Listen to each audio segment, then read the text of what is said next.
Good morning. Happy Friday. We made it through another week. So, yay for us.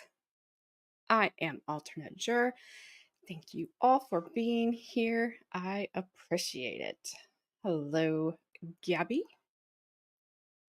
And good morning, Associate Stormy. Uh, Talking to me or Gabby there, George? Good morning, afternoon, George. Gotta think there. George, just for you, I will dedicate this stream to Big Chunky and Slim Tom. R.I.P. Both of them. Well, thanks, Gabby. It's super humid here, so just trying to keep my bangs out of my face. But thank you. Okay. I gotta tell you guys, if you're not on my Discord, you should probably get there. You don't have to be a paid member to be on the Discord. Just ask that you be a subscriber. But I will tell you, if you are a paid member and you were in the members only section yesterday, you saw me absolutely 100% embarrass myself to no end. I don't know what happened still, but I was looking for something and I put something else up that had a completely different message. So, sorry, Chrissy. It was funny. I'm glad everyone has a sense of humor because it was yikes. And it was one of the things you're grabbing at it, but there's nothing you can do. You cannot reach into your phone. It's there. Whatever. So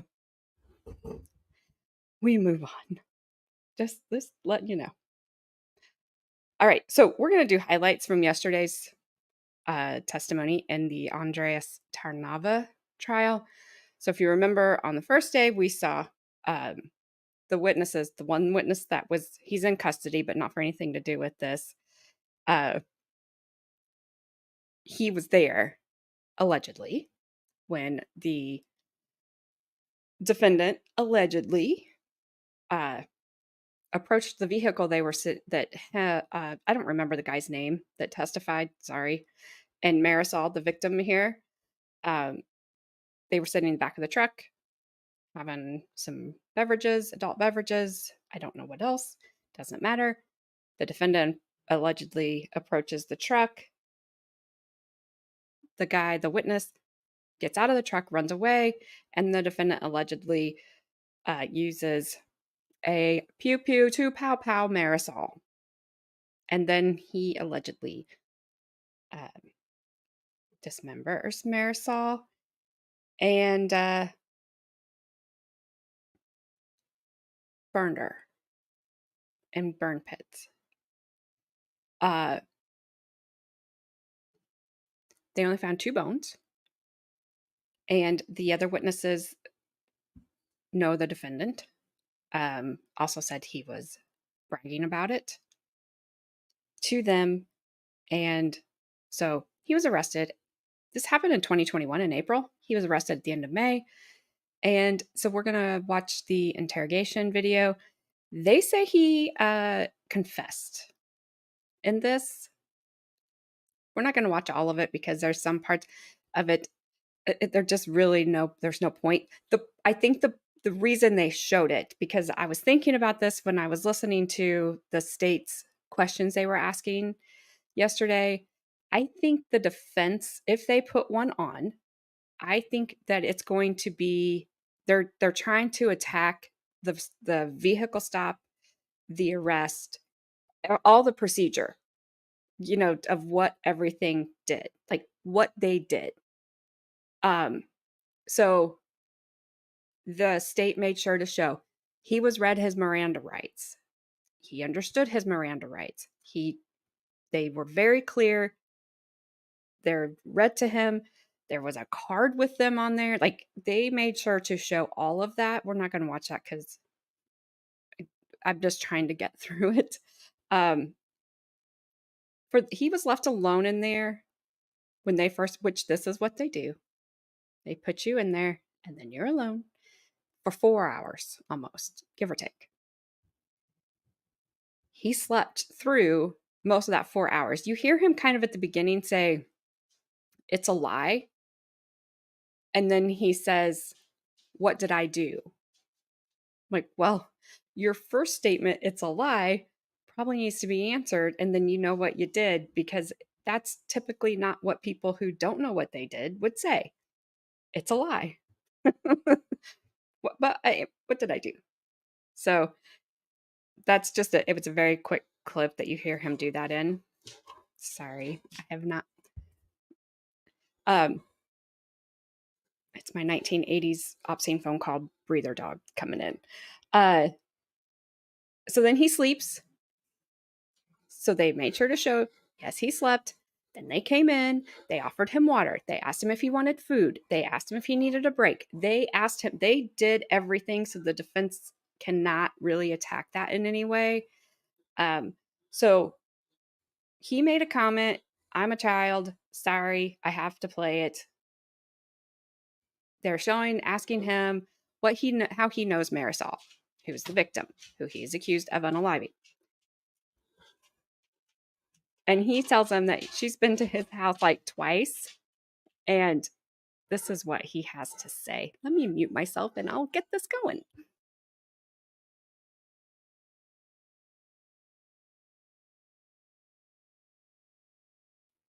And it's kind of hard to understand what he says. But don't worry, the ranger repeats it.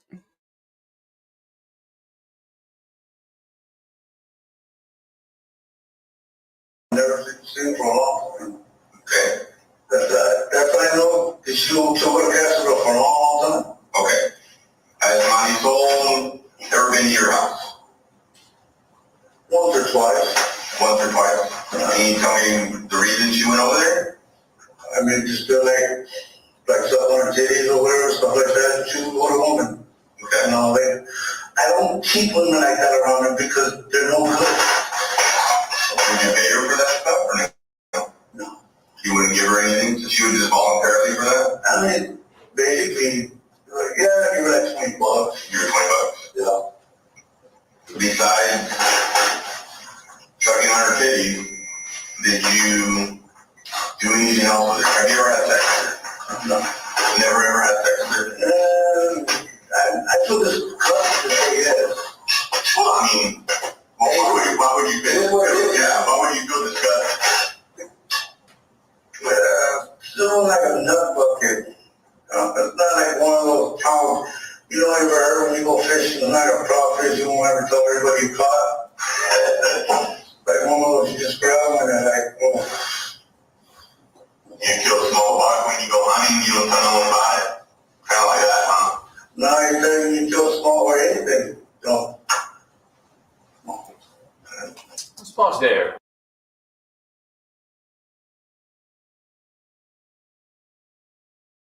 Oh, the audio sucks, but the closed captions actually get it right. That's why we're not watching much of this interrogation video, because the audio is horrible, because it's an interrogation video and they cut it down. So if you didn't catch what he said there, he said, they asked him, "Has she been to your house?" "Once or twice." "Why'd she come to your house?" He basically said, "I haven't been on here long enough." He wanted to put his mouth on her breast, I can say that, and do things. And he paid her $20 to do that. Then they asked if they ever had relations. And he's like, "Well, I don't want to admit it. It's like when you unalive a small buck." The Texas Ranger said, "So it's like when you unalive a small buck, you don't tell anybody." And he, basically right. I don't know if their relationship was really like that or not. Who knows? But I'm just like, what is happening here? It's insane. So I've got it turned up all the way. I don't know if that's going to help or hurt it, the audio, because it about blasted my ears out. I can try to turn it down if you guys need me to, but you guys generally need everything like out there. So then they're going to show him a picture of Marisol. He confirms that that's Marisol, that he knows her. And they start talking about his pew pew and where is it? And he said, I threw it in a landfill. Well, when did you throw it in a landfill? I don't know, that type of thing. So he then describes it. And the description of it is just like the witness who saw it said it was, chrome and shiny. And he described it the exact same way. So it's gone forever. And that's what basically the Rangers are saying, like, we're never going to find it. It's in a landfill. We'll never find it. And they didn't. They did not find it. So they haven't been in the defendant's phone at this point, and they tell him that. The defendant says he has pictures of it on his phone, and then they get him to sign the consent, and they make sure to show he is signing the consent for them to get into his phone so the defense can't come there. And obviously they get into the phone, and they're looking at pictures of that's it. Fine. They still don't have it. So basically he's admitted he has the weapon. He's admitted he knows Marisol. In what capacity, I don't know. And then he will talk about, this will be the longest part that we listen to. And the audio is not horrible on this part. At least it wasn't for me. And this is what he talks about what happened. I think this is where where the state not the state, I don't know if the state has made this, the Rangers believe he confesses to taking Marisol's life. So there'll be one break in here because I know you'll all be shocked at the defense objects. So let me know. I can try to turn it down if you need me to. The closed captions for him aren't bad. It gets worse. They're better for the Ranger, so you can still kind of understand what's going on. But there was a lot of stopping and pausing, and this one will kind of get there too because they start speaking in Spanish, so the state keeps having to stop and say, ask what was said there for all of us that don't speak Spanish.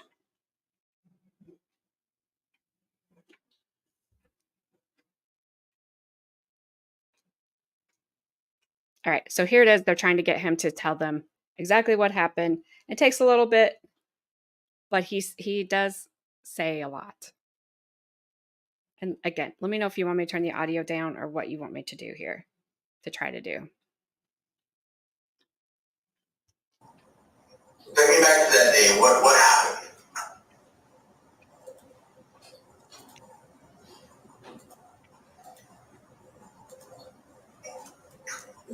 Take a deep breath, brother. Look, Andres.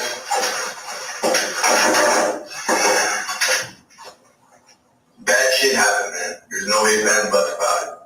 Bad shit happened. It happened. You sitting here and accepting that it happened will go a long way, and it will give me the ability to explain why things happened the way they did. That makes sense? Without hearing it from you, because I just hear it from him, her, this, and we don't have the clear picture of it, It's like a piece of pie. There's a bunch of different pieces, right? And all these pieces come together and they go pie.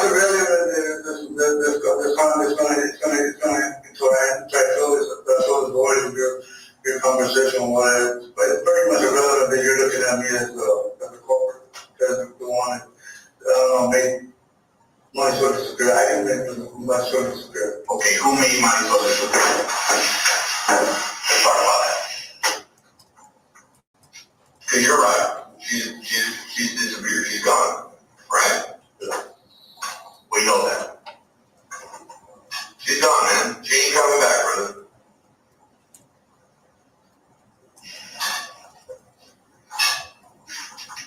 So help me explain why things happened the way they did.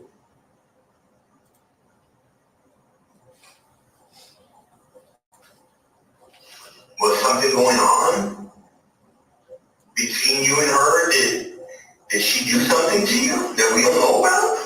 about grandma. Yeah. Yeah, I'll let you talk to grandma.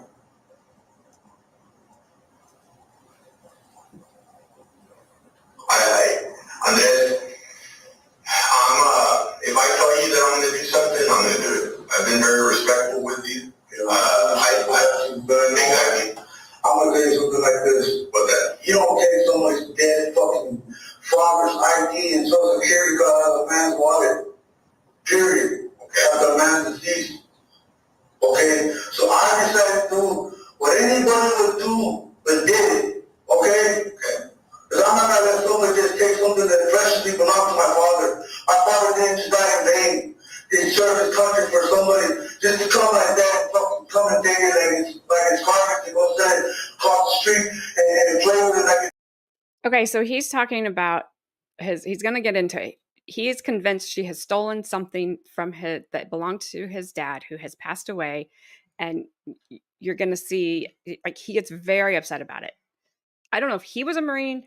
I believe his dad was in the service, and those are the types of things that he thinks that she has stolen and that she's kind of being, flippant about, and that's why he is upset.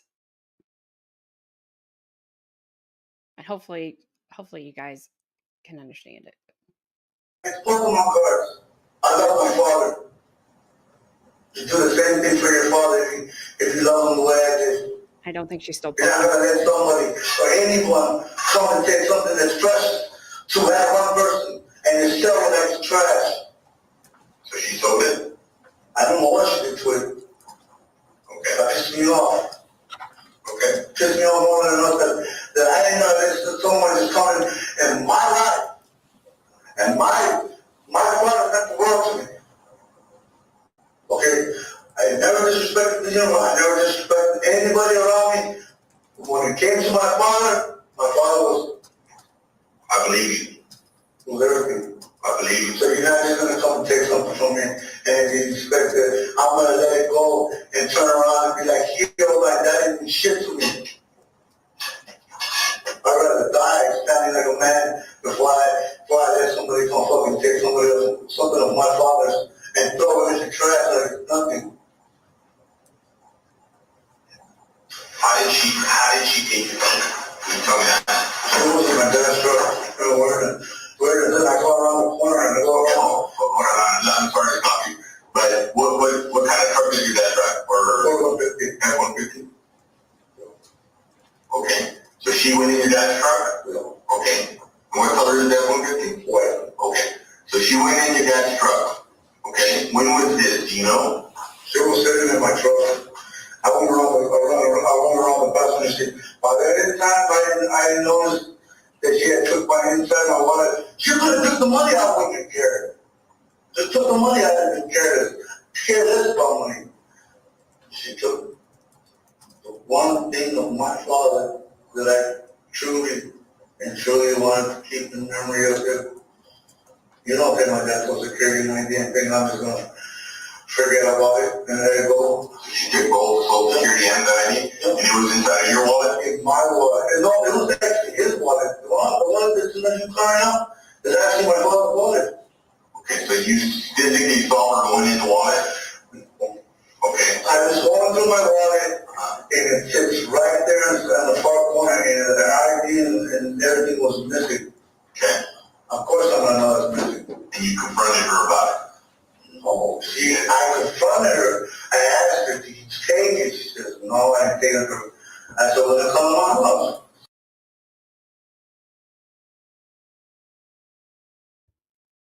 Good morning, Bon.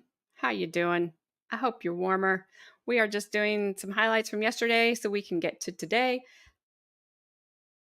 And we'll see how far we get today. I'm not sure. The state's going to rest today. So I don't know if the fence is going to put anything on. Who knows what's going to happen? So exciting. It is so exciting. I know it's not. It's okay.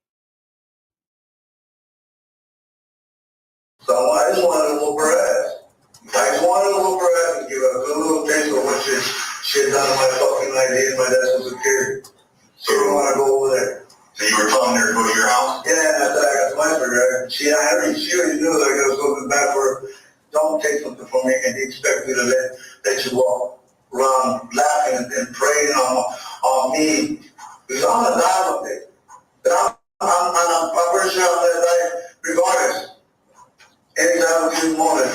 But you do not take something that means so much to me that my father had suffered 4 years in the military, and he suffered very severely for his last moments. I didn't even get a chance to say goodbye to him. So you think how I feel? You think I feel like my someone taking my dad's stuff like trash?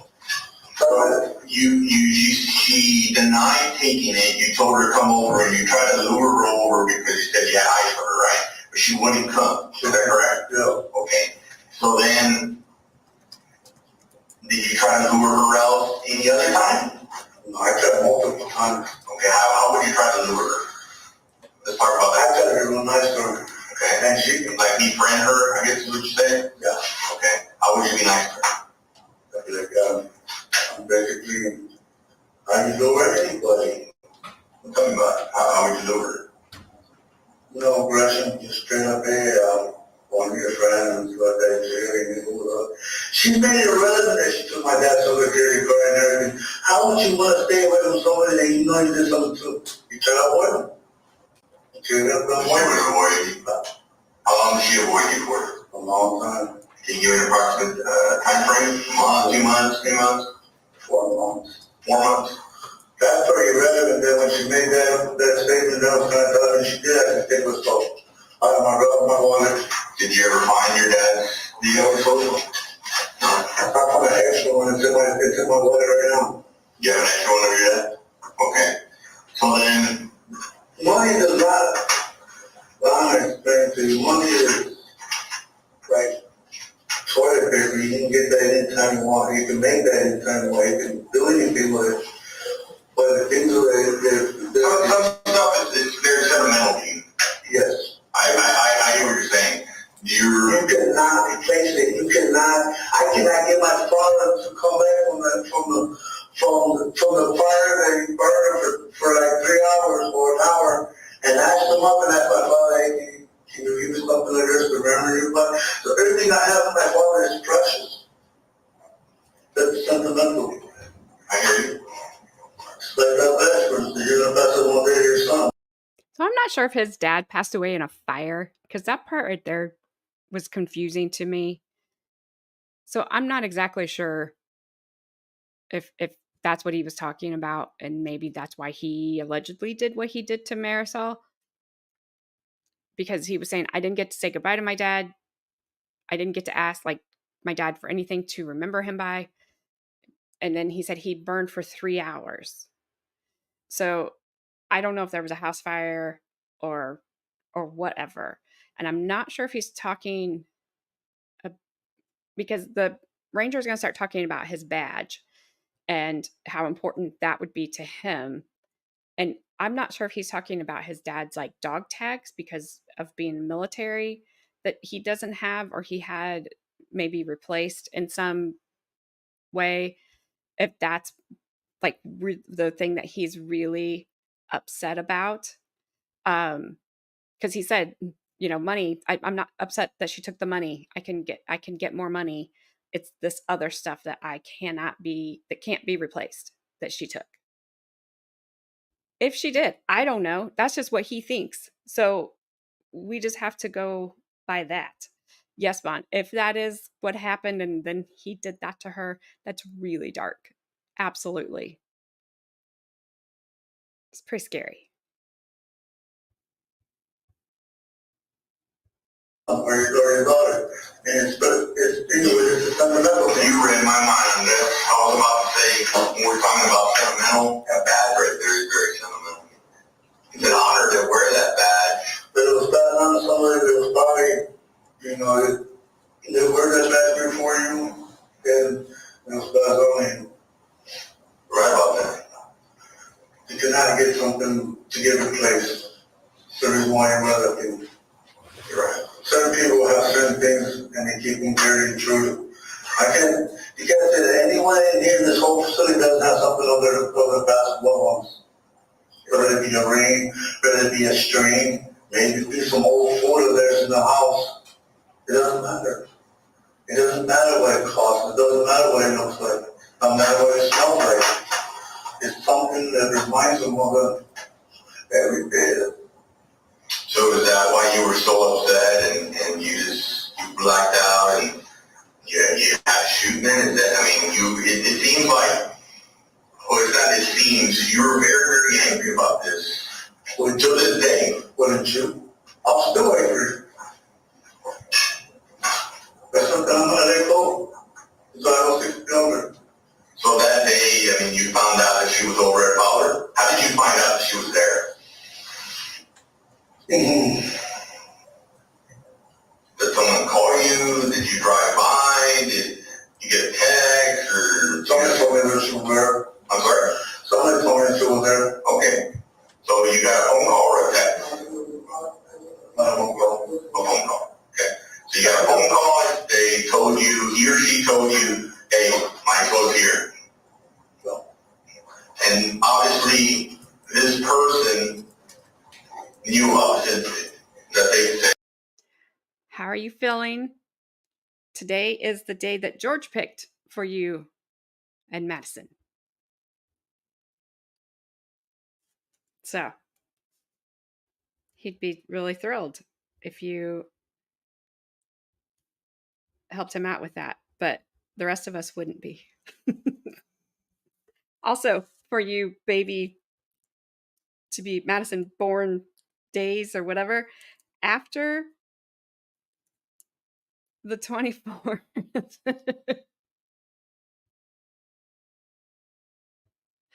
No feeling like you're delivering today. She's ready, George. So George, you have today, Gabby, you have the 24th, and I have the 26th. And the 26th and after, we have a guest every day until July 6th. So somebody's gonna hit it in that day, unless Madison's like, do what I want, and I'll come later. So if she's got a little bit of her Aunt Carmen in there, she'll be like that, and it will be like July 7th. And I know Bree's going, no. I know she's ready. Grandpa told me he was surprised when he saw you Sunday at how much you had dropped. So there's another confirmation that she's dropped. She has dropped. She dropped in just within the couple days I saw you. So if she drops any further, she's just going to fall out. Yeah, it's fun. Oh my gosh. I'm telling you, it's the bunny. It's the bunny. How are you, Hamilton? We have not forgot about you. We miss you. Hopefully you can get back soon. Good to see you. I'm telling you, it's the bunny. That courtroom bunny has called everybody in.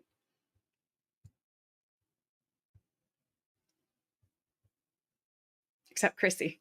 Because she's still scared to go to Burger King. I scared her. A lot of people knew about her stealing those items for you? Yeah. Okay. And a lot of people know not to do something like that for me. They knew about my father meant a lot to me. A lot of people knew they were either going to get it or I was going to fuck them up. You're not going to take something on my father and let you walk around. And then thinking you're going to have a second to say so and tell everybody that this is that man, that man's father, shit to that man. I got you. So this person that called you, can you just tell me if it's a male or a female? Oh no. Okay. So this male called you, he knew you were angry about what had occurred. A lot of people knew. Okay. A lot of people knew that you were upset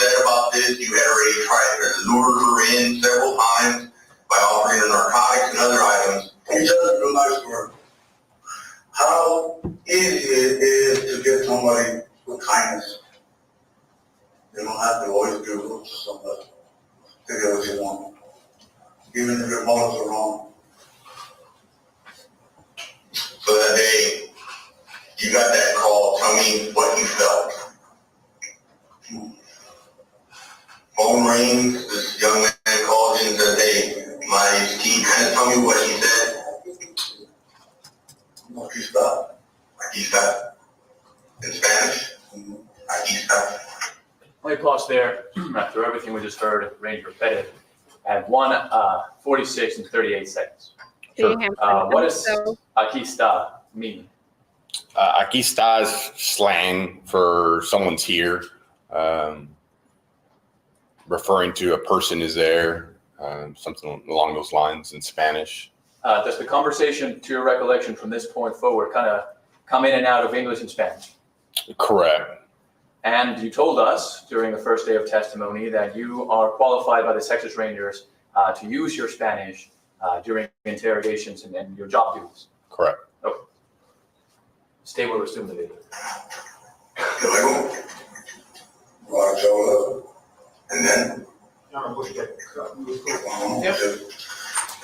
Stay pausing the video. The defense never has a objection that is a sidebar. And Bree, I know you meant Madison is rude, not Hamilton is rude. That's what I was thinking too. And Hamilton's like, hope to be there next Friday. I thought I may not because Madison might choose that day. Oh, yes. All the hopscotch was the best. It was the best.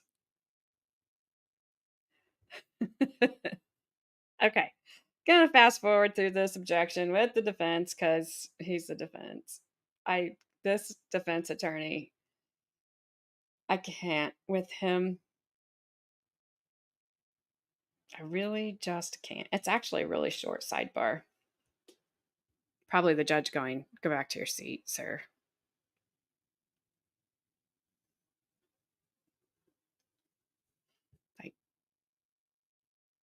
Just, oops, I'm doing stuff on my StreamYard, not this. But 1:46. Like super bad.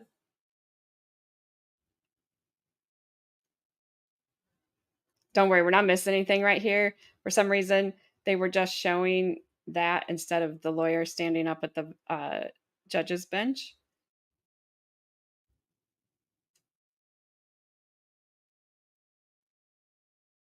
All right, so we got 15 minutes of this left. Not much. Okay. Yes, sir. Stay will resume the video at 1:46, 47 seconds. Yeah, did you get away that day until being young guys started? So you had already done one time. You said what? So what? Y luego? No sé, pues, cuando la señora. ¿Cuántas veces le tiraste? Let me pause there. At 1:47:10, I believe you said, ¿cuántas veces le tiraste? Can you Correct. translate what that means? So, ¿cuántas veces le tiratas is in Spanish I'm referring to how many times he shot.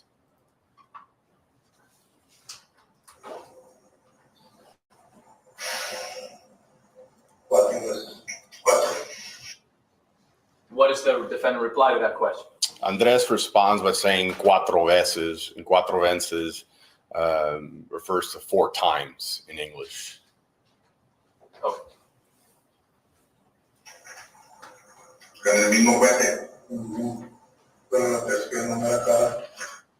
It's a lot of Pause it. there at 1 a.m. 47:22 seconds. What did you just say? Can you replay it one more time, please? Sure. Sorry about that.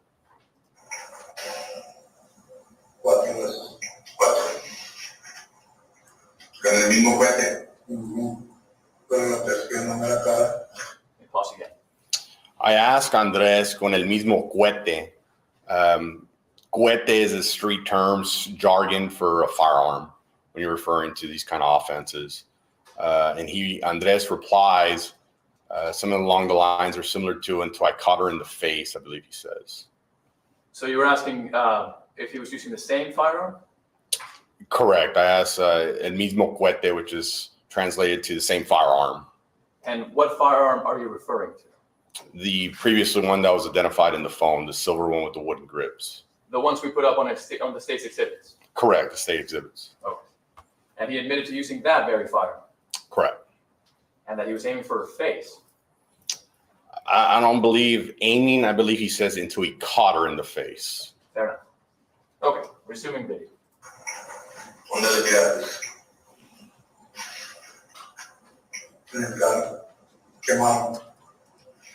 Pause again at 1:47 and 30 seconds. What just transpired? I asked him, "Onde le tirates?" which is translating to "Where did you shoot?" And I believe he says "carro," which is carro translated to English is. What the witness believes he said, not relevant. We have a tape. He's being the interpreter, but then he testifies to what he believes is being said. He said, but it wasn't said. If it's his belief, then that's speculation, Judge. We object. He has an opportunity to say what the individual is saying. You can certainly cross-examine him on whether that's a belief or whether it's what the guy said, but I'll allow the question, so you're overruled. You repeat the question, sir? Yes, sir. What did Andres Tarnava? Well, let's just play it back. Sure. One more time.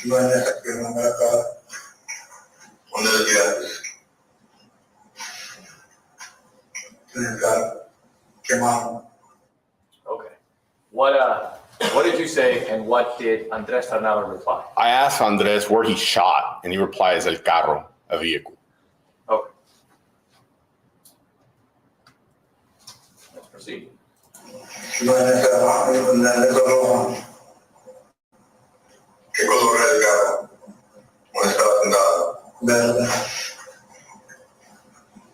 Pause again. What was the exchange now, Ranger? Andres says not the red one, and I asked him about the color, I believe, and he says a green one, a verde. That she was in the car, I believe he says. Okay, we proceed.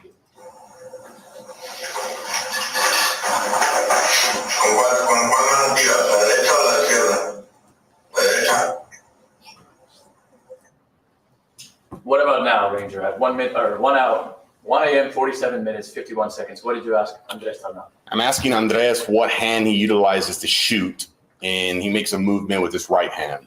Did you confirm that he means his right hand? If you can replay it. Did he confirm what he meant? Can you rephrase the question? Yes, Judge. Let's go back and see if he Sure. replies.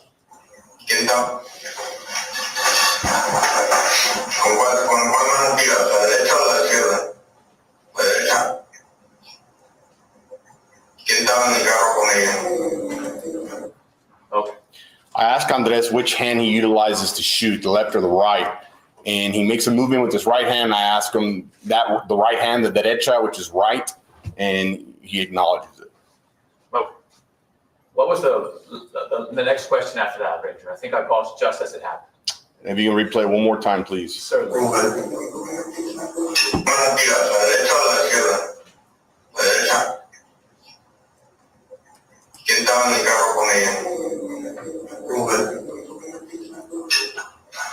Pausing again. What was that exchange?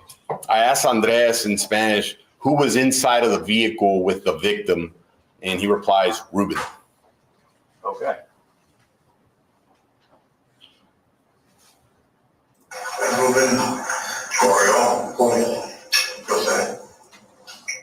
What does that mean?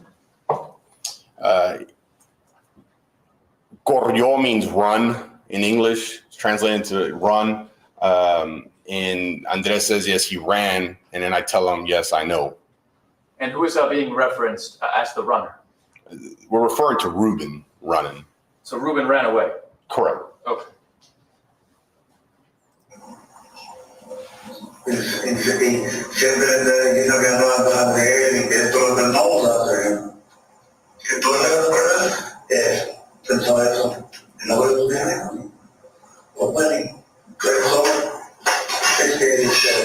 alcanzó la mente se le fue. Eso se le vino de tanto la asistencia, lo que hacen, la duda también. ¿Dónde se tiraste, señor Barker? Acá. 4 veces. Okay. There was a little bit of an exchange in Spanish there, but I'm only going to ask you for the last bit we just heard at around 1 a.m., 48 minutes and 41-ish seconds. What were you asking him?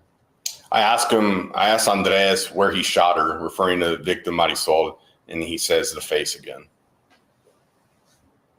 No, ¿dónde le puedes? Nomás una vez, y luego las otras veces, es todo. No le pegó en el barco. What about now? What is the exchange? I asked Andres where he struck Marisol, and he says the face, and I believe I asked him where else, anywhere else, and he says just the face. Okay.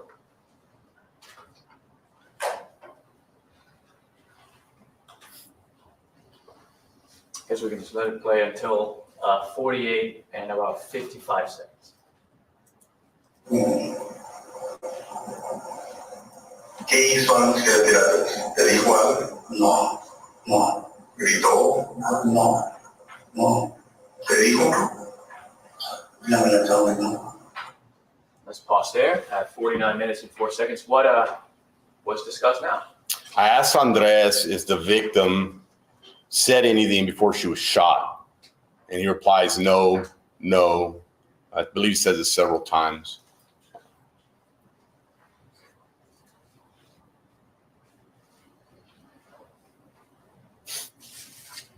All right, let's jump ahead now, just a smidgen to 51 minutes, 4 seconds. Green, and you're inserting the green. Close. So, you burned her.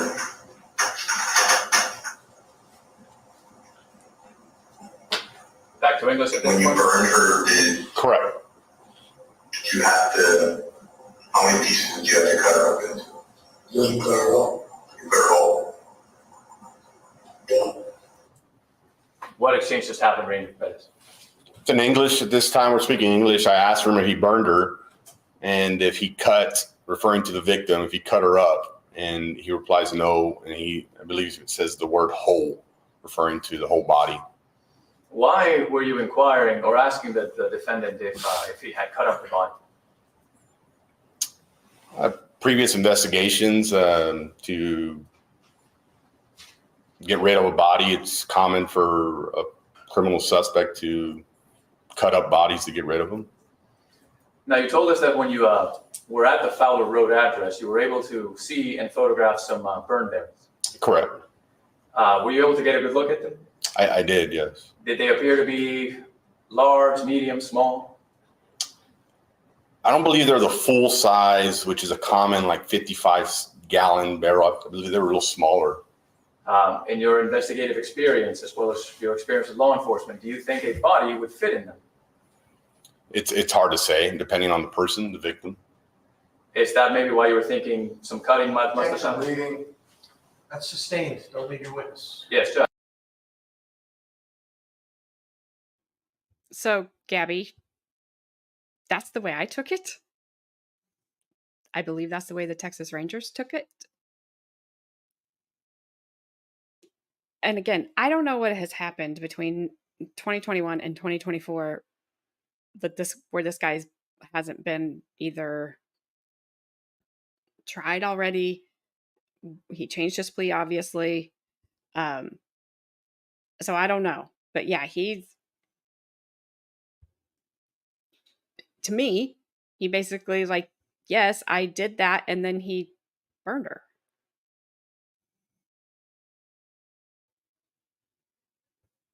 All right, we have about 6 minutes left of this part.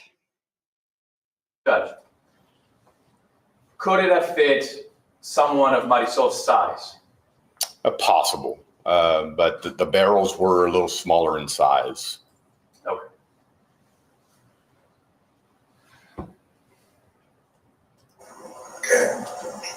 tell me if you remember what she was wearing that day? An outfit with, things and stuff all the time. Was it like a pant shirt or dress, a skirt?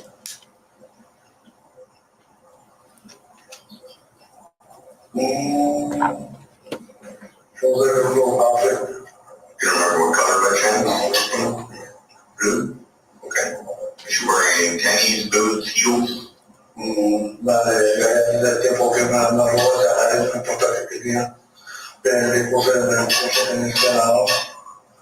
¿En tu casa? No. ¿En la calle de aquí? No. Okay.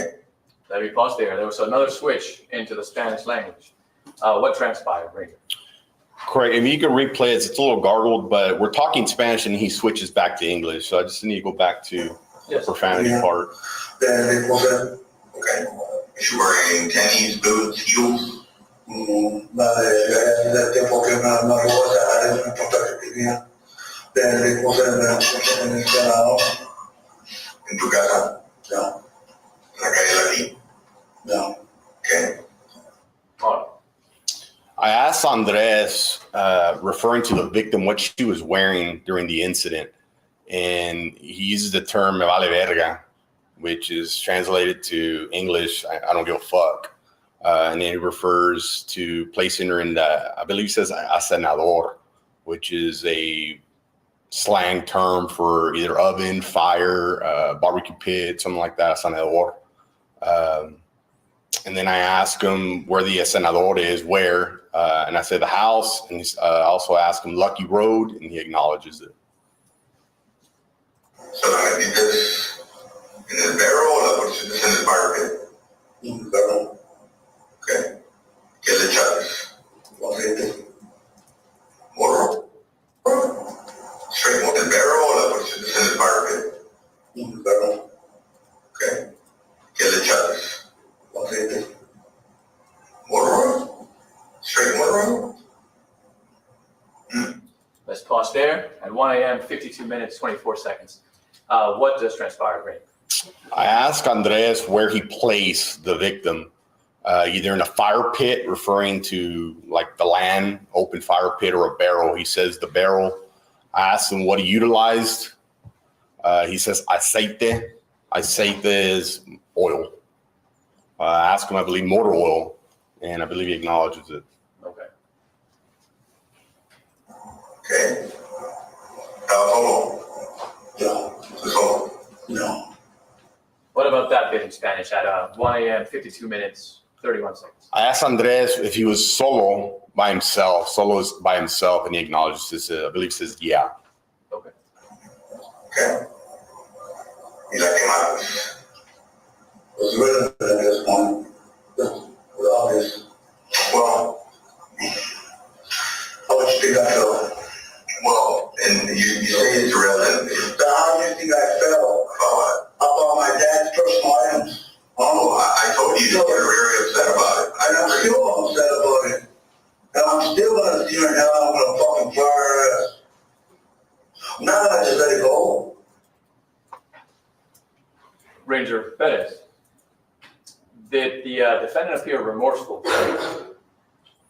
He didn't appear remorseful. I asked him if he burned her, and I think he says, or he refers to seeing or frying her ass, seeing her in hell.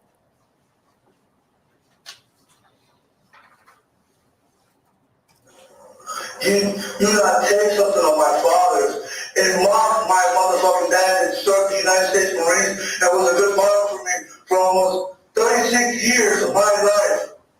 And you're not just gonna throw that fucking Social Security and I did whatever the fuck you want to because my dad didn't do shit to me. But that was my world. My dad was my world. And I will do this again in 1,000 years and I'll do it again and again for my father. Because I love my father.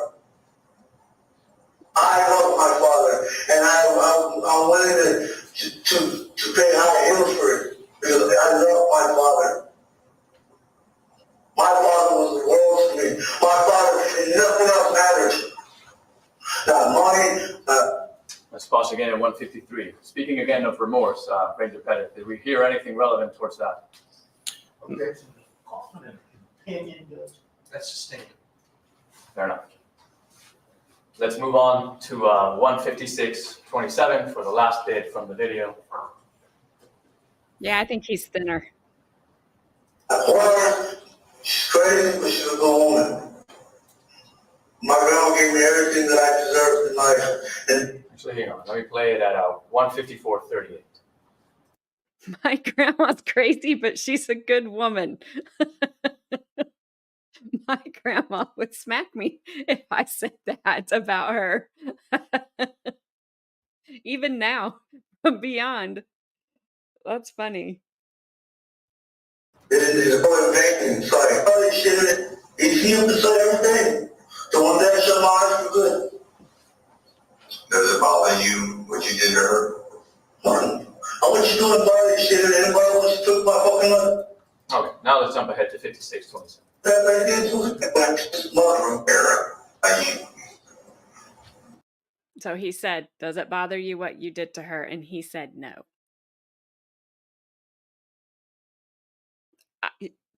You know, Bon, correct. And you probably just answered your question on why are we even here? Because he was very, very angry.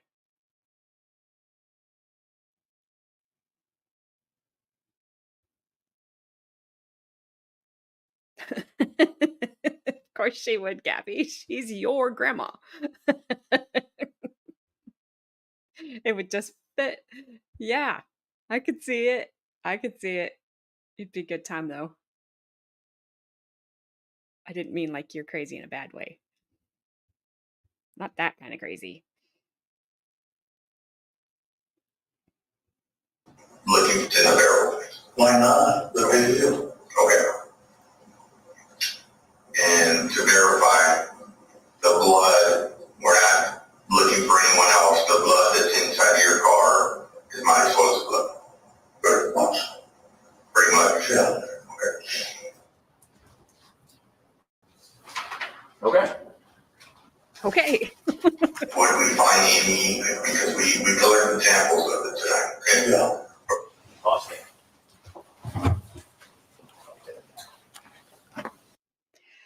Okay, so now they said that's her blood in your car, right? Pretty much. If the jury doesn't take that as a confession, I don't know what they need. They will have the full video of this that won't be cut up. So if they need to rewatch him sleep for 4 hours and then watch the rest of this, they can just entertain themselves. So I'm going to skip over where the state gives the ranger up there some pictures to go through, and it's a lot. So he goes through them, and then the state hands them to the defense, and you can imagine what happens. So we'll skip over all that part because I swear that defense attorney objects to if the state said it was 3 o'clock and it was 2:59:59, he would object. So we'll see the pictures. This is how long this sidebar is. So they go here. I mean, they literally just, it was so long. 30 minutes almost.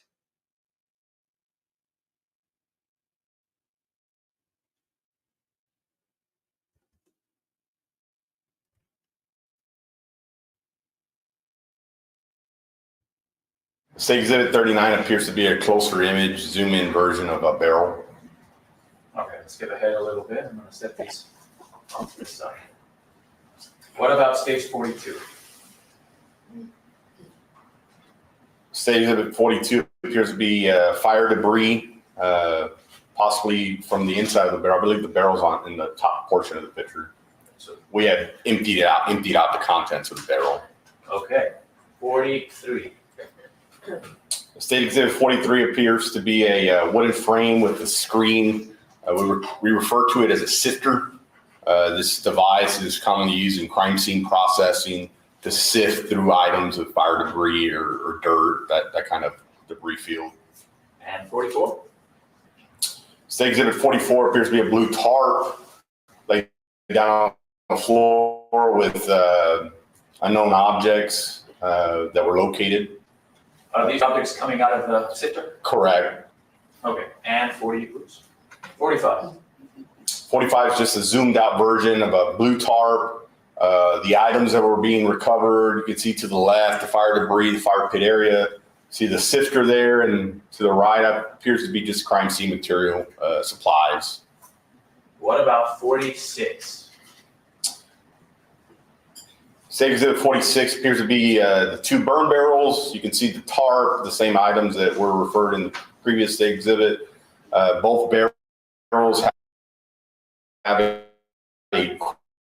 crime scene marker we refer to, and they have a number identifying each barrel by the crime, and some other personnel there. And what are they marked in this photograph, the barrels? The barrels are identified by crime scene marker 3 and 4. Okay, we'll come back to that. But what about stage 48?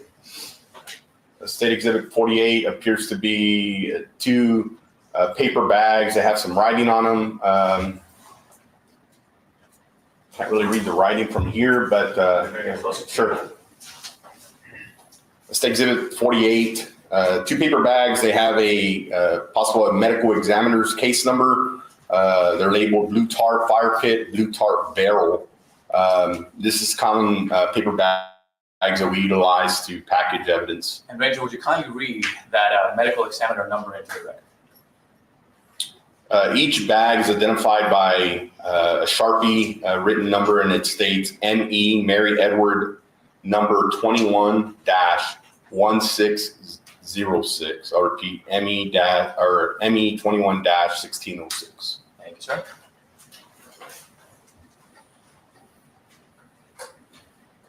And then let's look at stage 49. State Exhibit 49 appears to be the blue tarp. There's a crime scene marker identifying crime scene marker number 2, and some objects that were located from the debris field. What do these objects appear to be to you, Ranger?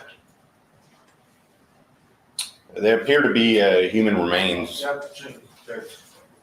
terms of his opinion, in terms of, excuse me, what type of remains, if my objection, I like to take him on like that.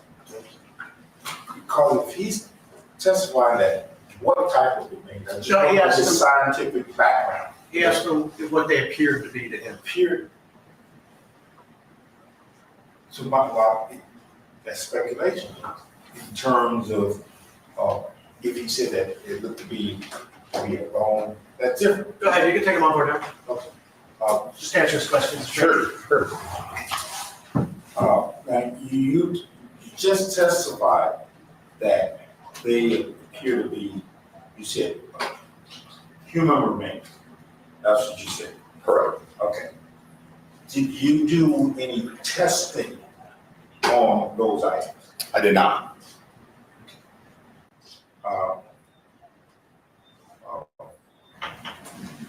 You're not, are you qualified to make a determination, a certain, be certain about what those items? I'm not. During the search, though, the Bexar County Medical Examiner's Office was on scene. Okay. So when you said that, it was based on something that they may have said, or you got from them in terms of what it could have. Correct. We were provided guidance by their office. Yes, sir. So I will remove my objection to the answer that was given in terms of what type of remains there are. I'll overrule the objection because he said they appeared. He wasn't definitive, he said they appeared. So, Based on information that he received in dealing with the medical examiner. that you elicited because you went into it, so that's overruled. Go ahead, continue, Councilor. Yeah. On stage 50, do we see another one of those sifter devices? Yes. Yes, Vaughn, he was challenging if the detective could tell if they were human remains or not. I don't blame it. I mean, it was a good challenge. I just think he did it wrong. The judge even was like, well, he said appeared. So what about it? I love this judge. I wish we could see more of him. What about States 51? What is this? State Exhibit 51 appears to be a packaging material commonly used for storing live cartridges or fired cartridges. Why was a picture of this taken? I believe that it was located there at the Fowler Road location, but due to the interview and the manner of what we believe the victim was murdered, cartridges on scene would be relevant evidence to the offense. Okay. Were you able to determine what sort of caliber these were at any point during the investigation? Without looking at the picture, I can't tell the caliber. I don't recall the caliber. Fair enough, but you took it, Correct. It was collected, yes. Okay. Same thing on 52. Correct. Same item. It's just identified by a crime scene marker, number 5. I asked you earlier, Ranger Pettis, if the defendant's vehicle was photographed outside of the jail when it was taken there, right? Correct. Okay. What is 54? State Exhibit 54 appears to be the suspect vehicle that he was stopped in. I believe it's a GMC Yukon, maroon color. Okay, so we can kind of skip ahead to 57. 57 appears to be the same vehicle, just a rear portion of the vehicle. Okay, and then 60. State Exhibit 60 is the same vehicle, just the interior rear passenger compartment of the vehicle. 61. 61 is the same vehicle, the front passenger compartment of the vehicle. And then we'll jump ahead to 63. 63 is the rear portion of the vehicle, the rear cargo area of the vehicle. Okay. Was that done sort of as a preliminary, before we search this, we're going to kind of document everything as it lay? Correct. Okay.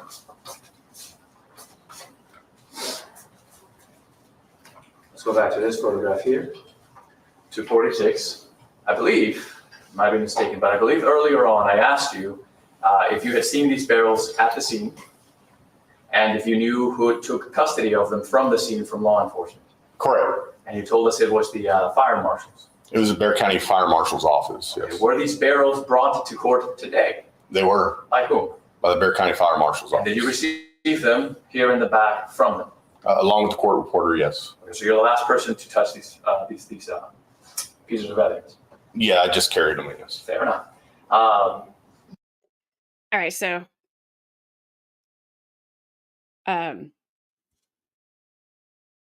they're gonna they're gonna go open a couple of bags of stuff. There's really not a whole lot left. Then, I mean, there's not. It's like you kind of can see what we have seen better in pictures. So I'm just gonna skip. Yep. Everybody, we're having fish sticks for lunch or dinner, wherever you are right now, or breakfast, whatever. Sorry, George. It's what you get. It's what you get.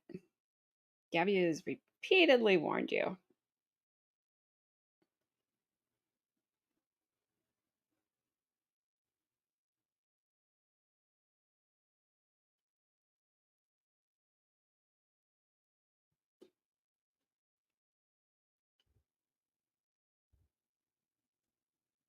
Oh, and this face right here. Okay, Stormy is it. I'm not gonna bore you with it because I was about to poke my eyes out. That face right there is pretty much the face that the guy has when the defense does cross. It is ridiculous. So bad, the state doesn't even, I don't even believe they come back and redirect anything. It's so bad. But there's this point here of contention on, did this happen in Bexar County or whatever the county is that is, I don't know, the neighboring county, that this apparently, these properties are right on the line between the two counties. That's the ranger, Texas Ranger, who's been on the stand since we watched Wednesday.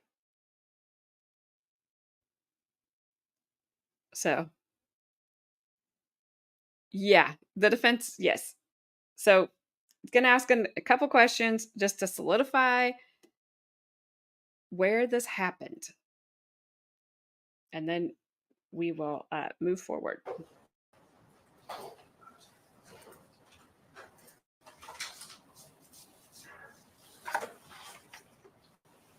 Oh, that's all right, Stormy. Yep, he's been I on believe we stand may have for a addressed while. this before, Ranger, but just to be clear, to make sure we hit on it. The Fowler address and the Lucky Road address, were those two locations inside of Bear County?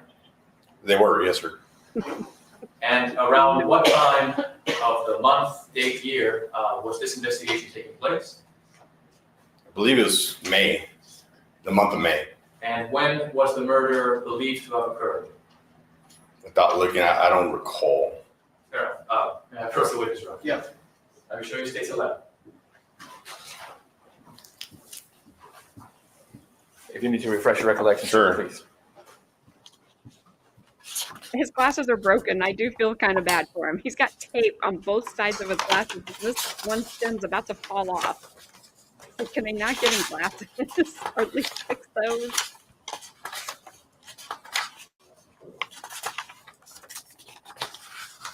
I do feel kind of bad for him for that. Kind of.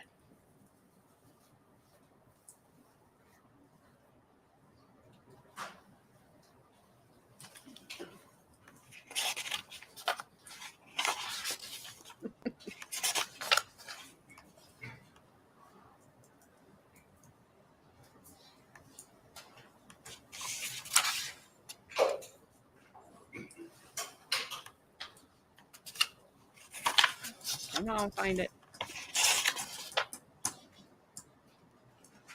It looked a long time, but not long enough for me to get past you.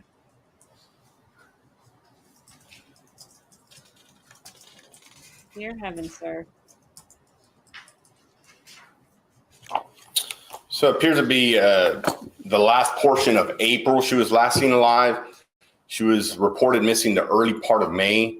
And then I believe we initiated investigation kind of mid-May of that year. And that year is 2021. perfect. Thank you, Ranger. The state will pass the witness. All right. They're going to go to lunch because the judge is nice and probably needs a break.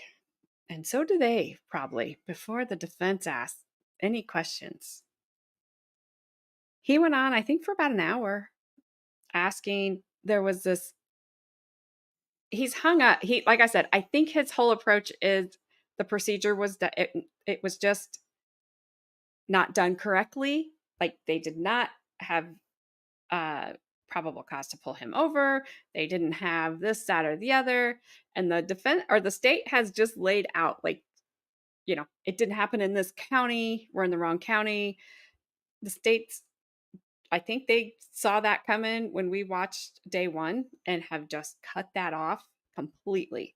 Now, I could be wrong because I'm not an attorney, and the state could be wrong, and I could be wrong at what the state is thinking. That's just seems to be what is happening to me. But I just have my opinion. I 100% agree, Bon. I was thinking that the other day as we were watching it. Like, that's intense. Also, are their hats all the same? Are they state issued? Because they look the same in the interrogation video. I mean, so I wrote down a little bit of notes. He asked this guy, how many pages of the report did you write? The report's about 30 pages. 8. Oh, okay, so you didn't write the majority of the report. Okay, fine. Then asked about the search warrants. And then, well, they were 2-day search warrants. It was, I get it. And I was like, okay, search warrants I'll give you because that could be really important. You could get evidence thrown out because that was done wrong. But you didn't. And apparently they weren't because it didn't go anywhere. He asked him when they got to the jail, where did you walk to first? And he's just looking at him like, it was 4 years ago, 3 years ago. I don't know. Then the next witness was a senior forensic anthropologist. He just kind of was like, we don't get to see what exactly he's talking about, but was saying, yes, these were human bones. These were not human bones. These we couldn't rule in or out as human or non. And then there's a DNA analyst that comes in. She talks about the bones are burned. There was, I'll admit, I didn't listen to a lot of her because just didn't seem to be pulling anything out of her either. So we're going to skip over them. Okay, you guys are like the hats are state. I believe I believe you. I believe the hats have power. Like that's where they get their power, from the hats. So we're gonna go all the way down here after lunch, after another sidebar, after another break,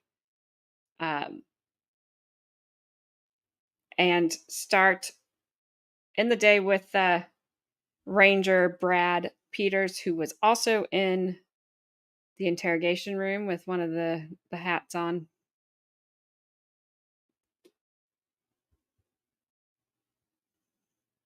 And then we will start today also with Ranger Brad Peters. He's a happy fella. About the true self, you got it. I do. All right, thank you, Ranger. That microphone will move, so make sure you speak into it so these folks can hear you. Go ahead, Steve. Yes, Robert, please. Good afternoon, Ranger Peters. Good afternoon. Would you kindly introduce yourself to the ladies and gentlemen of the jury? My name is Brett Peters. I'm assigned to the Texas Rangers Division, currently stationed in Guadalupe County. How long have you been a Texas Ranger, Ranger Peters? I've been a Texas Ranger since 2021. Were you law enforcement prior to becoming a Ranger? Yes, I was. In what capacity? I started my law enforcement career back in 2005 for the New Braunfels Police Department. From there, I left and went to the Texas Department of Public Safety as a trooper, promoted to DPS CID Special Agent back in 2013 before promoting to Highway Patrol Sergeant in 2017, and then on to the Rangers in 2021. As part of your law enforcement experience and training, Ranger Peters, have you had the occasion to participate in the investigation of murders? Yes, I have. Would you say you've done that many or on a few occasions? Several occasions, yes. As part of your duties as a Texas Ranger, do you sometimes have to go and investigate murders? Yes, I do. Is that what you did in this case? Yes. Do you remember, or actually, Ranger Peters, are you a certified peace officer? Yes, I am. Do you remember, Ranger Peters, how it is that you first became involved in the investigation of the murder of Marisol Klingelhofer? DPS CID, when I say CID, that's our Criminal Investigations Division. Agent Nava came to me and told me that he had an individual that had information reference a missing person out of Bexar County. Was that individual a confidential informant? No, he was not. He was not. Not that particular one. Not that particular person, no. Did you have an opportunity to talk to that individual? Yes, I did. Did that sort of clue you in as to what was going on and spur your investigation? That is pretty much what kicked everything off with the murder investigation, yes. Do you know, Ranger Peters, when or about Miss Marisol Klingelhofer was declared missing or reported missing? I don't recall the exact date. I want to say it was in April sometime, possibly of 2021. Yes, sir. And to that, did you prepare a report as the lead investigator in this case? Yes, sir, I did. Would it help to refresh your recollection if you were able to reference that report? Yes, it would. Your Honor, may I approach the witness? Yeah. Ranger Peters. You mind if I set this up real quick? No, you're good. Thank you.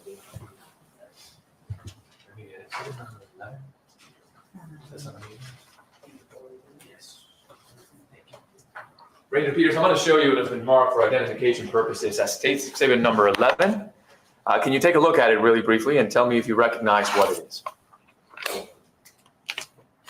I do. And what is it, sir? This is my case report or case file reference this investigation. Did you prepare the majority of this file? Yes, I did. Sir, I would ask that you use it to refresh recollection as needed, but please don't read out loud from it, okay? Okay. Right. Ranger Peters, so can you tell us, sir, when about Marisol Klingelhofer was first reported to be missing?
My report indicates she was reported missing to Bexar County on May the 7th, 2021.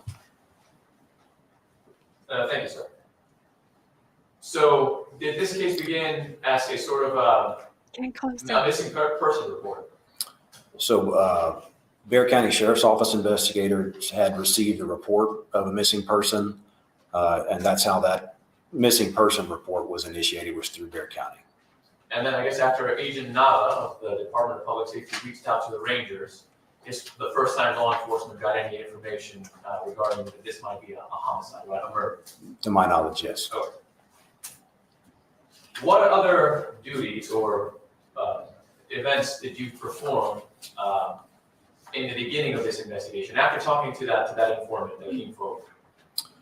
After speaking with the informant, I believe he provided some information that Marisol Klingelhofer was. Objection. The hearsay, Judge. You have a response to his objection. Yes, Judge, it would be information acted upon. Be what? Information acted upon by law enforcement. So not offered for the truth of the matter asserted. Yes. Oh. If that's the purpose. You can do it from there. All right, Your that's objection fine. is hearsay. It's hearsay. Can we approach her? No, just do it from there. I'm tired of you approaching. That ranger just looked at him and shook his head no. Like, oh. I don't blame you, Ranger. Not one bit. Throw your hat at him. Actually, you wouldn't, because you would never disrespect your hat that way. That I can almost guarantee you. It's not right. If it's a CI that given information, just want to make sure they disclose it to us, because we're going to get into what. I believe you said it wasn't a CI, but yeah, if it's a confidential report, he has to disclose who the report is. So your objection is overruled. Go ahead. Yes, let's talk about that real quick, Ranger Peters. You said it was not a confidential informant. No, sir. Do you recall the name of the individual you spoke to? It's in my report. I don't recall it offhand. Fair enough, but it's somewhere in. Yes. Okay. After speaking to this individual, what did law enforcement do next? So he provided information, referenced the murder of Marisol Klingelhofer. Some of the information that we received from this witness was that the vehicle that she was murdered in. Object to hearsay, now right of confrontation goes into specifics now. Overruled. Go ahead. So some of the information that we received from this individual was that she was murdered inside of this green vehicle, and the vehicle had been chopped up and transported to a metal salvage yard. So Agent Nava and myself traveled to multiple salvage yards in the Atascosa and Bexar County area, attempted to locate the pieces of that vehicle. Were the Rangers successful in locating that vehicle? No, we were not. What happened after that? At some point, we had a meeting at the Bexar County Sheriff's Office to kind of discuss the case moving forward. While we were there meeting with Bexar County Sheriff's Office investigators, they actually received a phone call from I believe it was a Medina County investigator, saying that he had a confidential informant who had additional information reference a murder in Bexar County. And was that information independent of the information Rangers had already received involving this case? Yes, it was. Two separate witnesses. Was that information looked into, the second set of information? Yes, it was. So what happened after that? I believe on that same day, Ranger Pettis and Agent Nava got in a helicopter and went up and did some surveillance at different addresses that we had discovered during the course of the investigation up to that point. Took photographs, did aerial surveillance from the helicopter. Let's talk about that aerial surveillance, Ranger Peters. Was that at your order or request? Yes, it was.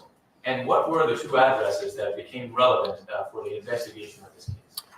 There was an address on Fowler Road, an address on Lucky Road, and then an address outside of, it's in Medina County, outside of Castroville. So 3 locations. 3 locations, yes, sir. And 2 of them you told us were Fowler Road and Lucky Road. That's correct. Are those 2 locations inside Bexar County? Yes, they are. And you told us the third one was in Medina. Medina County, yes, sir. That must be the neighboring county. Why was law enforcement interested in aerially surveilling those locations? Some of the information that we received was that the the Marisol Klingelhofer's body had been burned. So we were looking for any evidence of that at these locations. After the aerial surveillance was conducted, was any evidence perceived that some burning activities may have happened on these properties? Yes, there was. Specifically to any properties in particular? I believe at both the Fowler Road and the Lucky Road addresses, there was evidence of that, yes. During the course of the investigation, Ranger Peters, do you recall if you had the opportunity to talk to eyewitnesses that may have seen these events? We did, yes. Do you recall what individuals you spoke to? We spoke with several. Can you give me some of their names, sir? Reuben, Roger. There was a man by the name of Carlitos I did not speak with. I believe Ranger Pettis spoke with him. Anyone else? Those are the two that I recall without looking at the report. Was someone named Gustavo talked to? Gustavo or Sicario, yes. AKA Sicario. AKA Sicario, yes. Okay. All of these people were interviewed by law enforcement. Correct. At some point, after having talked to these witnesses as well, or some of these witnesses, as well as the aerial surveillance, did law enforcement procure search warrants for any of these locations? Yes, we did. What search warrants were acquired for what location? So I was able to acquire a search warrant for the Lucky Road address, the Fowler Road address, as well as Mr. Tarnava's GMC Yukon. And law enforcement, I suppose, learned that the Yukon might be relevant to the investigation? Yes, we did. In what ways? We learned that after the murder, Mr. Tarnava loaded the body into the rear cargo area of his vehicle, and that vehicle was used to transport the body. Do you recall when about the warrants were applied for and granted? It was in May of 2021 sometime. And do you remember when they were executed? I believe it was on that same day. And is that in reference in your report the specific date? Yes, it is. And what was that date?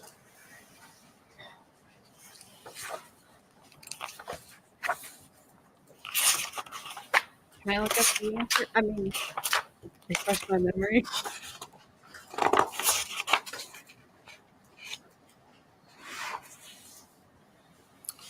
May 27th, 2021.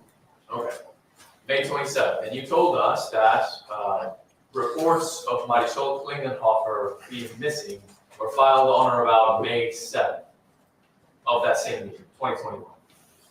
If that was a date that I gave you earlier, yes, yes, Fair enough. So about 20 days after. correct. Okay. That this search warrant is being executed. Yes, sir. Okay. Were you physically present, Ranger Peters, when the warrants were executed for the Fowler Road and Lucky Road? So I believe we, the warrants were being executed simultaneously at the same time. So we split up, and I believe I went to the Lucky Road address and Ranger Pettis went to the Fowler Road address. Did you eventually make both locations? Yes, I did. Okay, but at the beginning, I guess it was split between the two of you. Correct. Were you made aware at some point throughout that day whether a traffic stop had been conducted? Yes, I was. Do you know on whom that traffic stop was performed? On Tarnava. Do you know if he was arrested that day? Yes, he was. Do you recall, Ranger Peters, about what time of day that happened, the traffic stop? It would have been in the afternoon or early evening hours. Oh, gotcha. Do you remember at what time the search warrants were being executed? It was around that same time, but I don't have an exact time, no. Fair enough. So what did the Rangers do in conjunction with law enforcement during the execution of those search warrants? What were you looking for? What did you do? So basically, once we arrived at the locations, obviously we had to secure those locations. I know at the Fowler Road address, there were multiple people on scene that had to be secured. Some of those people had warrants, I believe. Some of Mr. Tarnava's family members were there on scene at the Lucky Road address. So basically, once the scenes were secured, then we started processing those scenes, photographs, looking for evidence. Were you able to locate any items that could potentially have evidentiary value? Yes. What sort of things did you recover? So there was behind, again, I went to Mr. Tarnava's residence at the Lucky Road address. There was evidence of burning behind the house, in front of the house.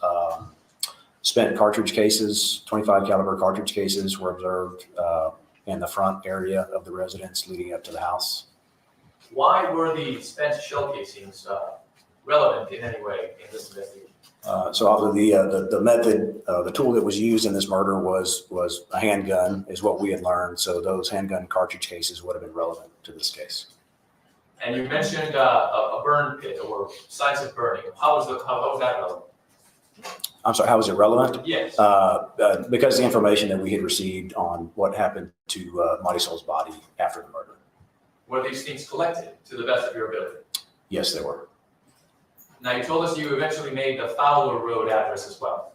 I believe it was the following day before I made that address. Are you aware, as the lead ranger, if any pieces of evidence were obtained from that crime scene? Yes. And what were those items? There was burned barrels collected there from that address. There was some unspent 25 caliber cartridge cases that were collected, as well as multiple bones or pieces of bones collected. You mentioned, Ranger Peters, that there was also a search warrant granted for a vehicle in the case. That's correct. And you told us why it was relevant to search that vehicle. Correct. Was a search of that vehicle performed? Yes, it was. And were you personally involved in that process? Yes, I was. Was that process documented through photographs? Yes, it was. Your Honor, may I approach the witness? Yeah. Let me show you, Ranger Peters, State's Exhibit number 64 through 100. Would you kindly take a look at these photographs, Ranger, and tell me if you recognize what they are? These are photographs of Mr. Tarnava's maroon GMC Yukon. Have you had a chance to look at these before? Yes, I have. If you do me the kindness of kind of thumbing through it, make sure I'm not sneaking anything in there. And these are the same photographs that you viewed earlier. All right, while he's doing this, I don't mean it any way disrespectful. If that prosecutor was a dog, what kind of dog would he be? Because I've been trying to figure it out this whole entire time. And again, I don't mean it disrespectful in any way. He just reminds me of a dog, and I can't figure out which kind. Thinking like a tall, skinny dog, like a greyhound, or a whippet, maybe a poodle.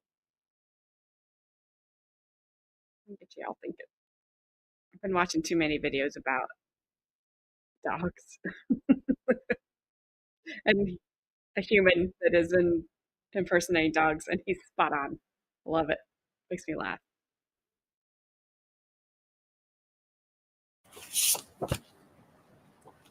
Just a little filler for this intermission of 1,000 gazillion pictures we have to go through, which will probably result in some sort of objection or sidebar.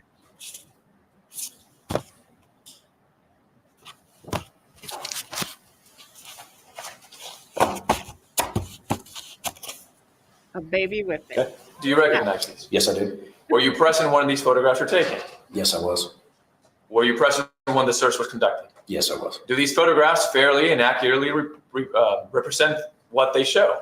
Yes, they did. Have they been changed or altered in any way to your knowledge? Not to my knowledge, no. I forgot about Your Honor, at those. this time, the state would offer State 64 through 100 to evidence tendered into a posting for inspection. Yes, maybe you guys would get it.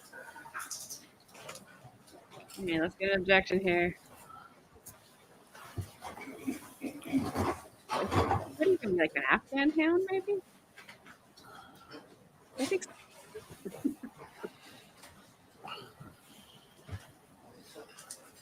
Oh, cameraman.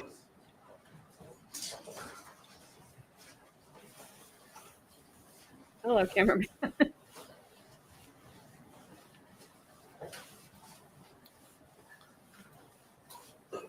guy's sitting over there like, I am so screwed. You did a bad thing, sir. Let's not lie about it. The evidence that you gave does not go well for you.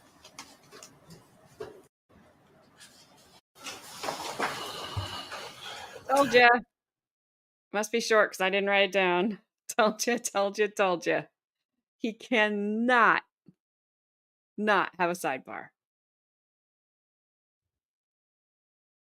I have never seen an attorney that wants so many sidebars in my life.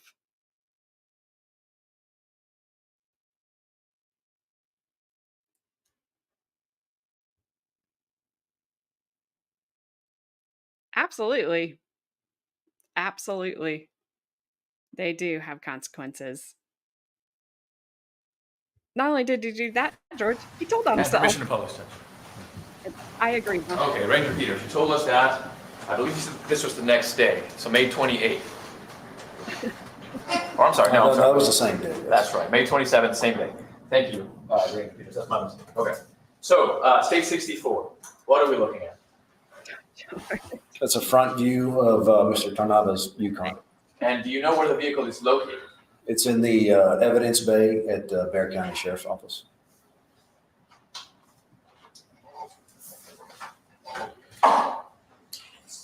State 66? Kind of a rear quarter view of the same vehicle.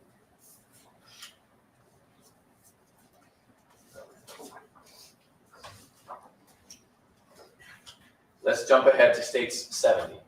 What are we looking at there? That's inside the rear cargo area of the same vehicle. As law enforcement were conducting the search of this vehicle, were there any particular things or areas that stood out to you as you were looking at them? So based on the information that we received during the investigation that the body was transported in the rear cargo area of the vehicle, that's kind of the area that we concentrated on. So obviously we were looking for evidence and signs of a body being moved in that particular area. That could have been blood, hair, things of that nature. Were you able to locate anything that stood out to you as like, this might be potentially relevant? We did. There were some stains back there in the carpet and on some plastic trim panel pieces that we believe could have been blood that were tested and then later removed and sent to the lab. Let me draw attention to State 76. What are we seeing here? That looks like a side panel door pocket. Are there any items of interest in that side panel pocket? There's a Texas driver's license inside the pocket. And State's number 77, what is that? That's Mr. Tarnava's Texas DL that was inside the door pocket. Okay. Oops. Kind of said that's you. What about State's number 78? Why was this photographed? So, I mean, at the time, we don't know if it's going to have any relevance to it or not. It was photographed just because it could have been used in the commission of cleanup. What about State 79? What are we seeing here? That's another one of the stains that I discussed earlier that could have had some relevance, could have been blood. We're not sure. And when you're talking about stains, I'm going to point to some things in the center of the image. Let me stand away from the projector. In the center of the image. Is that what you're describing? Yes, it is. What about States 80? Looks like stains that are similar to the stains we just looked at. States 82. What are we seeing here? That's another photo of the rear cargo area of Mr. Tarnava's vehicle. And does it look the same as the rear cargo area that we just saw? It's the same area, yes. What is happening to the carpet, if anything? So we pulled up the carpet, pulled up the plastic trim pieces. There were some stains on those plastic trim pieces, and then pulled up the carpet.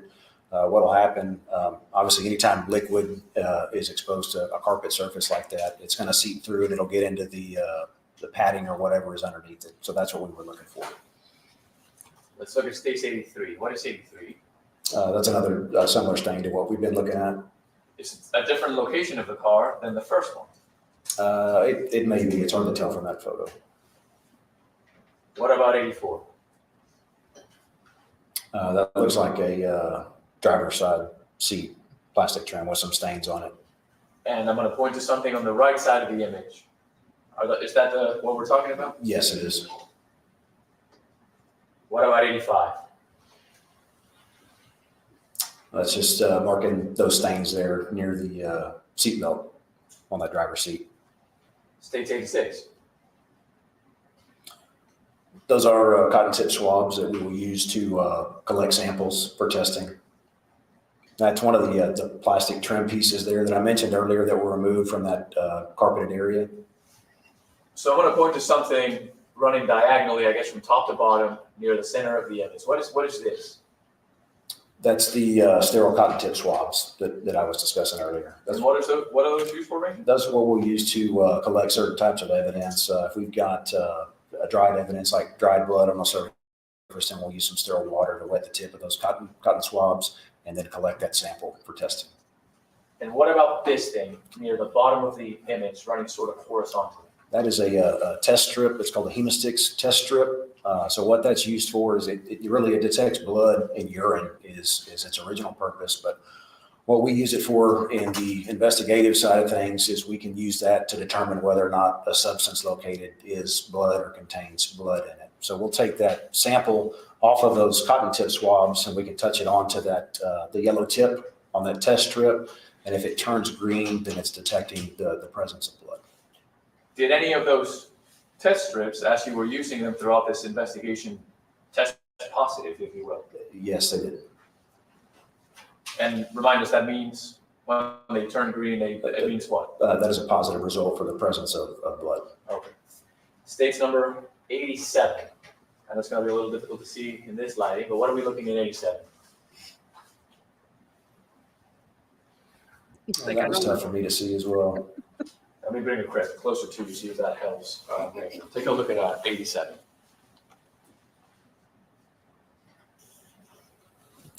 So it's looks like the light is hitting another stain that was observed. And where is this stain located?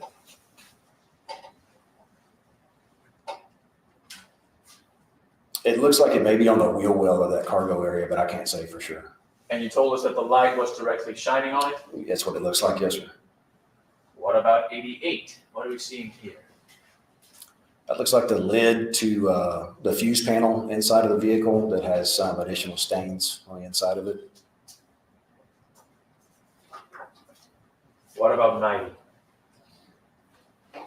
Additional stains in the cargo area. This might be a better picture of the one we just saw on 93. Yeah, it looks like the same photo without so much light. Let's jump to 94. What are we looking at here? That's a very blurry photo of the hemostix that we were looking at earlier. What about 95? That is the, looks like the carpet and padding that were removed from the rear of the vehicle. Jump ahead to 99. What are we looking at here? It's another photo of that sterile cotton tip swab that was used to pick up the substance and then test it on the hemostix.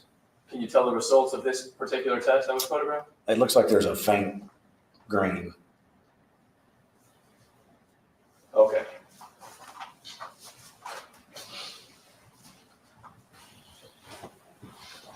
Now, Ranger Peters, despite these hemostats showing positive for presumptive blood, as the lead ranger, are you aware if any DNA evidence was able to be extracted from that vehicle?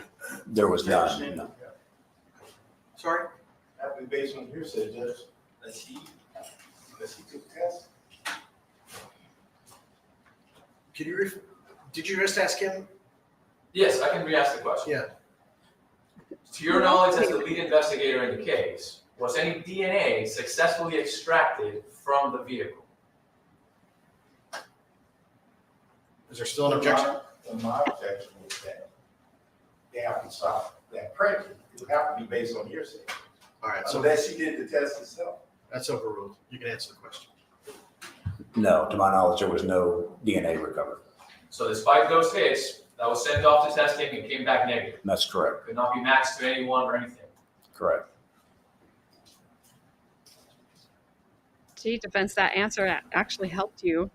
Now, Ranger, you told us that the search of that vehicle, as well as the search of Fowler Road and Lucky Road, happened on May 27th of 2021. That's correct. And then continued on May 28th, the next day. That's right, okay. So on May 27, 2021, is that the date that the traffic stop was also conducted? Yes, it is. Was the traffic stop conducted while the search warrants were being executed? I believe the traffic stop was ongoing while the search warrants were being executed. Okay. So were you able to learn what result came about from the traffic stop? Where was Andres Tarnava after the traffic stop? He was transported to Bexar County. And while he was at Bexar County, at the jail, what were Rangers doing? We were executing the search warrants at the two residential addresses. Was the search of the vehicle also executed during that time? That's after we started losing daylight that day, then we shifted back over to Bexar County to the evidence bay and started the search of the vehicle. After those events unfolded, did you then accompany Ranger Perez to go interview Andres Tarnava, the defendant? Yes, I did. And that was after the execution of the warrants and the search of the vehicle? Correct. Do you know, Ranger Peters, approximately how long Andres Tarnava was in custody after the traffic stop before you all talked to him? I don't know exactly how long. It would have been several hours. If I were to say 4 or 5 hours, would that sound fair to say? That was probably fairly accurate, yes. Earlier in the day, Ranger Peters, a video interview was introduced into evidence. I believe you're present in that video as well as Ranger Perez. Is that true? If it's the interview video, then yes. Okay. Have you also had an opportunity to look at another state's exhibit of that same interview? Yes, I have. Your Honor, may I approach the witness? Yeah. Ranger Peters, let me show you state exhibit number 103. Kindly take a look at it and tell me if you recognize 103. Yes, I do. How do you recognize it, sir? That's the copy of the video that I reviewed. It's got my name, badge number, and the date printed on it. Is it a fair and accurate depiction of the interview as you recall it happening? Yes, it is. Other than some redactions that were done for legal reasons, has it been changed or altered in any way to your knowledge? To my knowledge, no. Thank you, Ranger. Chrissy, are you sure you want to be around me today?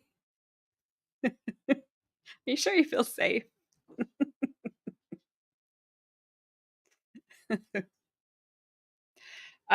We are at the end of day 2. This is Ranger Brad Peters that was also part of the investigation.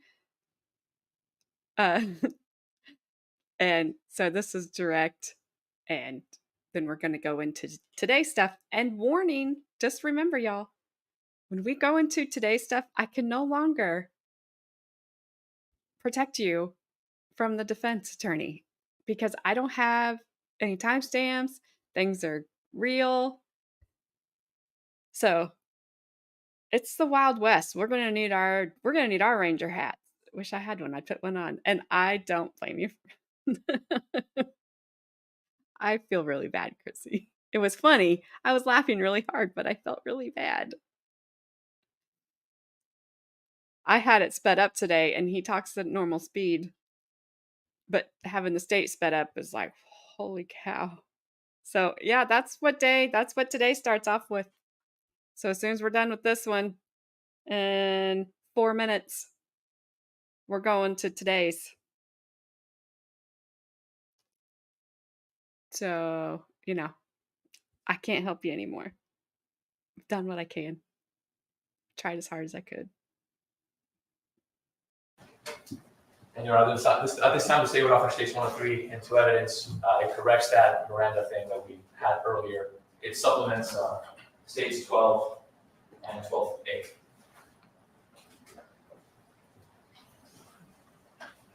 And all the same redactions that were agreed upon. So are you withdrawing 12 and substituting 103? We can do that also. Well, otherwise it's cumulative. We can do that also. I don't want to confuse these folks, so. He's like, I still have an objection. Unless you want them both in there, everyone needs. No, we're gonna object to it. You're going to object to that. Yes. And your basis for objecting is? Well, it's cumulative. So that's number one object, and then those other objections that we had outside the presence of the Right. jury, they go forward and parcel with that. Okay. All right, so Did you hear the judge laugh? You're going to object to that. He's like, well, it's cumulative. He's like, I just said that. But that's not what he said. He just laughed. Like, you're going to lose. You're going to lose. This judge is tired of you. on the cumulative, States 103 is the same video. However, it's got the Miranda warnings on the entire video, not cut out. Yes. Okay. So States 103 is received in evidence. Thank you. He looks pissed. I swear he had sat in his chair like this the whole time. Okay, Ranger Peters, Come in. regarding the interview. Okay. Your Gotcha. recollection was the defendant, Andres Tarnava, read his Miranda warning prior to any question. Yes, he was. Did he voluntarily waive those rights? Yes, he did. Throughout the course of the interview, do you recall if the defendant, Andres Tarnava, made any admissions or confessions? Yes, he did. Do you recall what he confessed to? He confessed to shooting Marisol Klingelhofer. Did he confess as to what he did with the body? He confessed to burning the body. Was this consistent with everything that law enforcement knew up to that point? Yes, it was. Do you remember if the defendant also admitted the why he did this? Yes, I do. And what was that reason? He alleged that Ms. Klingelhoffer stole his late father's driver's license or ID card, maybe social security card, stole some items belonging to his late father. And if you recall, is she alleged to have done that the same day that he shot her or prior? I don't believe it was the same day. It was prior to. Did the defendant communicate any other reasons as to why he did this? Not that I recall. In other words, did Marisol Klingelhoffer threaten him, attack him? He's so Was lucky. she armed? Anything like that? No, not that he mentioned, no.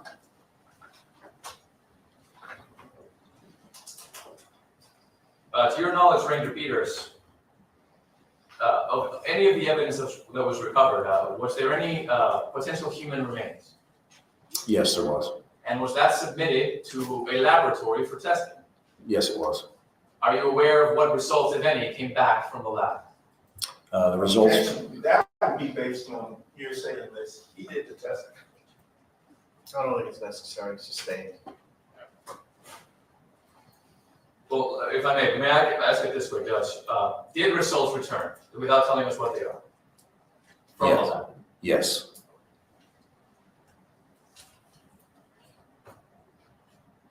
Now, Ranger, I believe I asked, but just in case, the two addresses, Fowler Road and Lucky Road in Bexar County. Correct.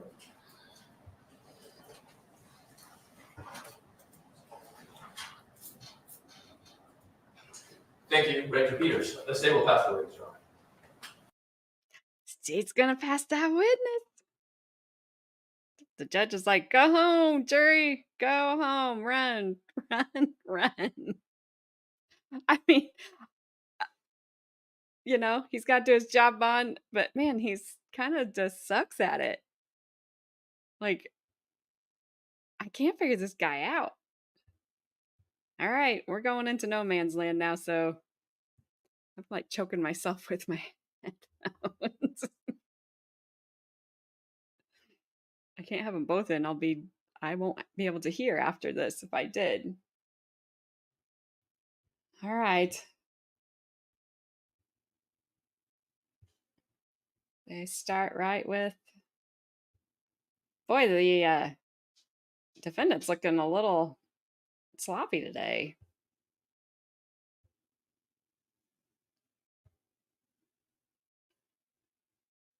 Oh, and no closed captionings available. Sorry. That's a good thing about doing them late is the closed captionings come in. I would rather hear her. I would rather be yelled at by her like we were in Daniel Garcia trial. That would be fine. All right. Here we go. the first just approach you? Yeah. Sir, I'm gonna show you what has been marked as State's Exhibit number 11 for identification purposes only. And I just want you to let me know whether you're familiar with that document. Yes, sir, I am. Would it be fair to say that's in terms of your file on this case or parts of it? Parts of it, this would be the reports in that file. So, are there other information that pertains to this case that would not be included in that file? So there would be attachments that are referenced within the reports that would be attached to that file as separate documents. Would all those documents would have been turned over to the state? Yes, sir. Would that include things like the evidence law? It should, yes, sir. Would that evidence law, would that be a part of the exhibit that I just gave to you? It would be, yes, It sir. would be inserted here? Yes, sir. Could you just kind of thumb through it and see if you can find it? Could you look for it? See the evidence log? Yes. So the evidence log itself will not be in this packet, no.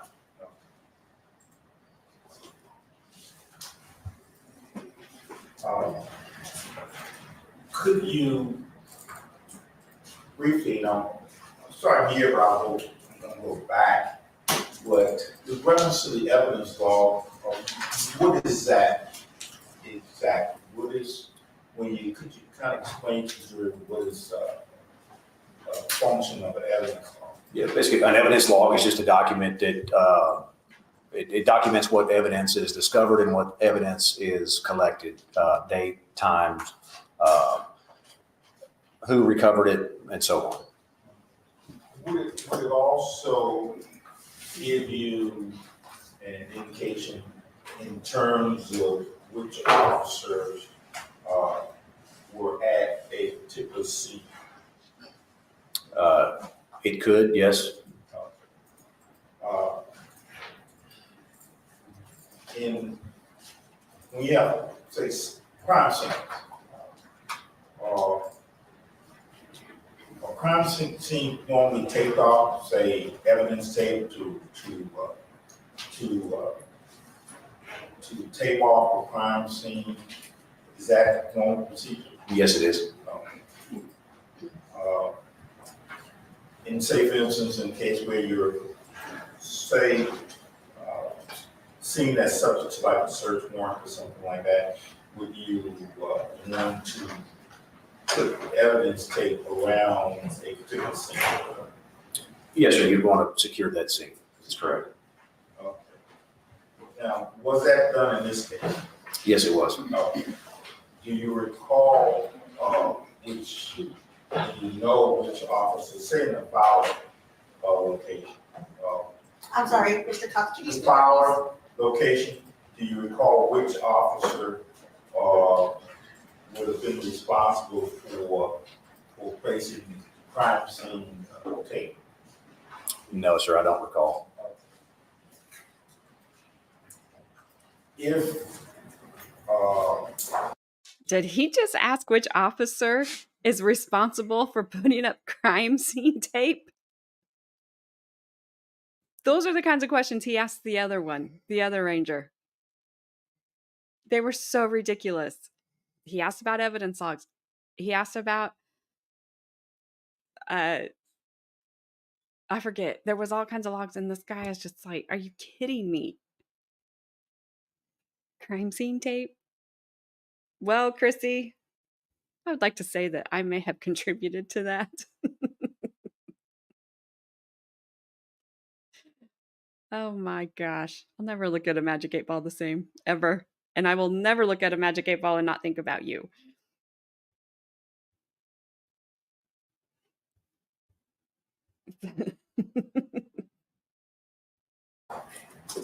once that crime scene tape is established, if a person goes into that scene, would that person have to be listed on the crime scene law? That person should be listed on the crime scene law, yes, sir.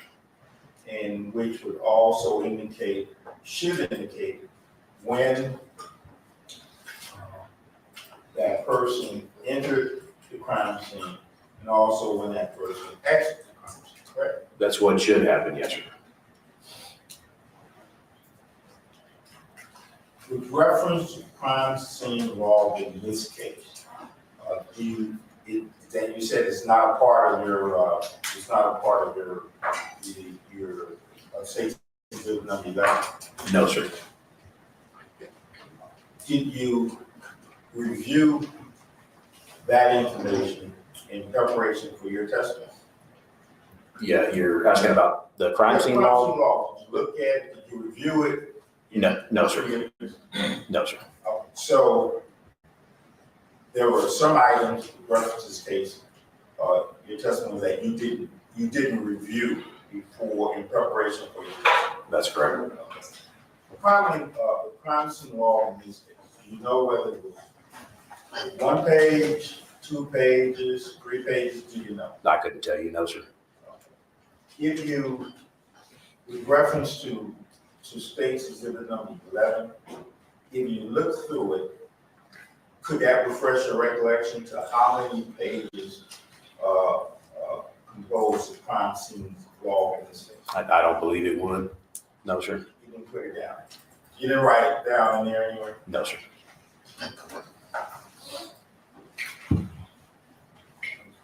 Now,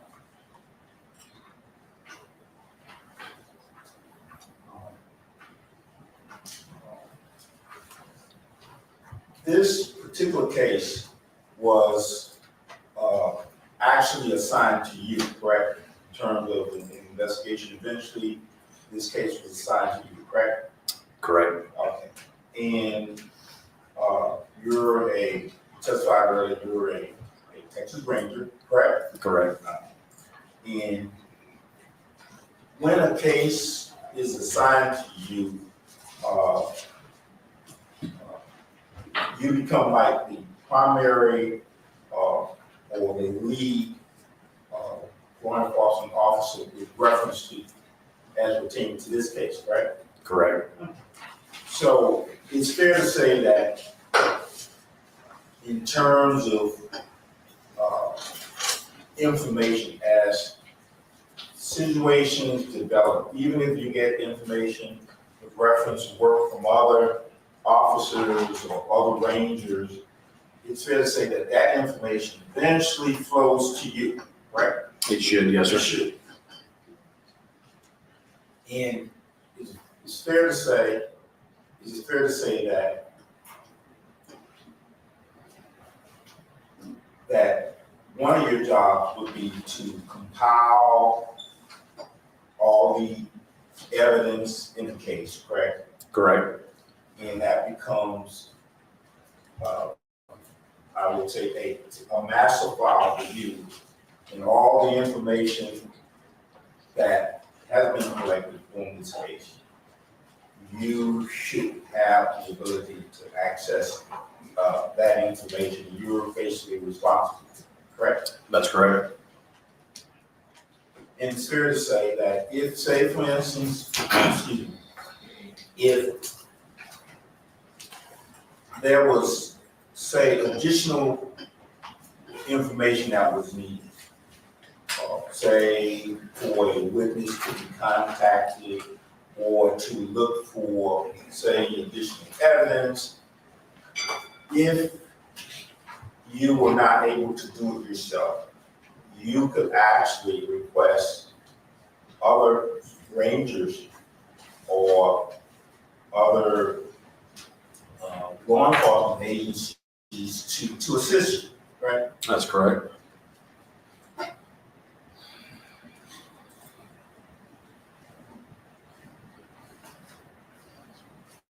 Now,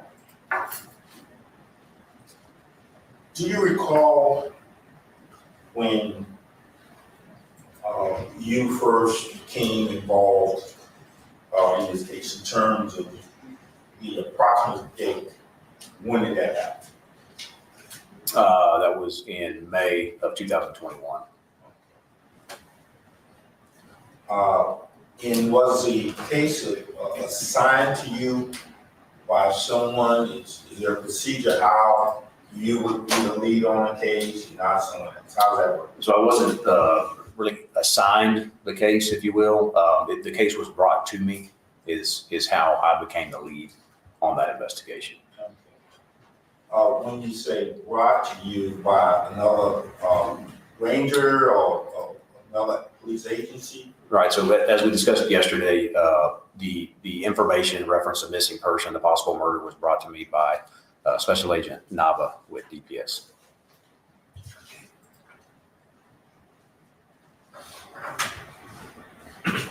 Now, excuse me, once that occurred in this case,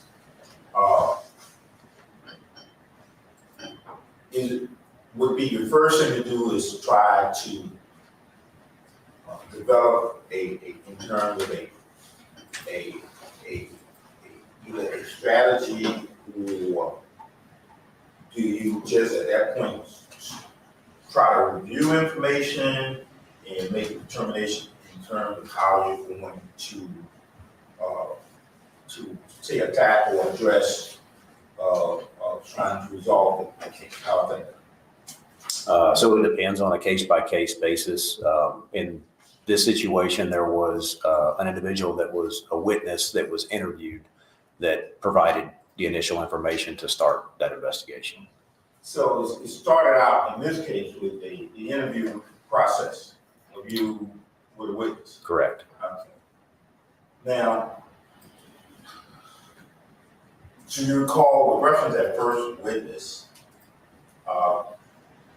Is it someone that you interviewed yourself, or was that person interviewed by another officer? So myself and Agent Nava interviewed the initial witness. Okay. And just to be clear, Nava isn't actually he's DPS. He's not a ranger, correct? He's not a Texas Ranger. He's assigned to the Criminal Investigations Division.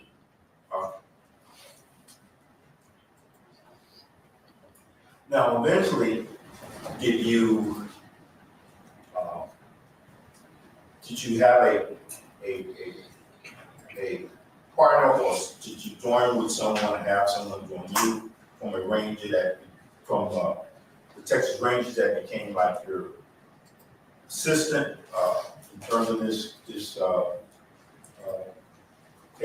Dear Lord in heaven, I can't take this guy.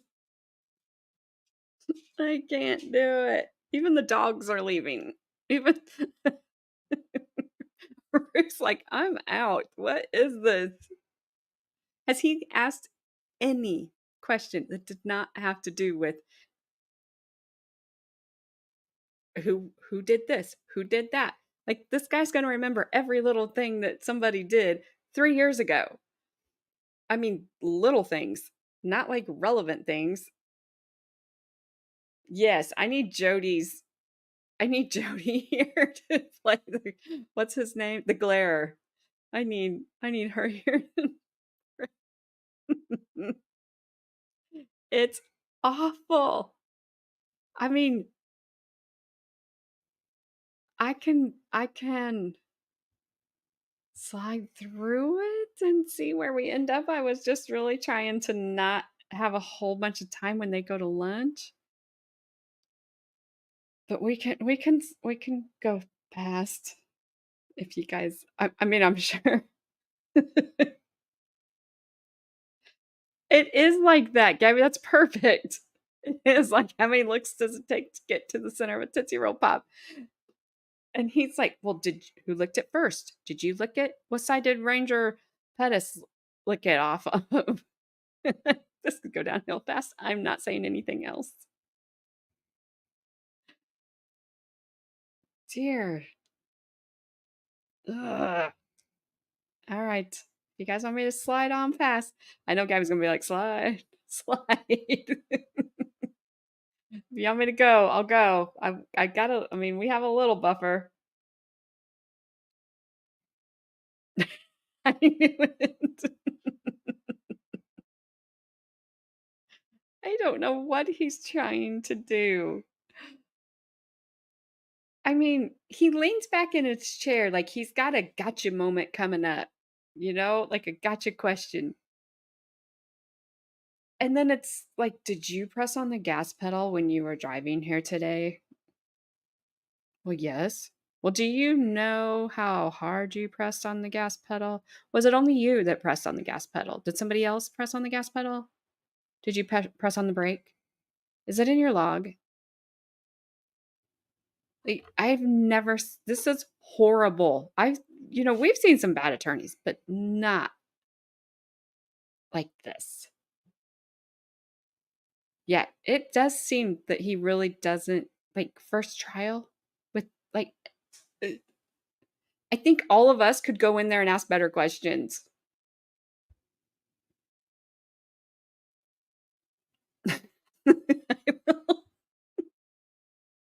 He keeps asking that. Like, yes, a hint you got nothing. All right, Gabby she's a slide. What are you guys? What are the other votes? Are you guys just dying to hear this? I have room. I can go past him.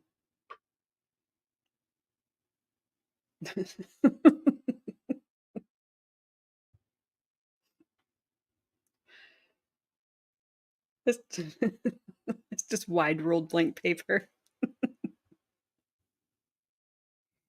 You go wherever Gabby goes. All right.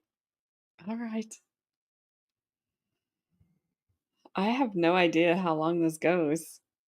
He said yesterday it was going to take at least an hour. All right, Vaughn said slide. At least an hour. Notice the state really never objects when this dude's asking questions.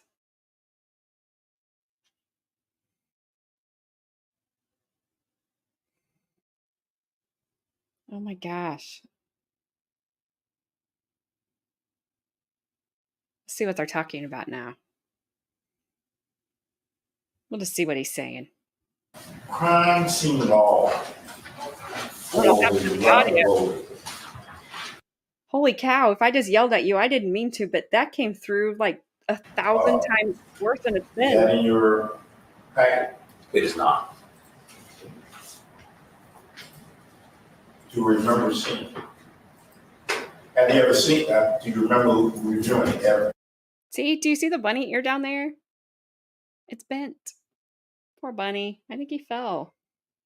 Has it always been that way?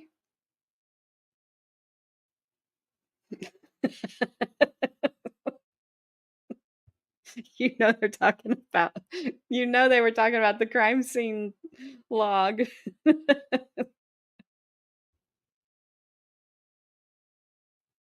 Oh my gosh. It's always been bent, Chrissy. All right. I guess I've never noticed. Okay. Well, at least nobody abused the bunny.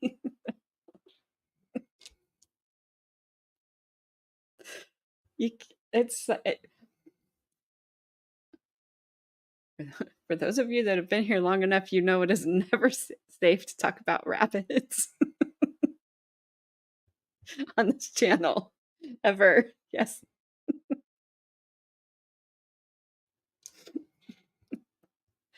Poor rabbit. Maybe his batteries are low.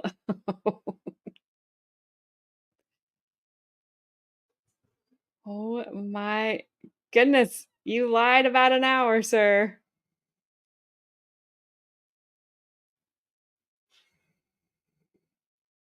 My dog is snoring loudly. I don't blame her. She's like, I'm too bored to get up and look how long he's going. Yes, I know. That's what she said joke. Let's see what he's talking about now. Right. At that point, do you have any idea as to how long, how many hours he had been in interview room? Read my mind. I would say I had an idea, but I don't know exactly how long he had been in there. Did you ask anyone? Say that deputy in the front, how long had he been? No, I don't recall asking that question. So you get into the interview room and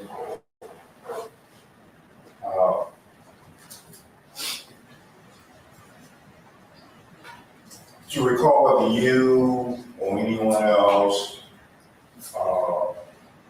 asked what kind of questions, say, are you under the influence of anything?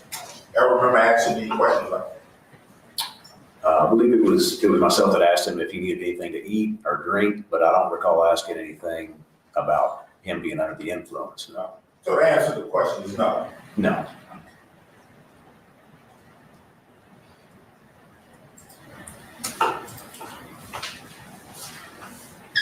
Oh, I think we're done. If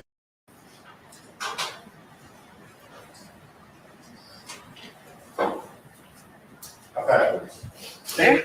Yes, Judge, just very briefly, I'll reiterate.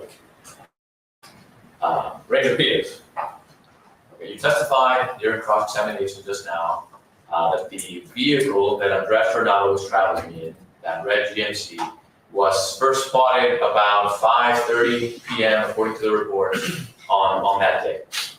Correct. I'm imagining shortly thereafter the traffic stop must have occurred. Yes, sir. Now, from what the jury has seen in that video of the interview, you know it's recorded and you've seen, he was entered into that room at approximately 7:40, 7:50 in the PM, right? But I don't recall the timestamp. If that's what the timestamp said, you wouldn't have any reason to doubt. No, sir. Okay, so between the hours of 5 and 7, we can make the extrapolation that he traveled from there to that room. Maybe he was in another room before, no, right? By the time that investigators, yourself included, come into the room, it's about 11:50 in the PM. But if that's the timestamp on the video, no reason to doubt it. That's the timestamp. Yes. Okay, so we're looking at from vehicle being spotted at 5:30 to 11:50, about a 6-hour period. Correct. No reason to doubt that. No, sir. Okay, so we know that he was in custody for about 6 hours prior to the interrogation. Yes, sir. Okay. Ranger Peters, you were asked questions at length by defense during cross-examination regarding the booking process, magistration, if the defendant had been taken before a magistrate, things like that. You told us you're a peace officer, correct? Correct. And you've been a peace officer since 2006. Correct. So you are familiar with the duties and responsibilities of peace officers according to the Code of Criminal Procedure. Correct. Okay, so let's talk about the duties of a peace officer when a person in custody has to be taken before a magistrate. What do you know about that? Once a person's arrested without, I believe the way it's worded is unnecessary delay, they have to be taken before a magistrate, but it can't be any longer than 48 hours. Okay, was it anywhere close to 48 hours in this case? No, sir. Now let's talk about unreasonable delay. Remind us, Ranger Peters, why there was a delay in this case. So if you'll recall, we relocated to the sheriff's office to process Mr. Tarnava's vehicle prior to conducting the interview with him. So the only delay that was incurred was during the time that we were processing the vehicle. And why is it important for an investigator to do those things prior to engaging with a suspect? So I didn't make the decision to go immediately to the interview with Mr. Tarnava because I wanted firsthand knowledge of any evidence that was located inside of his vehicle prior to going into that interview with him. Okay. Another question, my last series of questions, I guess, out of Ranger Peters, is intoxication. Defense counsel was asking you about whether or not Mr. Tarnava could have been intoxicated. While you were in the room with him, did you perceive any signs of intoxication while he was answering questions? No, I didn't. Was he able to coherently and intelligently respond to any questions that were asked of him? Yes, he was. Was he giving off any signs that he might be slurring his words or not understanding what was being spoken? No, he wasn't. Thank you, Randy. No further questions. No, Judge. No. Just say no, Judge. Anything further, counsel? Just one more. So you wouldn't suggest, prosecution mentioned 48 hours. So are you basically saying that, keep someone locked up in the room 48 hours? That's reasonable? It was 48 hours, that's the maximum time. That's the maximum, yes. So you're not suggesting that, would be fair, well, we won't keep them 48? I'm sorry, can we, I'm sorry, we wouldn't keep them 48, we'd keep them 24 hours in the small room lockup, right? Is that reasonable? To keep them 24 hours 24 hours. without reason? No, I wouldn't say that's reasonable. And the room is not a large room, correct? No. Right. And you testified, you never questioned or even inquired into whether or not he was in another room, a separate room, before he was placed in the room that you interviewed, correct? Correct. Okay. No further questions. All right, Randy. All right, he's been stuck on this other room that apparently the defendant was put in before he was put into the interrogation room that we saw him in. He has been completely focused on that. I don't know it has anything to do with anything. And the defendant even said it. I didn't play that part because it was really, that video was hard enough to understand. He even said, he knew he'd been sitting there for 4+ hours without anybody coming in there to talk to him. He said, I know you guys have been at my house, and he lives with his grandma. So he knew that and that's what this guy said. No, we were out there. We were searching the vehicle. We went to the residence. Like, we were out there doing this stuff so that when we came to talk to him, we had what we needed, or hopefully you have what you needed. I mean, we know there's bad investigations out there, but he has been stuck on this other room like something happened to him. It couldn't have been too bad. He went into the next room and snored for 4 hours. He wasn't too upset if something happened. Bon, I feel bad for the court reporter too. Yes. Crazy grandma, but she's a good woman. Also, can you imagine him? I don't know if Judge Boyd would let him get away with it, because there may be a medical thing, so I understand. I'm just saying, if there's not, we're just going to pretend there's not. In Boyd's courtroom, Fleischer's courtroom, Simpson's courtroom, him rolling around in his chair like that. Like, what are you doing? I don't even think he realizes he's just using his feet to propel himself around in the chair when he needs to ask a question. I don't know. It's just me. Like, what are you doing? All right. I don't have any idea who's next. I don't know if this state is resting. I have no idea. Take care of yourself. Stay well, will you? Thank you. The audio is really bad again. Next witness. Your Honor, the sound state would rest. State red. If I can make a motion, I thought Thursday. You got to take the morning break, ladies and gentlemen. All right for the jury. You feel like this lawyer's like Elvis a dog. He's like, I don't like questions, so I don't look for them. I don't know how to ask a good one because I'm scared of questions. Like Elvis didn't like unalive people. He doesn't look for unalive. He doesn't look for anybody that's passed away. So I'm sure that we're going to hear. I bet this is going to come back, and we're going to hear a very long directed verdict argument that is not going to happen. It's not going to happen. And isn't it weird how they spell bear? I always want to say Bexar. I reminded Carmen and Cheyenne, like, it's Bear County. If you guys ever end up there, don't say Bexar.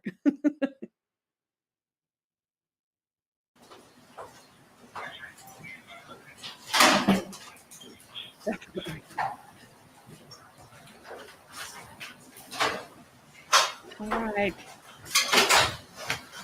Maybe the judge didn't make us listen to it. The directed verdict nonsense, because he was like, yeah, this ain't happening. I apologize for the delay. State you had rested your case. Defense, did you wish to give an opening statement? We're waiting for open statement. All right, call your first witness then, sir. Call me Dr. John Segel. Okay, and ladies and gentlemen, as you will notice, the doctor is back in North Texas. He's going to offer some testimony. The defense is calling him as a witness, and Mr. Tarnava has agreed that we can do it by Zoom. So that's the only kind of situation where we could do that, because you have a right to confront your. That is so interesting. I have never watched a trial where either side defense waived opening statement at opening statement time, and they waived it again. So they have never laid out their plan of this is what we're going to show. They've never done it. Maybe he doesn't know. Huh. I wonder if we're going to go to deliberations today. That'd be awesome. Any witnesses against you, but they've been kind enough to agree to be able to do it by Zoom to save the doctor a flight back here for some testimony that the defense wanted to elicit. Okay, just so you know where we are. All right, doctor, can you hear me? It's the judge. Yes, sir, I can hear you. All right, nice to see you again. Remember that you're still under oath, okay, sir? Yes, sir. All right, thank you, sir. Go ahead, Mr. Cornelius. Doctor, can you hear me okay? Yes, sir, I can. And you're the same Dr. Segel that testified on yesterday, correct? That is correct. I just want to ask a few questions of you, because on yesterday, during your testimony, you spoke about procedures that you used to come up with conclusions that you made about the items, the fragments that you testified about, correct? Yes. All right, so we didn't watch this guy. I think he is a senior forensic anthropologist. He wasn't on the stand very long. His qualifications took him 10 minutes to get through. And again, he's recalling him about procedure. Sir. Now, there was a question that I asked you on yesterday, reference to your examination of these items, these bones, and you asked a question as to whether or not, as a part of the procedures that you perform, whether you're taking X-rays of these items. You know that? Yeah, I believe you had asked, if I remember correctly, you had asked what the typical procedures were that we would do. And I had said something to the effect of providing a general inventory, collecting photographs, and collecting X-rays. I think that was something that I offered. Correct. Okay. And I think it could have been on a follow-up that there were some testimony by you about whether or not you had X-rayed these items, correct? Correct. And do you recall whether you indicated in the affirmative that may have been done or was done? I believe that I did say that I had collected them, which is typically what we were doing at that point. Now, since that time, have you have an opportunity, or did you have an opportunity to go back and review files to make any determination whether that was done or not? Yes, sir, I did. Okay. Upon reviewing Again, your files, were there any,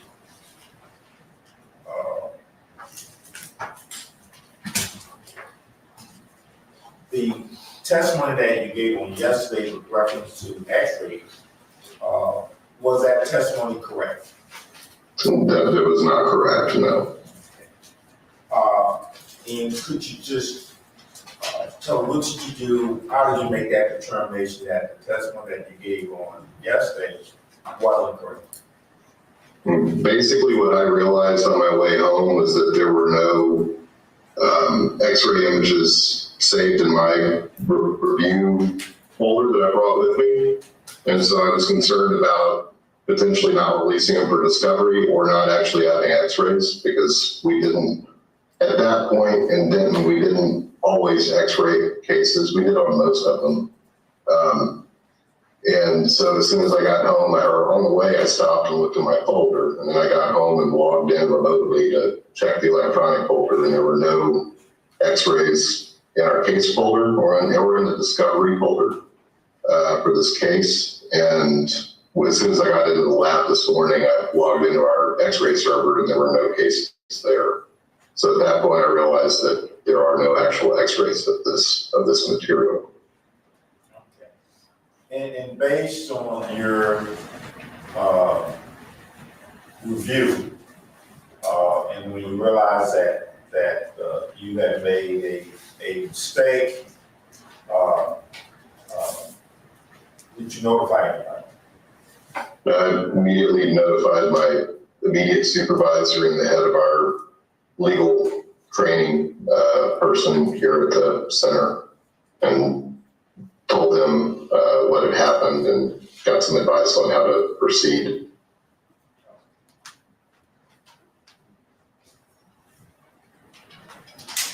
I'll pass it. Dr. Cervello, Yes, sir. after speaking to your supervisor and the other individuals there at the University of North Texas, what did you do with the information that you had testified incorrect? As soon as I was done talking with them, I drafted a letter to send to your office just to inform you of the mistake that I had made, because I didn't want to sit on this. I understand the importance of getting it to you. Yes, doctor, we appreciate that. And about how much longer was it after you sent that we contacted you to let you know to appear by Zoom? Within a couple of minutes, I got the first email. All right. Now, in regard to the x-rays in this case, why would you not have taken x-rays in a case like this? So generally when we're looking at burn material, we're looking for, there's more than we have. Here we had a limited amount of fragments, I think probably less than 30 small pieces of bone. There's not a lot of material stuck to it. It's fairly clean. It's easily recognized as bone. And so there's really no suspicion of it being anything else. Often when we have thermally damaged bone, there'll be a large mass of stuff that comes in, and we have to separate out what are bone fragments, what are pieces of wood, what are pieces of tire, foam, all the other kinds of debris that might be present with burn material. And that wasn't really an issue here. And then we usually use it to search for things that we don't expect to be present. So it really, given what we were presented with in this case, I'm not surprised that I didn't x-ray it, because it was very clear with what I had. All right. And you testified yesterday that your determination of human versus non-human bone fragments is largely the result of observations, correct? That is correct. All right. And I think it's fair to say you made a mistake in believing that you've taken x-rays. That is definitely a fair assessment. All right. However, does the lack of x-rays in any way change your opinion about the nature of the bone fragments we discussed yesterday? No, it does not. That's what it's sure. That's this follow-up. Doctor, you remember on yesterday, that I even asked you about whether or not a radiologist looked at these bones, correct? Do you remember? I remember, I thought you asked me if I look at it like a radiologist. That's how I interpreted the question yesterday. I'm not a radiologist. I'm sorry. You're not a radiologist. No. Now, you testified that in some cases, items would be x-rayed, correct? This is correct, yeah. Okay. And when the x-ray, you do an x-ray on it, are you looking for certain things on that x-ray that will help you, say, in the decision-making process? You broke up a little bit. So are you talking about cases such as this one when we're dealing with thermally damaged bone? Yes. So on thermally damaged bone, like this, and again, it's the amount of material that you receive varies from case to case, but often we get large bags of material, and it'll be a mixture of fragmented bone and everything else that could potentially come out of a fire scene. And so we have to, before we can really say anything about the bone fragments, we've got to make sure we isolate those from everything else and sort into different materials. And so we will use that because bone is relatively dense, and so it's going to show up brighter, for lack of a better term, on an x-ray than something that's not as dense like wood or foam. You know, rocks are dense, and so they might show up or dense on an x-ray. And then we also look for suspicious metal fragments. So often on burn cases, you're looking to see if there's potentially something that could be a projectile that you could recover. And so that's, on burn material, that's typically how we use x-rays.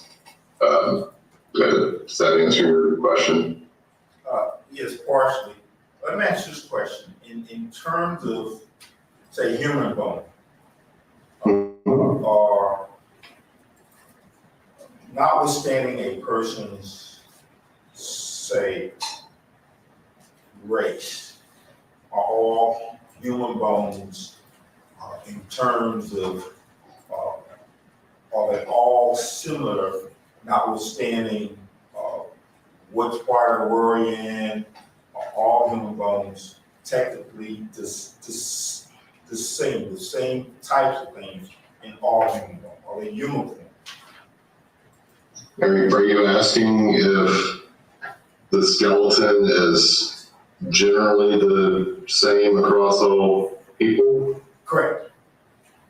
I mean, in general, there's variability, but we all have roughly the same parts. You know, some people have extra little bones that might form in tendons, or extra little bones that might form in the sutures of their skulls. But, you know, and the shapes might be slightly different from person to person. But in general, we all have essentially the same major parts. Yeah, parts, but things like density, how dense they are. And when you look at this, that's going to be something that varies from person to person as well. You know, your age can affect your bone density, the sex of an individual might have an effect on it. General health like that.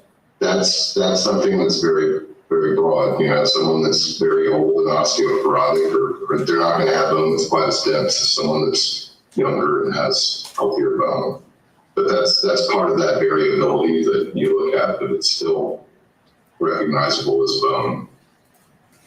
So in a case you said where there's some thermal damage to a something that you consider bone, so you would just rule out the x-rays and always not x-ray them, or would it vary just based on the situation? The main question on this, there wasn't really any doubt that what I was looking at was bone. The question was, is this human bone or non-human bone? And that is a process that involves, gross examination and examination under a little bit of magnification like we talked about yesterday, shooting an x-ray of those bone fragments really wouldn't have given me any more information as far as is it human or not. Now, when you look at them through a microscope, I know there's some microscopes that you're allowed to take photographs of what you're looking at. Mm-hmm.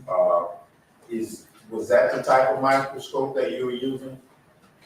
No, I didn't use a microscope on these. I just used we have a lamp on our workbench where we do all of our analyses.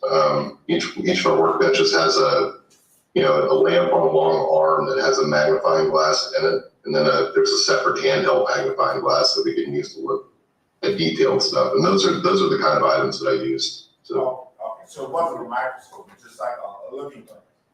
No, gross, yeah, looking glass, gross observation, and low magnification under a looking glass or under a magnifying glass.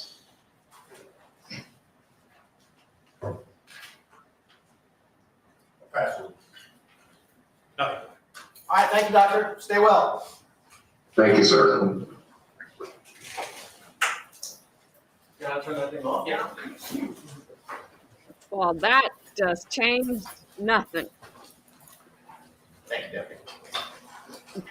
All right, next witness, please.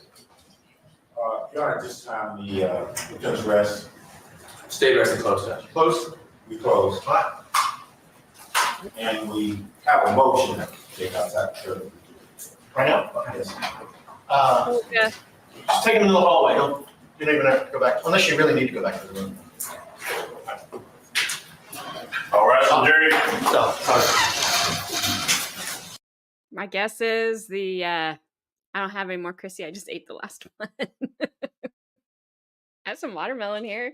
I haven't had it yet. My guess is we're getting ready for the directed verdict argument. Maybe, because he didn't send the jury back anywhere for very long. He said they'd just send them out. Chrissy, I would share some with you if I had any more, but I just ate the last one. I don't have it paused, by the way. Just waiting for them to come back. I do not have. Oh, yes. I was like, I don't have watermelon.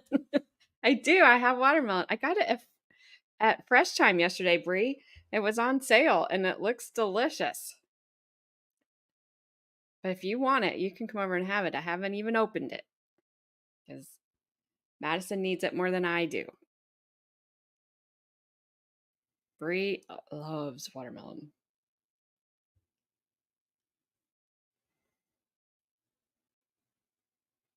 Oh, sorry, I forgot I could fast forward. Sorry. That's attorney has me all kinds of. All right, it's cause number 2022 CR 8637, State of Texas versus Andres Perez Tarnava III. Charge of the court. Members of the jury, the defendant, Andres Perez Tarnava III, stands charged by indictment with the offense of murder, alleged to have been committed on or about the 26th day of April 2021 in Bexar County, Texas. The defendant has pleaded not guilty. Our law provides that a person commits the offense. Wait, is he reading jury instructions? And Gabby, it takes one to know one. If he's reading jury instructions, awesome, awesome, awesome. Because I don't think it's going to take long for this jury to come back with a verdict. Well, all right. I can't promise it'll be here later. But you go take that nap. I know you need one. Sorry, Chrissy. Chrissy, I'd tell you to go to Burger King, but I can't.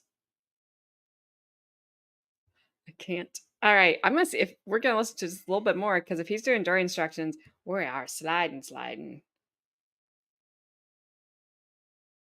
Gosh. All right. Hang on. Oh, yeah, Chrissy. Absolutely. Absolutely. If we can finish this today, that'll be amazing. Amazing. Of murder if he intentionally or knowingly causes the death of an individual or if he intends to cause serious bodily injury and commits an act clearly dangerous to human life that causes the death of an individual. Individual means a human being who is alive. Bodily injury means physical pain, illness, or any impairment of physical condition. Serious bodily injury means a bodily injury that creates a substantial risk of death or that causes death. Causes. Judge Kevin M. O'Connell, judge presiding by assignment for the 226 Judicial District Court of Bexar County, Texas. State. I'm gonna take 8 calls. Of course. Oh, do you want me to go back? I'm sorry. Members of the jury. When I see her in hell, I'm going to fry her ass. I would do it again in 1,000 years. I would do it again and again. Those are his words, not mine. I think the evidence in this case shows pretty clearly what happened. This defendant, mad that Marisol Klingelhofer had stolen something that belonged to his departed father, social security number, ID, something like that, got mad. He couldn't get her over to his place, so he went and found her where he knew she was hanging out with friends. He walked up to the car she was sitting in with Ruben Arguello. He shot her twice in the face with a .25.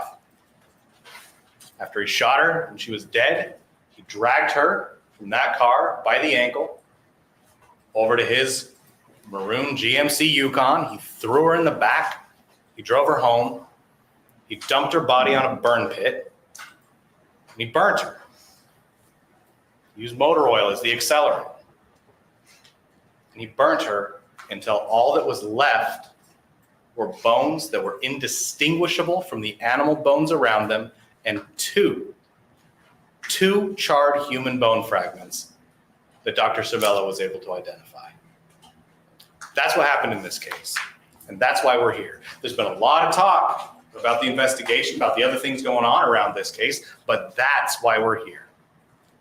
So I'd like to talk to you a little bit about the law in this case and some of the more tricky elements of this jury charge. After I'm done, Mr. Cox and Ms. Garza will speak to you. And then finally, Mr. Jordan will give you the last word in this case. But I'd like to talk about this charge. And one thing really quickly, in regards to that confession, there are a number of discs here that contain pieces of that confession. You saw, because of the error that the state made, it was our fault, that the Miranda warning had been excised unintentionally from that original confession. We now have a complete version. The only things removed from it are things that are muted for evidentiary purposes, but states 103 is going to be the one to ask for. If y'all want to watch the confession, if you want to see anything from the defendant's statement, ask for states 103. That'll be the complete thing.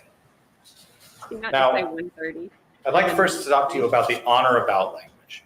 And the way the law is in the state of Texas, honor about can mean any time anterior to the presentment of the indictment, which means before the indictment is signed by the grand jury, back to the beginning of the statute of limitations. There is no statute of limitations for murder. So as long as the state proved that this offense took place before September 7th, 2022, the honor about language is legally satisfied. We've done more than that. We've proved to you that this happened in late April of 2021, on or about April 26th. There's a little bit of disagreement. Some of the civilian witnesses who saw it happen aren't entirely sure, 27th, 28th, those exact days, and law enforcement wasn't involved until a month later. So there's a little bit of wiggle room, but we proved that it happened on or about April 26th of 2021. The other thing I'd like to talk to you about is these two sections about the voluntariness of the confession and the legality of the stop. So you received instructions that an officer must have a reasonable suspicion in order to pull somebody over for a traffic stop. And that's right here in your jury charge. There's been a lot going back and forth about pretext stops, about maybe a briefing that did take place earlier that day, whether officers were looking for a reason to pull the defendant over. And I'll tell you, they were. All of the testimony from the stand says they were. But this instruction tells you that the question is an objective one. If an officer has a valid reason to make a traffic stop, then the stop is valid, no matter what the underlying reasons are. And in this case, They stopped the defendant for failing to display a rear license plate. It was a valid traffic stop. And it was a valid arrest. Which takes us to the question of the confession. Now, there are three circumstances that the jury instructions talk about. They talk about whether the defendant was in custody, whether the defendant was Mirandized, and whether the statement was voluntary. Now, I will tell you, the first question is, there is no question. He was in custody. He was under arrest. He was at the sheriff's office. He was not free to leave. This defendant was in custody when that interview took place.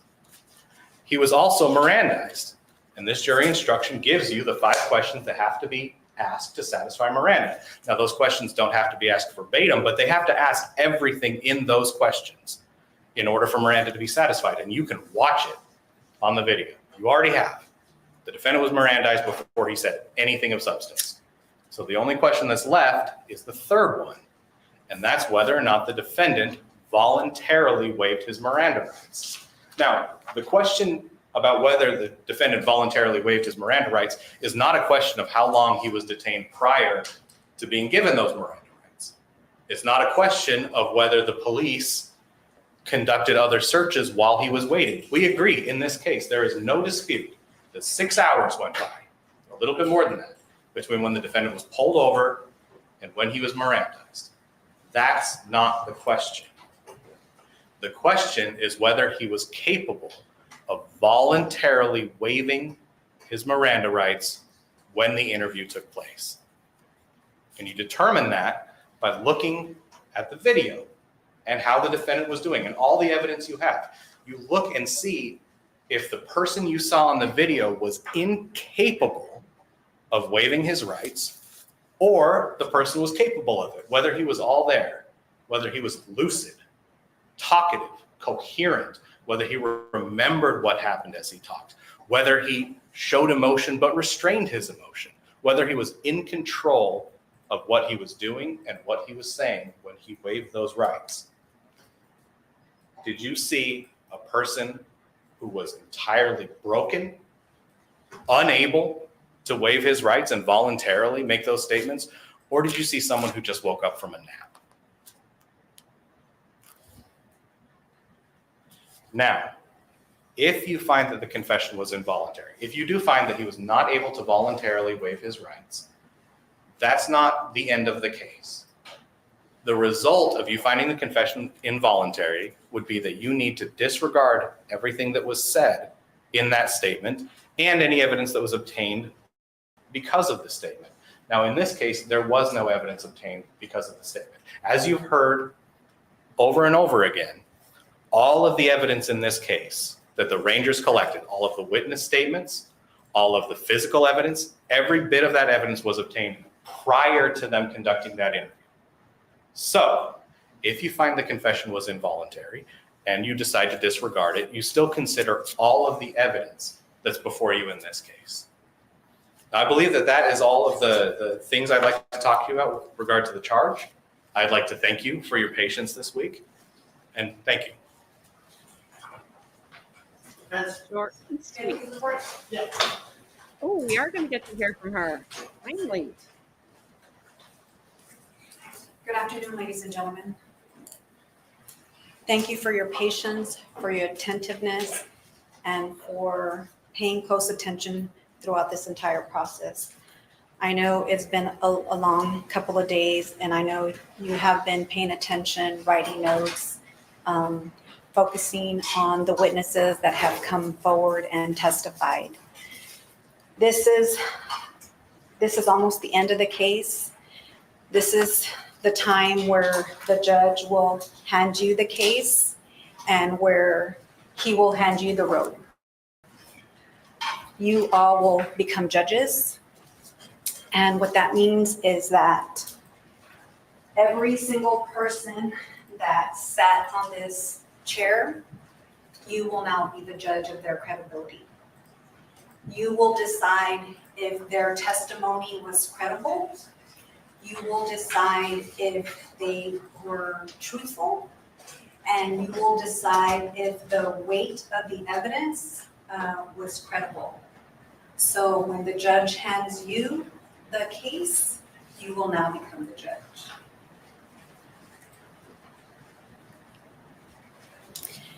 You will judge the credibility of all the witnesses that came in and testified, including all the law enforcement agents that came in and testified, including all of their actions or lack of their actions. You alone, individually, will be the judges of their actions. With that said, when you go and you deliberate, you will be handed the charge of the court, as the state mentioned. And so I'm going to go over certain portions of that with you, highlighting some of the portions that I would like you to focus on.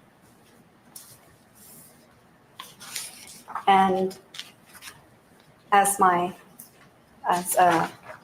the state focused on, I'm going to also be focusing on the stop.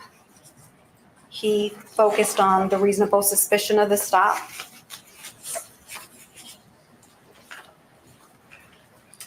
Law enforcement, they talked a lot about that there was reasonable suspicion of the stop. When you go to the back, you're going to have the definition of the reasonable suspicion. The judge read everything here. He read everything that you're going to have in order to make a decision, in order to render a verdict. You're going to have everything here. All the law, you're going to have it with you. You're going to be able to tear it apart, pick it apart, and be able to make a decision. The state of Texas earlier stated that there was reasonable suspicion to stop the vehicle. However, if you go back and you listen, I know that you were listening.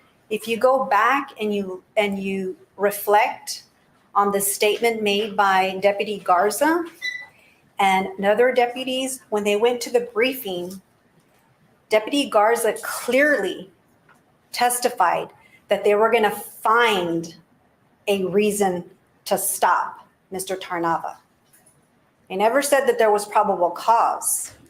When Mr. Tarnava was driving off of I-35, and they were at that briefing, he clearly testified and he said they were going to find a way to stop him. They never said that there was probable cause. They were going to find a way to stop him. So when you go back and you go to that section where it states, under the laws of the state of Texas and the United States, before a police may stop a moving vehicle for a traffic offense, the officer must have a reasonable suspicion based on articulable facts to believe that the driver has committed some offense against the traffic laws of the state of Texas. Remember what Officer Garza said. They were going to find a reason to stop. Did they create probable cause?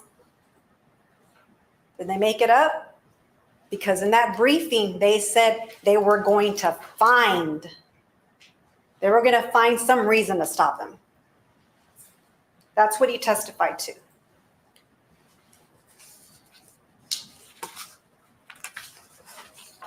I also want to talk about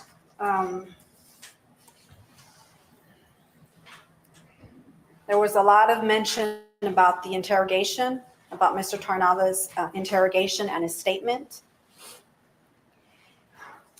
And it is true, there has to be 3 prongs that need to be satisfied. And one of them is the statement, when the statement is given, it has to be under custodial interrogation. And I think we can all agree that Mr. Tarnava was in custodial interrogation.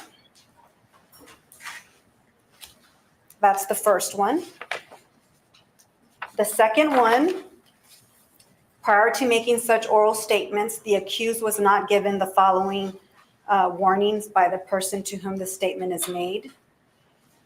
that means that, was he given his Miranda rights? We had that whole issue where they had to get another DVD made so that you guys could hear that the Miranda warnings were given to Mr. Tarnava. So he was given his Miranda warnings. That's the second prong. The third prong is where the state of Texas and I disagree a little bit. It states, and the defendant did not knowingly, intelligently, and voluntarily waive such rights if they were given. The state of Texas position is that Mr. Tarnava freely and voluntarily waived those rights. However, it goes on and it states, a defendant's statements may be considered involuntarily when there is overreaching in the form of official coercive conduct by the person doing the questioning of such a nature that any statement obtained thereby was unlikely to have been the product of an essentially free and unconstrained choice by its maker. So, Mr. Cox focused a lot on where Mr. Tarnava was during the entire time of the interrogation. He was in 2 separate rooms. We really don't even know how long he was in that other room. We think he was in the room probably an hour and a half, maybe a little longer. And in the video that you saw, we got it down to maybe 4 hours. So 4 hours by himself in handcuffs, and in the other room, maybe an hour, hour and a half. So total, maybe 6 hours without anybody there. We do know that there's an officer outside. So they want to claim that he's comfortable because he's asleep. Well, he has nothing else to do. All right, lady, I'll give you that. I'd probably fall asleep too because it was late and he's sitting in this room for hours and hours and hours with nothing to do. And then he tells a story of what he did. Give me past that one, sweetheart. Because you can't prove what happened in that other room either. And neither can she or they. Nobody knows. But obviously nothing bad, or he's not like hurt. He's not injured. I mean, my goodness. Weak and weak and weak. He's a big guy sitting in that chair. I don't think that's comfortable. He has nothing else to do but to sleep. He can't leave. He has an armed guard outside. He can't leave. Because he's under arrest. He can't use the phone. He can't get any water. He can't get anything to eat.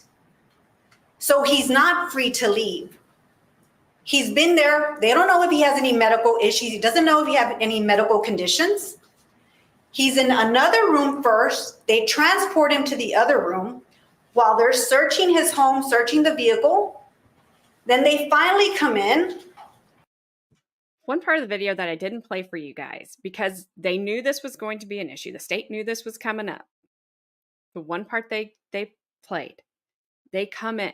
He never gets up and goes to the door and tries to get anybody's attention, ever. There's a dude sitting right outside the door. He never goes there to say, hey, help me, whatever. Then they go in, they give him water. Then they ask him if he's hungry. They offer him food. They did everything. Like, blah. I know, George. And I'm not blaming her for doing her job. I never do. I'm generally defending these guys when they're making a horrible closing because they don't have anything, because they're doing their jobs. And I get it and I understand it. But for some reason, she's getting under my skin today. She needs to stop it.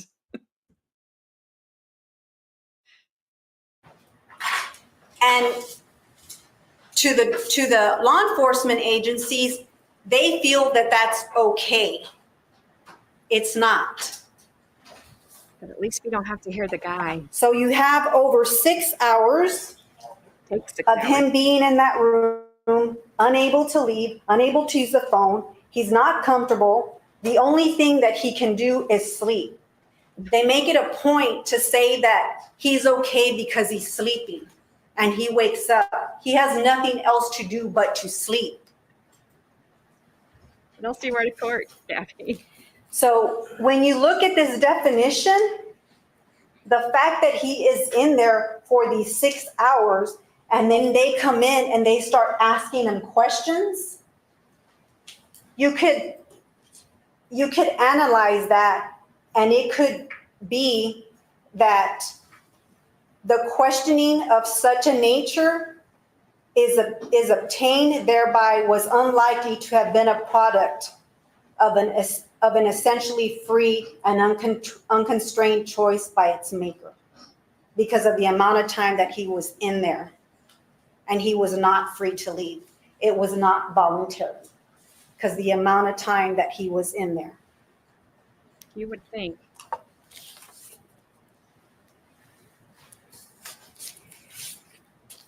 You are instructed that unless you believe from the evidence beyond a reasonable doubt that any statement introduced into evidence was freely and voluntarily made by the defendant without compulsion or persuasion, or if you have any reasonable doubt thereof, you shall not consider such statement for any purpose nor any evidence obtained as a result thereof.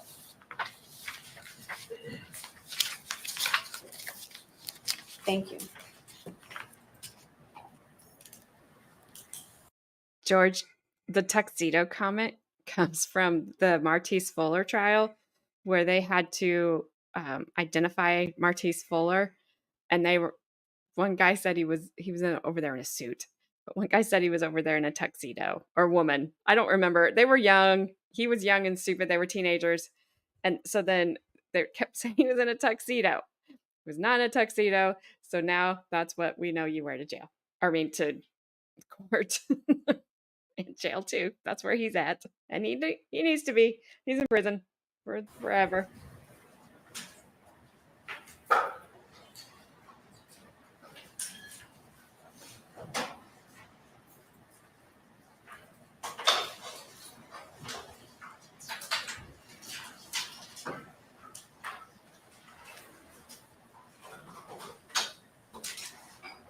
I could see that, George. I could understand that. That really is pretty fascinating. I agree with Fawn. Oh, I thought we were done with him.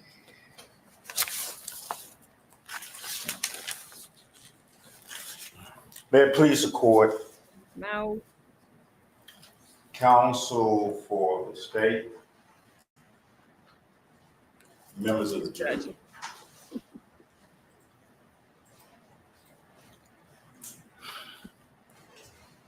This part of the trial is referred to as summation or closing arguments. I thought it was just her. This is where the lawyers kind of highlight what we felt that the evidence showed. As the judge indicated, that what the lawyers say is not the evidence. At first, we'd like to thank you for your being here throughout this trial and being attentive to everything that has happened in this trial thus far. Now, I've never seen this. as the defense attorneys, we're placed in a situation where the state had spoken to you earlier, and then when we're seated and we can't say anything else, we'll come again and they'll talk to you. Now,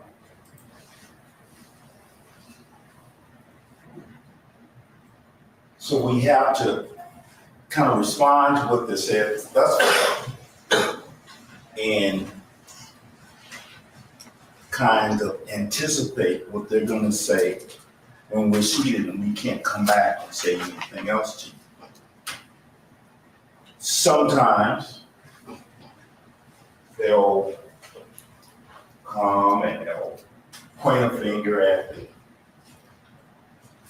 the accused and they hit on the fist on the table and tell you this is a clear case.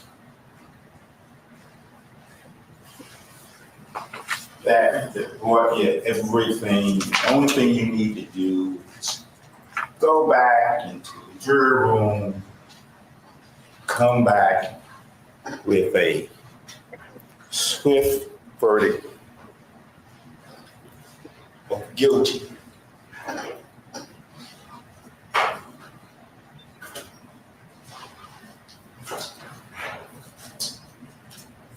In that their interest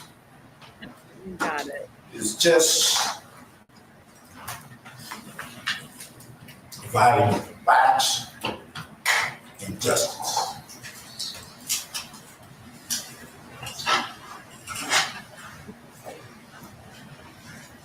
The problem is that your job is to review all the evidence, consider what they brought forward, and also anything that is lacking.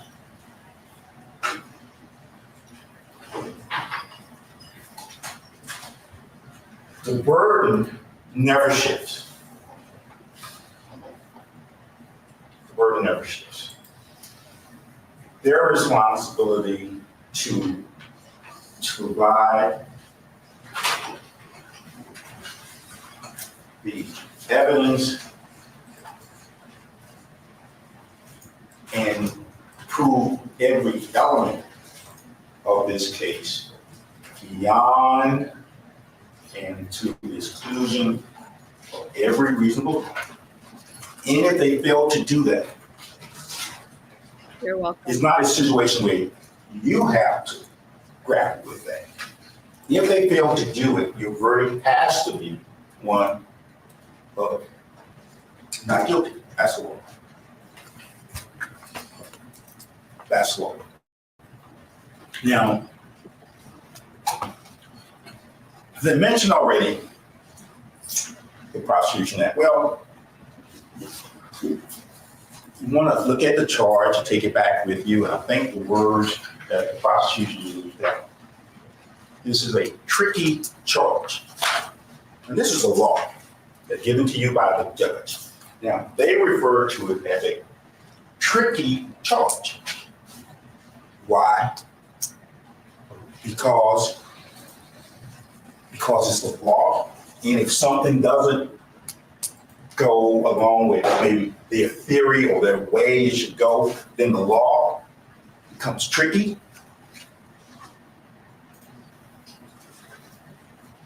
They mentioned already about the investigation.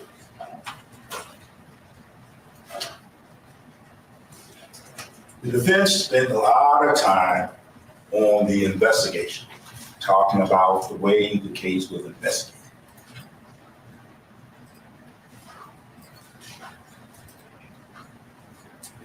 The ends of these cases, any trial, doesn't justify the means.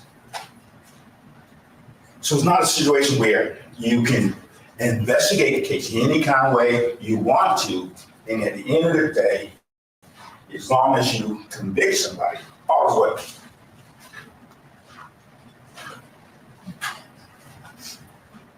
We anticipate, they're going to show you photographs. They're going to probably put the interview back on the screen, ask you to look at it in terms of their positioning on this case. But the investigation is important too.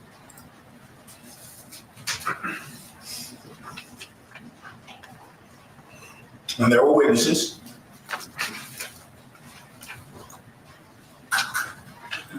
Some eyewitnesses that were at distances where they indicated that they saw some things and didn't see other things. Some witnesses that testified that they were under the influence of meth.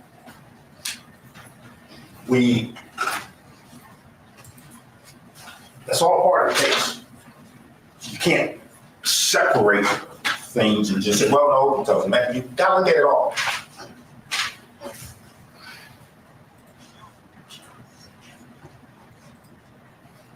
At the inception of this investigation, there was an issue. One of the issues was that not one of the eyewitnesses that took the stand ever said that, well, I saw something and I reported. Not one.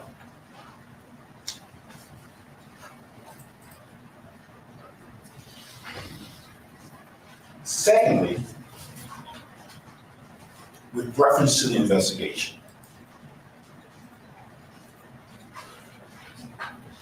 there was kind of a rush to judge. Why?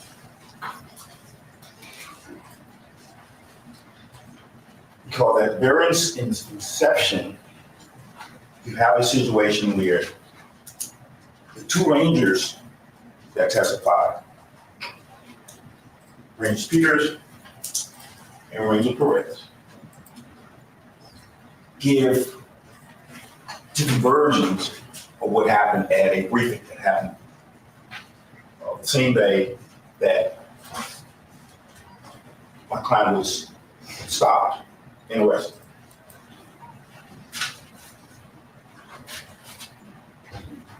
These are officers, not only officers, rangers, all kinds of experience.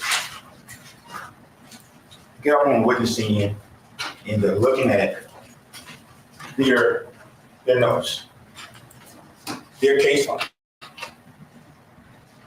Their case, it's their investigation. I don't know what just happened, but it messed up everything. So hopefully you guys can hear them again. I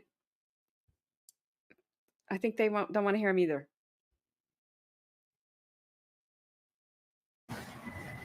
And almost every time a question was asked that wasn't asked by the prosecution, they didn't recall.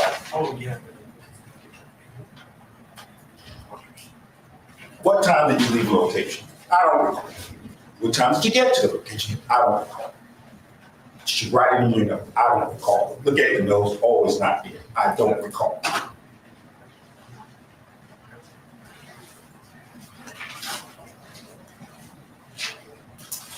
Say to ask a question?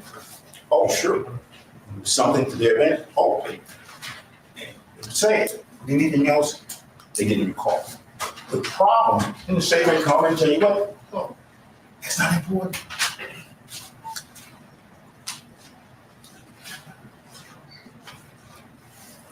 I think everything in the case is important.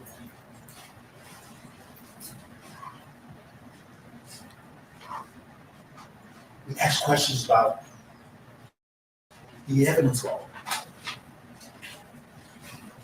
They don't recall. Did you give, in that briefing, the briefing? They don't recall. They don't recall how long it was. They don't recall, except for the one or two officers, how many were there. They don't recall what instructions were given to them. They don't recall.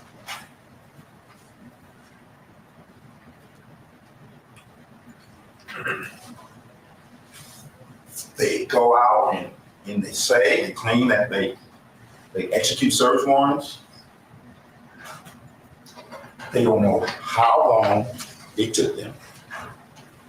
not sure what time they get to the next locations. They don't recall them. Those things are important. And why? Because when you look at the instructions, and there's issues in terms of whether or not a statement that was taken, and whether that process was a process that someone may have overreached. The time frame is important.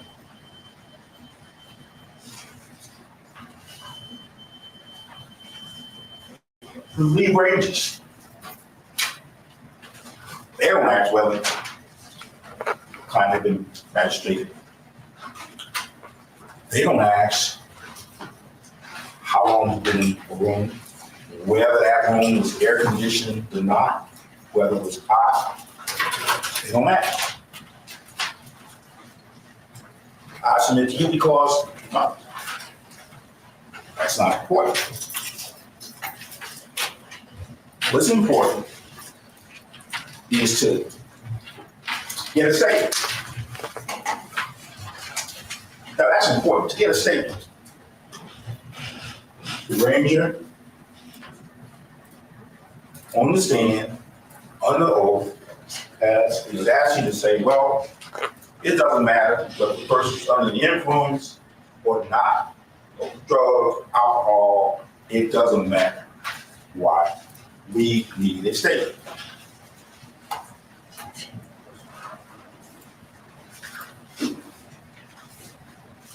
So what do they do? They go out and they do what? And there was testimony from the Rangers. There are other Rangers. They have people to help. Have folks that go and take the evidence and also take the question of take a statement.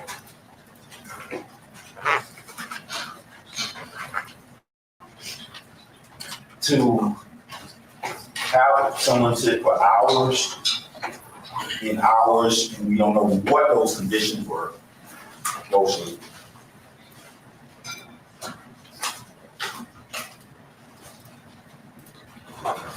We'll take a statement.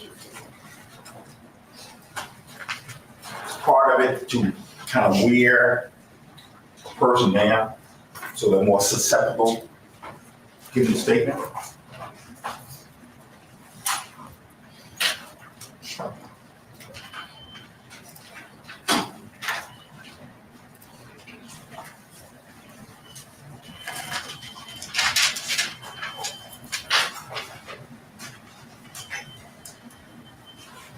Standard is, and the standard will always be, proof beyond a reasonable doubt.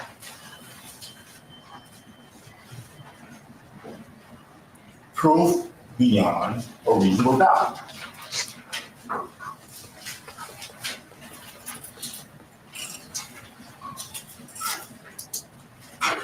This morning we had the doctor that talked about the x-rays, and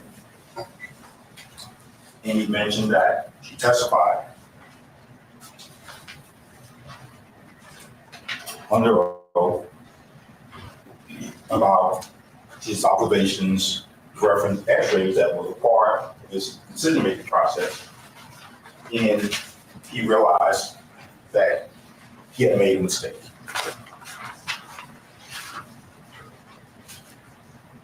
People make mistakes.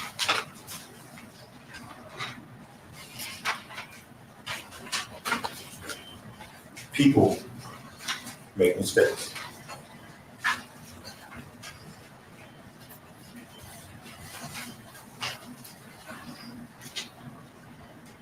I don't know exactly what the state is going to say to you when I see it. They may wheel the barrels back and talk about those.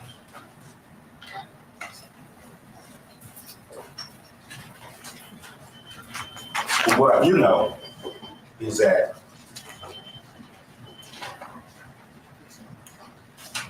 this case, based on the evidence, was targeted. And part of that targeting was to build the evidence against my client.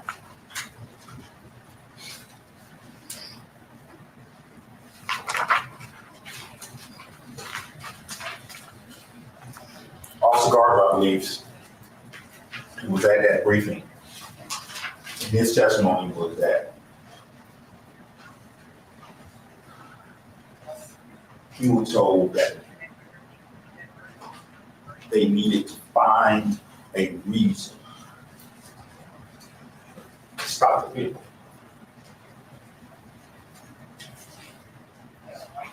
It's not my words, but his words.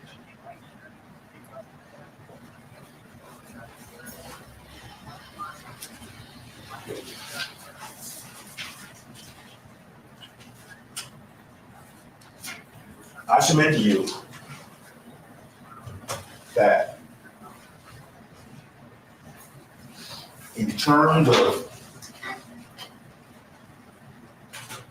the statement that my client gave, that there were issues about the timing of it, and the officer's repeated responses of, I don't recall.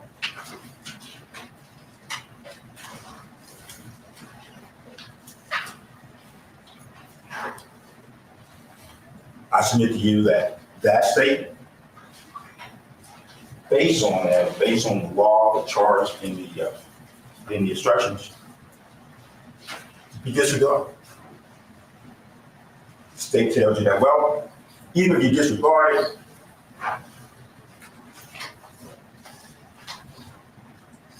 there was nothing, no other evidence that was gathered based on that, or even based on that stop. You see, state exhibit number 25 and 26, which appears to be some type of handgun.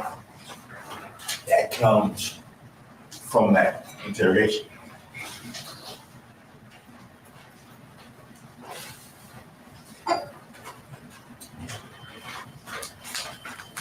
I submit to you that when you consider all the evidence, the lack of evidence in the way that evidence was actually gathered, that even if it's a pound on his desk and he points at my client, that's the only verdict that's just with all those issues. Opening out. Jordan, May it please the court. please. Opposing counsel. Sorry. Good afternoon, ladies and gentlemen. At the very beginning of this trial, during opening statements, I told you that this case, in a nutshell, would be I've heard about it three now. things. And those three things remain as true then as they do now. I told you that this case was about him shooting her and killing her, burning the remains, and him being guilty. And all of the evidence in this case has proved that beyond a reasonable doubt. All of the elements that we discussed ever since jury selection have been proven to you beyond a reasonable doubt. Back in opening statement, the state also gave you a sort of roadmap of everything that we expected you to see throughout the course of this trial. I told you the witnesses that would come to talk to you, in what order they would come to talk to you, and all of those things have come true. All of the promises that the state made to you have come true. This case has been proven beyond a reasonable doubt, ladies and gentlemen. You heard from the victim's daughter, Marisol Klingelhofer's daughter, right? And she told you when she made the report of her mom being missing.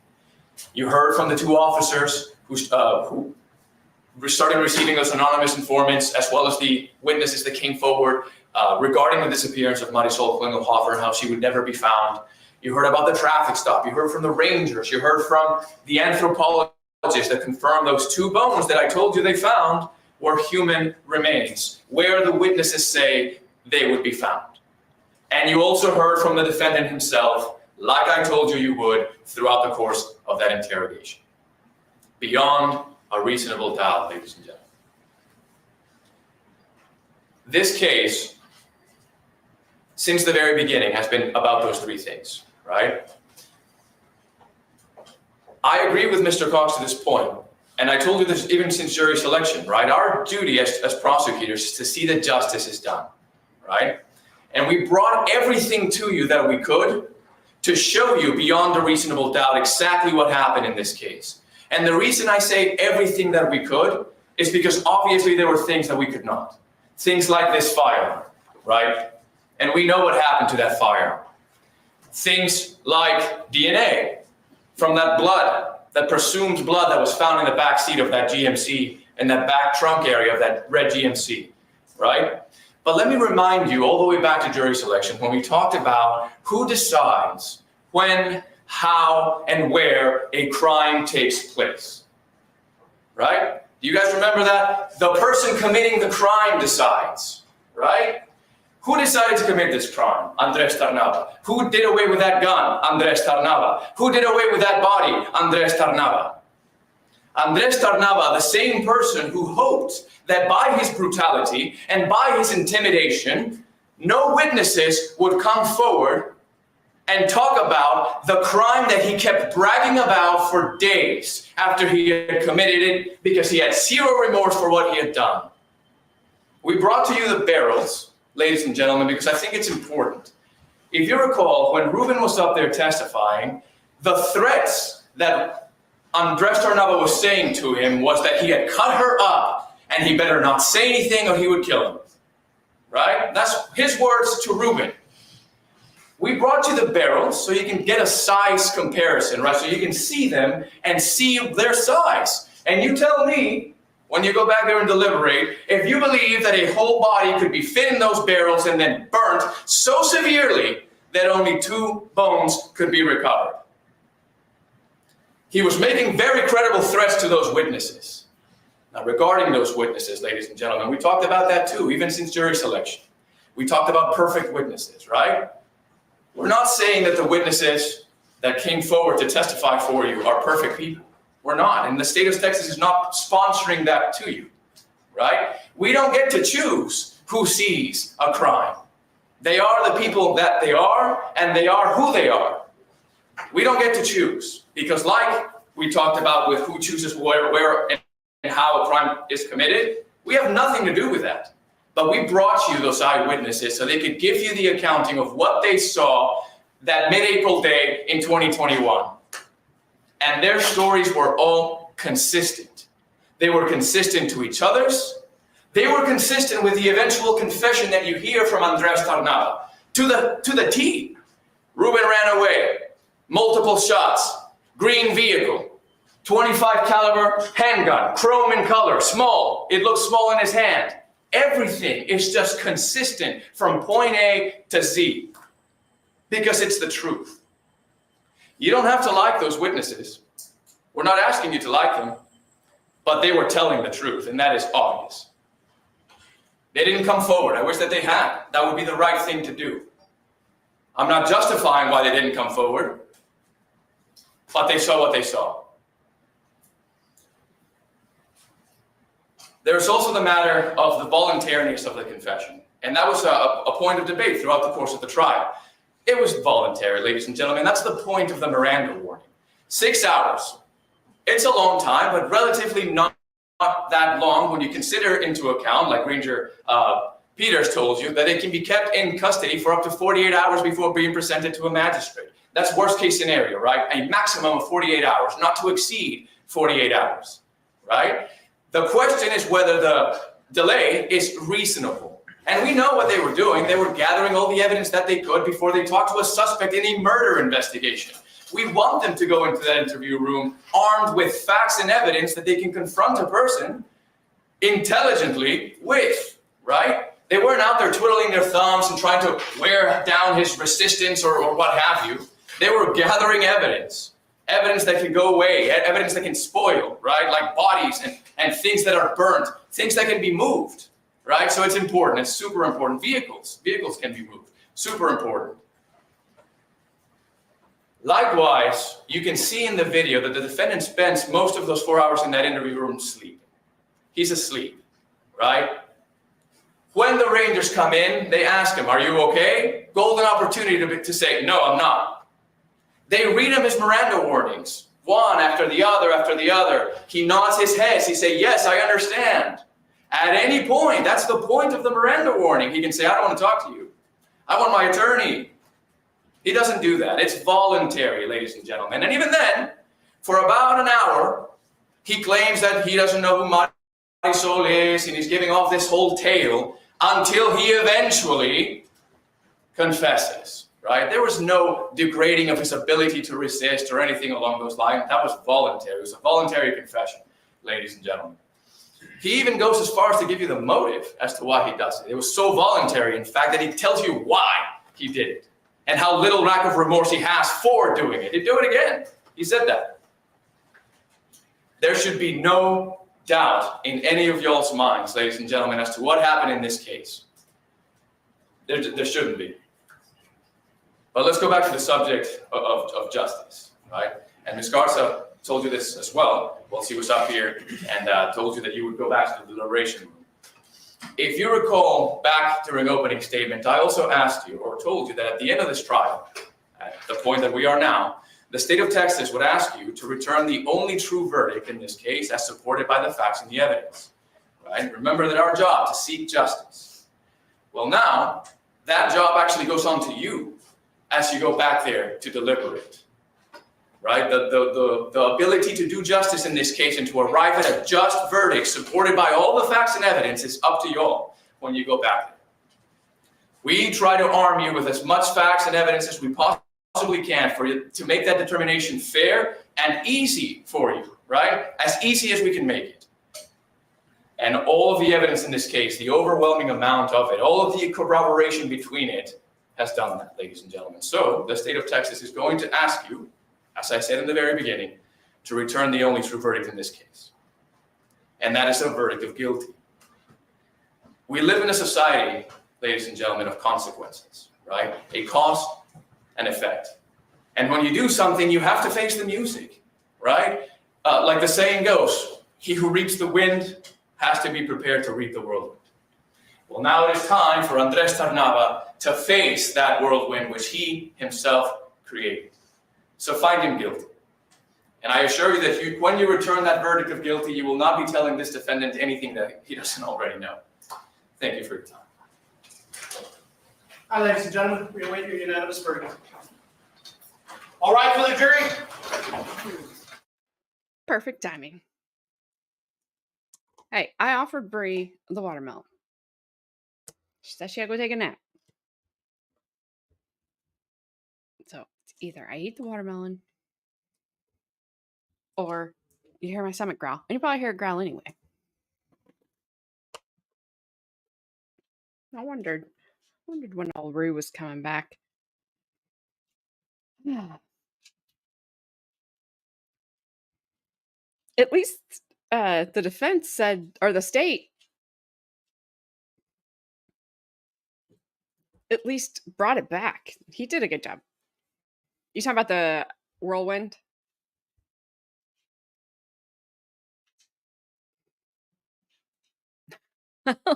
Hey, I'm not gonna let anybody think that I took watermelon from a pregnant woman. I had to defend myself. He's lurking. Oh, Bubby.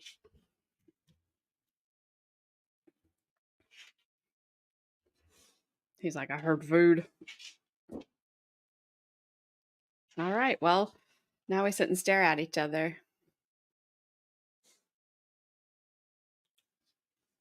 I would have told I got a deal for the jury. You can take as long to deliberate as that second defense attorney took to deliver his closing. Oh, yeah. Oh, yeah. That one was awesome.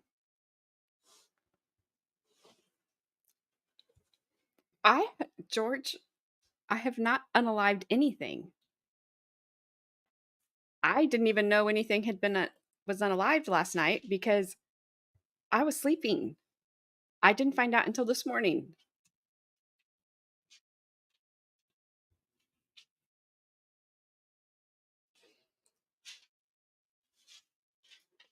I have to do a smell test on him again later.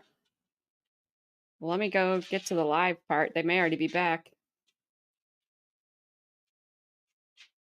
I mean, surely they won't want to watch 6 hours of interrogation videos. It's like you think it's so easy and then they take forever. He told on himself.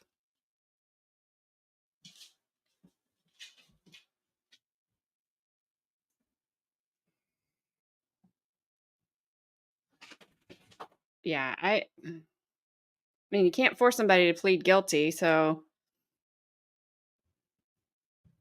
I'm very curious about where he was. But I'll have to look it up later.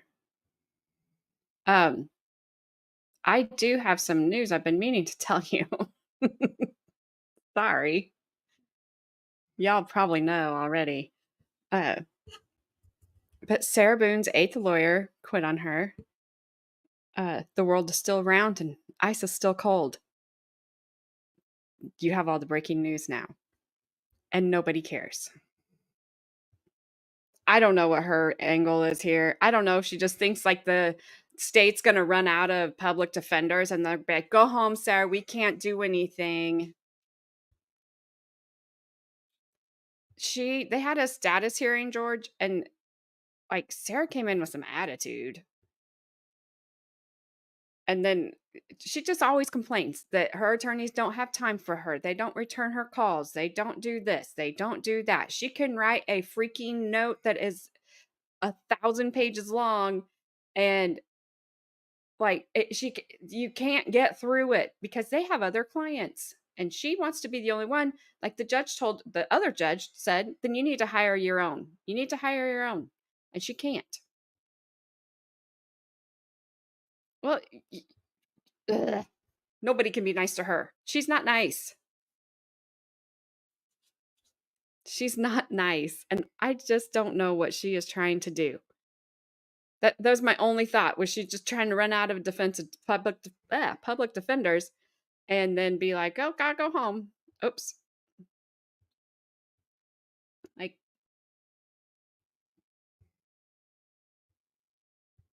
but that's all I have about her. Because I don't care. I don't even care about her trial anymore. Because just plead. She's even worse than this guy as far as the evidence. She videotaped her doing it. It's like, just plead. Be all good.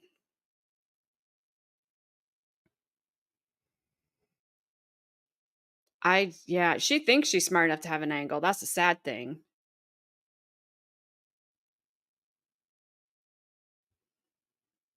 Yeah, I don't think it will ever begin. Yes. And then she's accused Court TV of making millions of dollars off of her. Excuse you. I don't know whose trial's going to take longer, hers or Courtney Clenny's. They're both should have happened by now. And it just keeps getting worse. I don't know. I mean, and Courtney Clenny, I'm sorry, sweetheart. You're also on video not doing the deed, but you beat the crap out of that guy. A lot. And he did nothing physical back to you. Well, at least not, if he did, he was smart enough not to do it on camera. You put a sharp thing through his heart.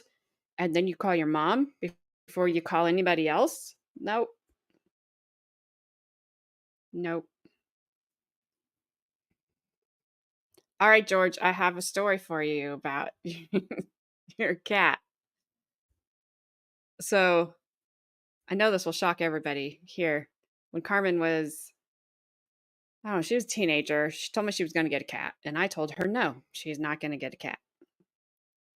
And she got a cat.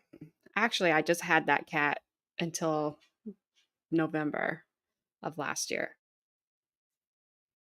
And that cat, she got pregnant one time. We just didn't get her taken care of in time, so she wouldn't have kittens. And I made her a little bed and a little area to go have her kittens in. And she was getting close to time. And I remember Carmen was she was going to go away overnight with one of her friends and her friend's mom. And I was like, she's going to have those kittens when you're gone. I just know she is. So it's early one morning, and this was before I got up super early. And the cat is on my bed. She's huge. I don't even know how she got up there. And she's purring and purring, and I knew it. Yes, that is the end of the story. I told her no, she got one anyway. She was purring. She was clearly in labor. Like, you're not having your kittens on my bed. I'm sorry. She didn't, that's not what she wanted, but she wanted me to go sit with her in the spot that I had made her. And I sat with her all day. And in between kittens, she would come out. She was just purring the whole entire time. She just wanted to make sure I was there. And she could see me. I didn't like go away from her. She just wanted me to pet her, just make sure, everything was good. Everything was good. So yeah, she might go in that nest, but she may want you to go there too. Yeah. Yep. I think it's just a comfort place for them, but she was there to wake me up. That cat was like one of the smartest cats I've ever had in my life.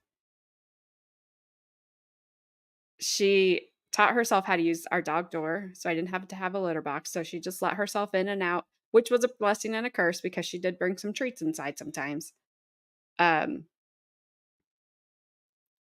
she was such a good cat. She could let herself in and out, but also when she was outside, she stayed out of danger because we had a lot of coyotes and stuff around. And she would walk down to our pond, and the Canadian geese would come and follow her. I'm like, she is just the ruler of the animal kingdom. She just she didn't care. She was a honey badger, I can tell you. She was a one cat household. When we moved back to this house, I remember we got her over here and finally let her outside to go back outside one time because, keep her in, like, we're here, right? And all of a sudden you hear her, she's mad, and you just hear crashing through the woods. Well, it's her. A cat apparently showed up, and she was like, nope, not today. You get out. And there would be a cat that he would sit at the front of our property, long, long way away from her. And she would sit up by our door, and they would just stare at each other. And they eventually got to where they could like be within a few feet of each other, but that was it. She was like, don't come any closer. Well, George, you may have to. You have to let us know. We'll see if the cat has kittens or if Madison gets here first.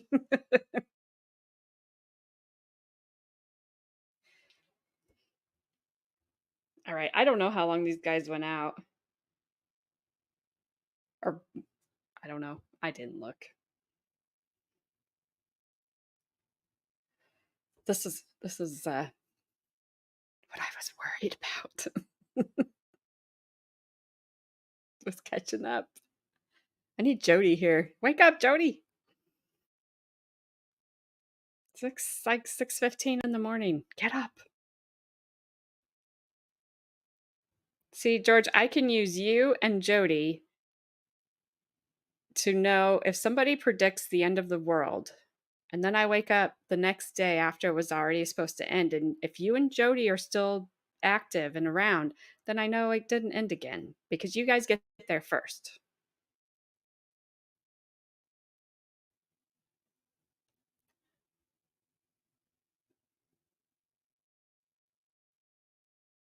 She seriously just went to bed? Why is she up so late?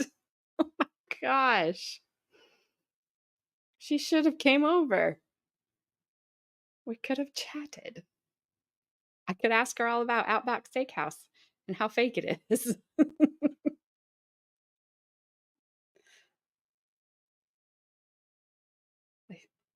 They try to fool us with their fake Australian stuff.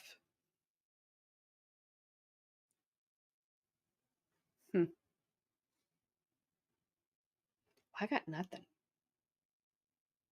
Jody is really funny. If you guys have not checked out her channel, it is the Defense Rest. Defense is spelled with a C. She's Australian, as you may have figured out. She's doing recaps of Karen Reid trial. And honestly, her coverage is like the only one I've watched. So it's where if I know anything, it's because I've watched her. She has a hilarious laugh. She's super sweet. She is on very early, like our time, like 7 a.m. Eastern time, between 6:30 and 7 Eastern. So I know that's super, super early for Bon and Chrissy. But she's really nice. I've talked to her in private chat off of not on stream. I have to send her some things because we've got a couple projects we're going to do. And I got a little busy this week because skunks. Also, skunks have paid the price for making me have to do things this week. Sorry.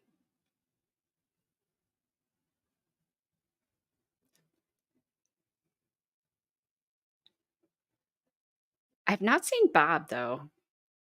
I really want to see Bob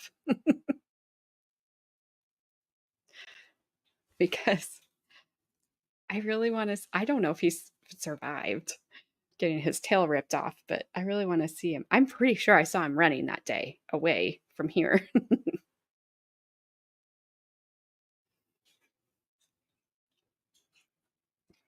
Oh, well.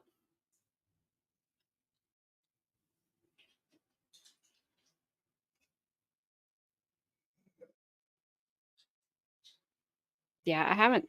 There's a new one out there. And he's as big as Big Chunky was, but he doesn't have as much white on him, and I haven't thought of a name for him yet. I got nothing.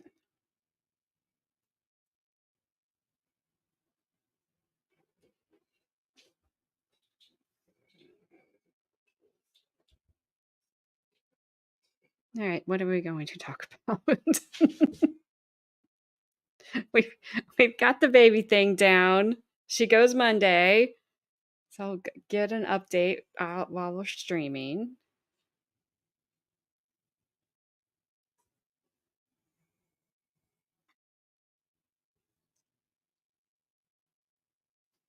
Otherwise, I'm just gonna sit here and stare at you guys.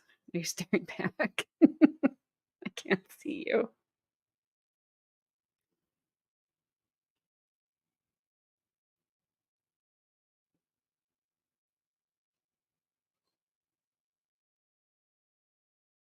What do you mean you had no idea what was happening? We're sitting here staring at each other, except I can't see you.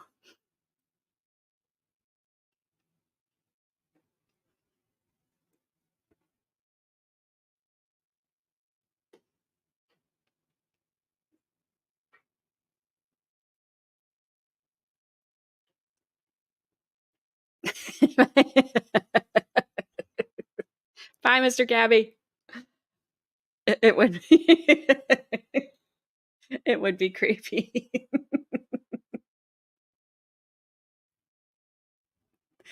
It's like, it's okay for you to see me, but it is not okay for me to see you. I get it. I just get to see this much of you.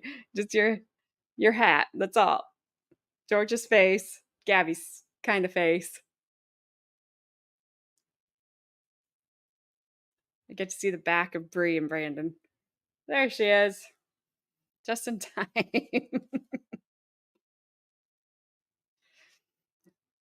Mr. Gabby says bye. Have a good day. Good morning. Carmen, is today the day you find out what you're going to be doing? Oh.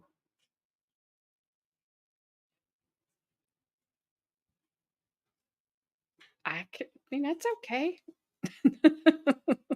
No.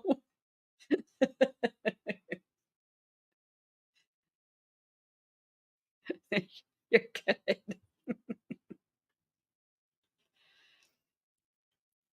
That's a bad thing about night shift. Hopefully you'll find out you're not on that today. Man, I'm sorry, am I making my neck so red, but something is on me. Making me itch.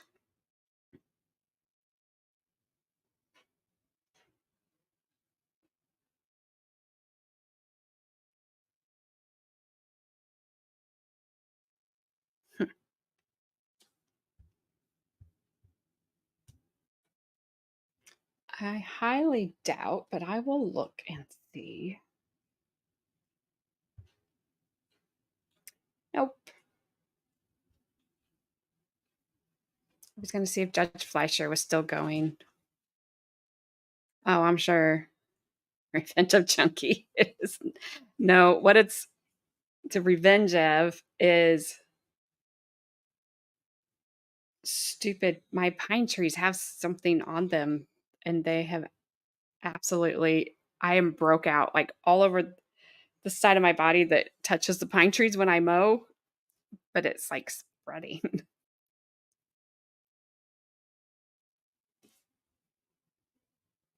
And no, it's not poison ivy because I'm not allergic.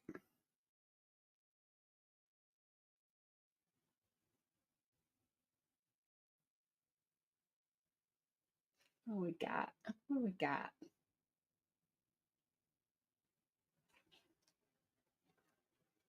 Well, I don't think it's that because they're not. That's earlier. They don't have sap on them right now. Because trust me, when they do, I come out of there and it's like trying to hang on and let go of the mower handles. So it's like I got crap all over me. They do in the spring, they get so much pollen on them. When I come out of that, I'm like bright yellow like a highlighter pen. Hey, I'm sorry that your dad didn't. You got that from your dad, not me. So it's just wherever the pine needles have rubbed up against me while I'm mowing around them. So I don't know, but it takes forever to heal. I got it on my ankles like a few years ago because I had jeans on, but apparently they didn't cover that area, my ankles. And I actually had to, it was during COVID. I had to call, like do a teledoc visit because I had to get a prescription. It would not go away and it was getting so bad.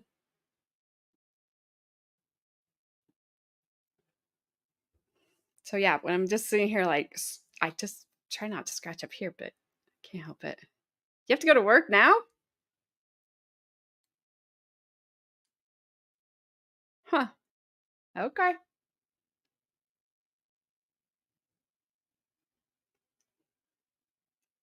Let me find us something. Judge Simpson is live. Judge Boyd is not. Yeah, Jody just finished streaming an hour ago. Wow.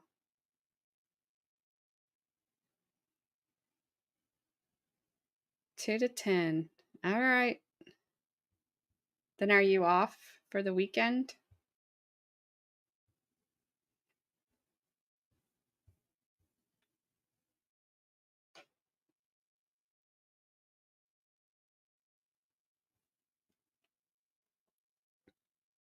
Me too. Be sleeping.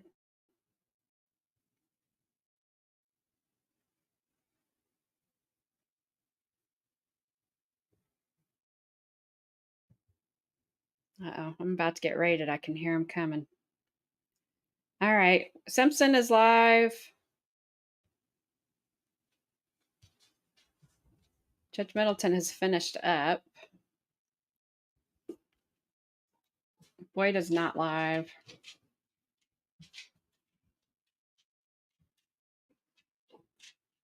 Hello.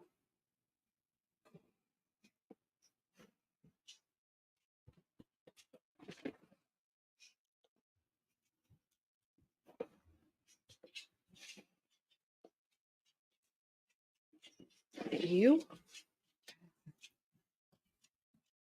Hello. Quit. Quit. Quit.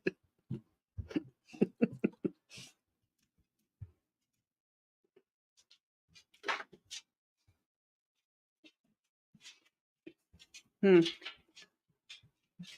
think that one's going to have to get a little bit more treatment. Because after, I think I told you guys this, but after Hank ripped the tail off that skunk, I didn't know. I just knew the skunk had sprayed, but it was dark. And I could see Hera, the one that was just here, flipping something around, and I couldn't tell what it was. And then I thought she had a baby skunk. And then I thought, oh no, I feel bad for like a second. Darn it. And then she was rolling on the tail. She was flipping the tail of the skunk around. So she was rolling on the tail. And I think, although I didn't smell any. You done? I didn't smell anything on the tail of the skunk. I do think she's got a little odor on her head. I try to wipe her off, though. I'll do it again. Gabby, I've only heard one good joke, and I think I've told you. What did one saggy boob say to the other? I told you for big boobs. We need to get some support before we become a couple of nuts. That's all I got. That's all I got. I'm pretty sure I told you that the night of big boobs.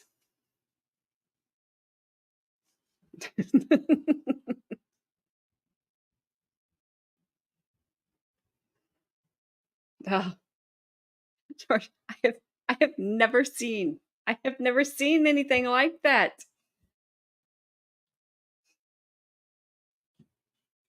I don't understand them.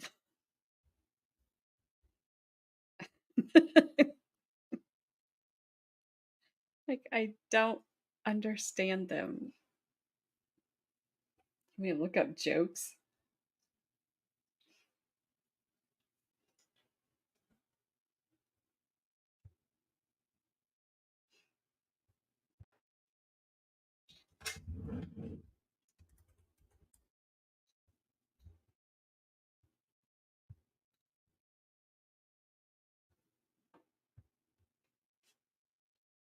Oh, please don't be a video.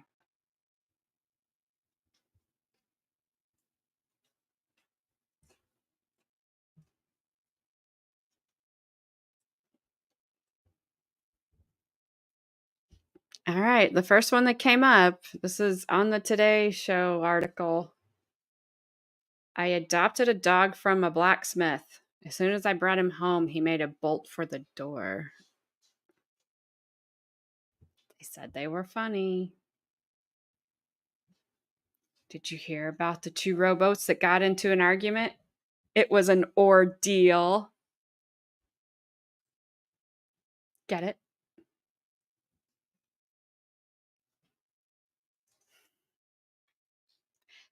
Did you hear about the cleaners who went to space? They ended up scrubbing the mission. What did the beach say when the tide came in? You all probably can get this one. Long time no see.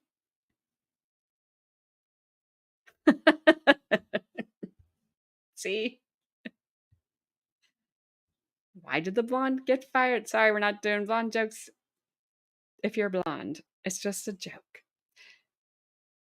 Why did the blonde get fired from the M&M factory? Because she kept throwing out all the W's. Zing.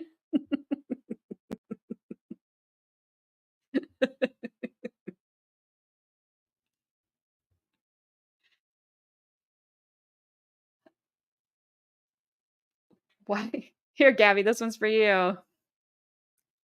Why do turkeys play percussion? Because they bastards. Kidding. Because they have drumsticks. Got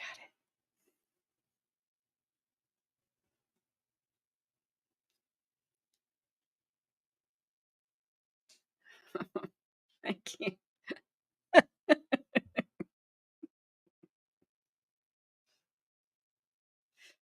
Ah.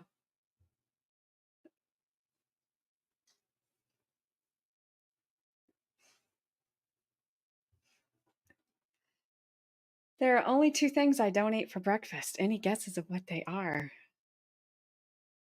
Lunch and dinner.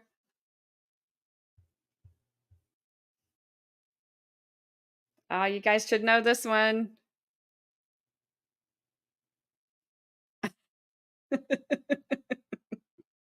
It does say she's offended. I read it as I'm not offended.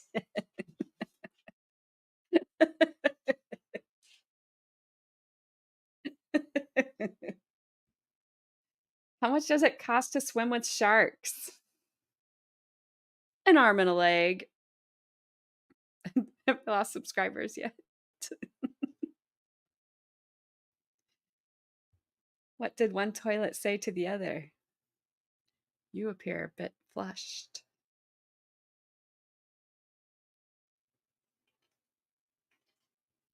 Why are most people tired on April 1st? Because they just finished a 31-day march. Uh-oh, here's a rabbit joke. Oh, I've lost viewers for sure. I've lost viewers, subs, members. Hey, I can't help it.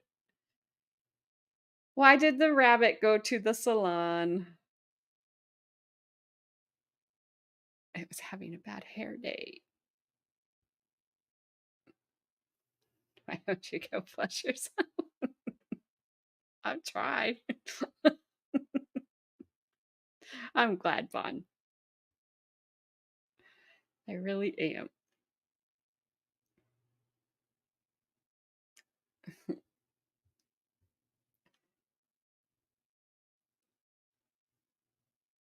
Oh my.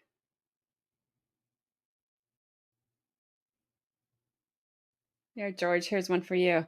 What kind of felines can bowl? Alley cats. He's probably hightailed it out of here. It's like, no. All right, Gabby. Can we do something else? You dated a few. Hey, that might be your problem. You need to get out of the alley. Okay. Hey, Tufa.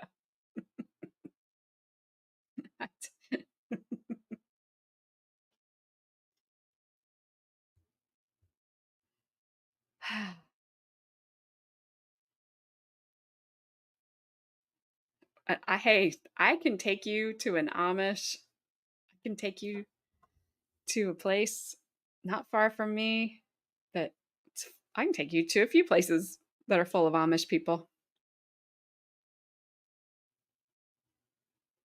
My husband actually, this will seem odd. He actually ran electricity for an Amish store because they're, the rules about things that have to be refrigerated. So so their store can have some electricity. But they don't live very far from here. They have I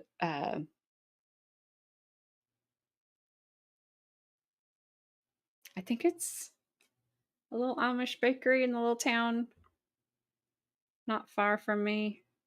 I haven't been in there yet.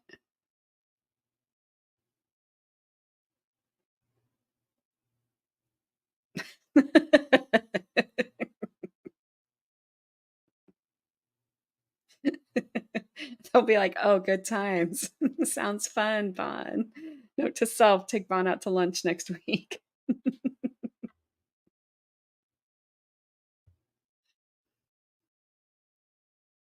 Oh yeah, they have exceptions because my farrier, when we had horses, he had a phone in his barn. And so that's what I would call, leave a message, and he would call me back. And um, then he had somebody that would drive him over to my house in this van. And I remember, because I'm thinking it was like right around the times like iPhones started, coming out and becoming popular. He looked at mine. I'm like, "Are you going to get in trouble for doing this?" And his son was there, and he looked at my phone like, "Hey, I don't want to get anybody in trouble because you guys aren't supposed to look at this stuff." But he's like, "No, it's all good." He was such a nice guy. I'm sure he's still alive. He is a nice guy. Yeah, oh, they're very nice people. Um, he surprised me because so at least here, at least in his group, whatever, um, the sons quit school in, I think their last year is freshman year. The daughters is before that. Super early. Because, women are not worth much. We're good for cooking, cleaning, and giving birth. Right? Don't answer that, George.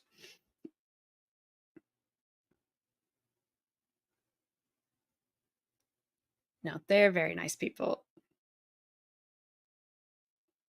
Typically, though, I have found the women don't talk to you much.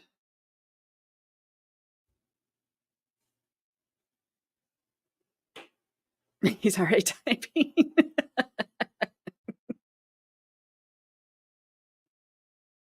Yeah, some people don't think that, George. They don't think that at all. We are just objects to some people, including some women are objects to other women. Yeah, they are very quiet. So the Amish community that's about an hour from here, they have a huge auction, or they used to. I don't know if COVID shut everything down for them or not. We haven't been down there since before COVID. Um, but I mean, it's huge. And you can get livestock there. You can get, you can't bring dogs and like you can't bring puppies or kittens or dogs or cats. You can't do that. So like chickens, all that kind of stuff. Um, then there's so like in the house that Brandon and Bree live in, my husband's dad, he made all the doors because it's that primitive cabin I think I told you guys about. And we wanted to change the doors out. So we took those doors down there and we got a ton of freaking money for them. And I'm thinking it's because people thought they Amish built them. Like, joke's on you. Gabby, has it been more than 4 hours? You may need to go to the doctor.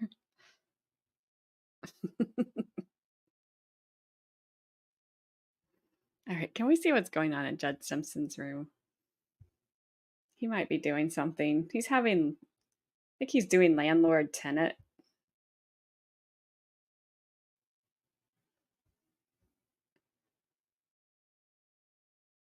least give us something to watch and talk about other than me talking just to you.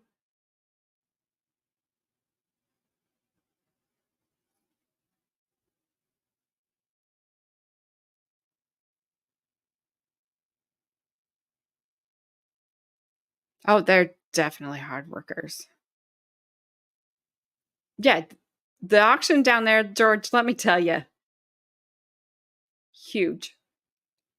The building is huge. Um, it is huge. It is a massive operation. Um, we actually got the metal for our barn, not at this house because I don't have a barn at this house, over at the other house. Um, down there from an Amish place. And that's I always just got scared at night because when we would all you're leaving the auction and then they're all leaving the auction and it's pitch black down there. And but they have all these bright LED lights on their buggies, which is pretty cool. But I was always nervous. I'm like, just go home. Please get home safely. All right, let me find. Oh no.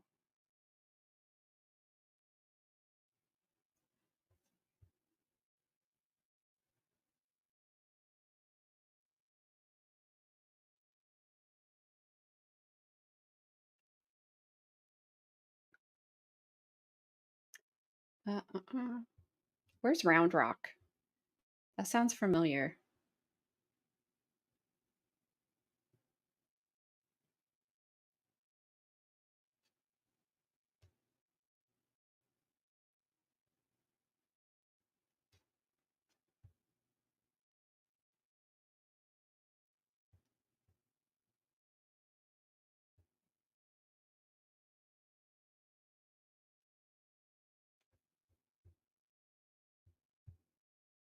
In your shoe.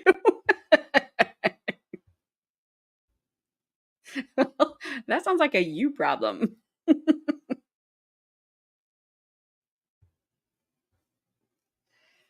That sounds like a you problem.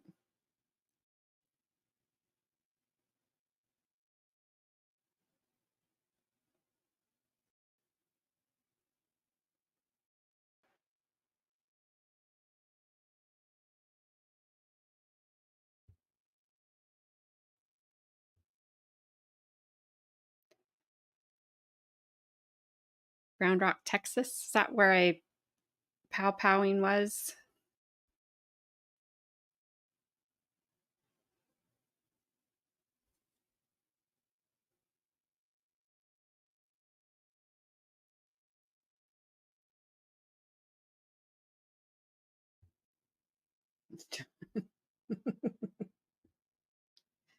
I was just backing this up. Just trying to get Simpson on the bench since he takes so many breaks. And he already looks not happy.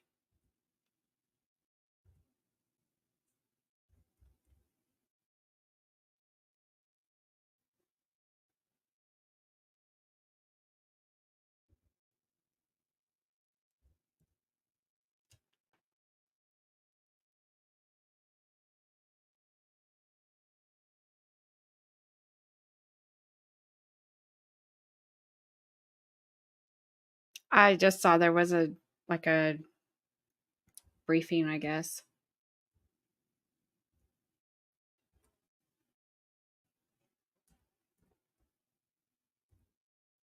I know this defense attorney that we just listened to. The only thing he had was to go on, was to attack the procedure. But how many times have you ever heard somebody say, well, how many police officers were there? Nobody cares.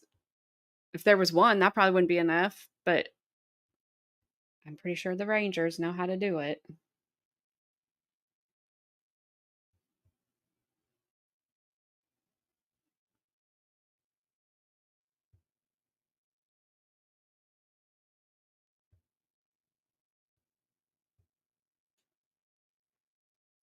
I wish Fleischer was still going, but he is done for the day.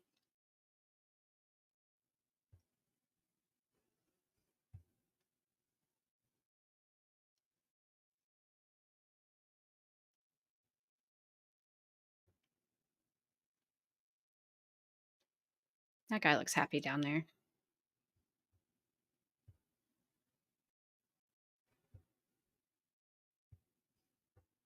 I know it's legal in Michigan, but you don't do it in a courtroom. I swore there's a woman that was on Zoom that was waiting to go in was smoking a joint last week.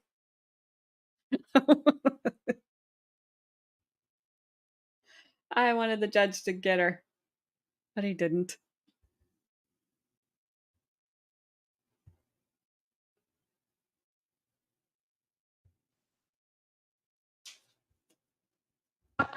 State of Michigan is now in session. All those having business before the court draw near. The Honorable Judge J. Cedric Simpson presiding. And good morning. Court does call the case of Westbrook Apartments versus Nathan, is it Balick? Belsick. Good morning, Your Honor. Mark Schlesinger appearing on behalf of plaintiff. Here. I do not have the defendant checked in. We don't have the defendant checked in. You did pay for the second service. Would you like to take a default, sir? I would, Your Honor. Raise your right hand. Do you solemnly swear or affirm testimony you're about to give will be the truth, whole truth, nothing but the truth, so help you God? I do, Your Honor. Go ahead, sir. Thanks, Judge. Hang on a second here. All right. Where's my? Oh, here it is. Sorry, Judge. All right. This is seeking possession only default judgment. Rent to retain $2,024.75. Court costs $170. Total to retain possession would be $2,194.75. Writ to issue after 7/1/24. Judgment to the plaintiff, that's by default for possession. Redemption amount is in the amount requested with the writ to issue in 10 days. Thank you, Your Honor. Thank you. Westbrook Apartments versus Jennifer Lovick. Mark Schlesinger again for plaintiff, Your Honor. Not here. They're not here. And also I said Daryl Lovett. Neither are present. You did pay for a second service. You may proceed. Thank you, Your Honor. This is a possession only default. Plaintiff is requesting a possession only default judgment. This is a small one, but we're asking for rent to retain $288. Court costs $231. Total to retain $519.00. Writ to issue after 7/1/2024. Judgment to the plaintiff, that's by default for possession. Redemption amount in the amount requested with the writ to issue in 10 days. No writ without a hearing. Thank you very much, Your Honor. Have a great day. Actually, I'll see you later. Thank you. I'll be in Yep, person. take care. Too, This is Judge Simpson, Bond. These go really fast, and some of them are boring. You never know what you're going to get with these. So he's in Michigan. Yes. Good morning, Mr. Interpreter. You're in front of the Honorable J. Cedric. Please raise your right hand and be sworn He's this morning. amazing. My name is Abdallah Mukoma.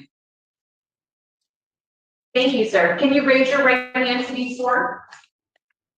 Do you solemnly swear or affirm that you will interpret accurately, completely, and impartially, using your best skill and judgment, and to translate from English into Swahili and from Swahili into English in a manner not before the court? So help you God. Yes, sir. Yes, I do. Thank you. Thank you. Good morning, Mr. Interpreter. Good morning, Your Honor. Court does call the case of Arbor One versus Wansforo Mashawingwe. Good morning, Your Honor. Cheryl Wolkoff on behalf of the plaintiff. Go ahead, Mr. Interpreter. Jina anaitwa Waka, yeye anasimamia kwamba ni mwenye kuumizwa. All right. Something you don't hear. Are they here? Yes. I got it. Sir, can you please state your name? Sema jina lako.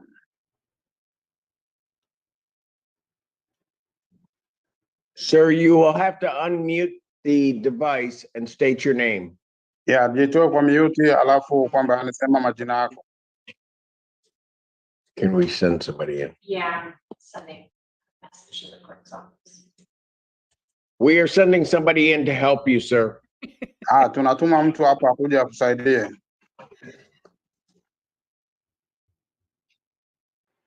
In my defense, I've lost more viewers since I put Simpson up than I did when I was telling jokes.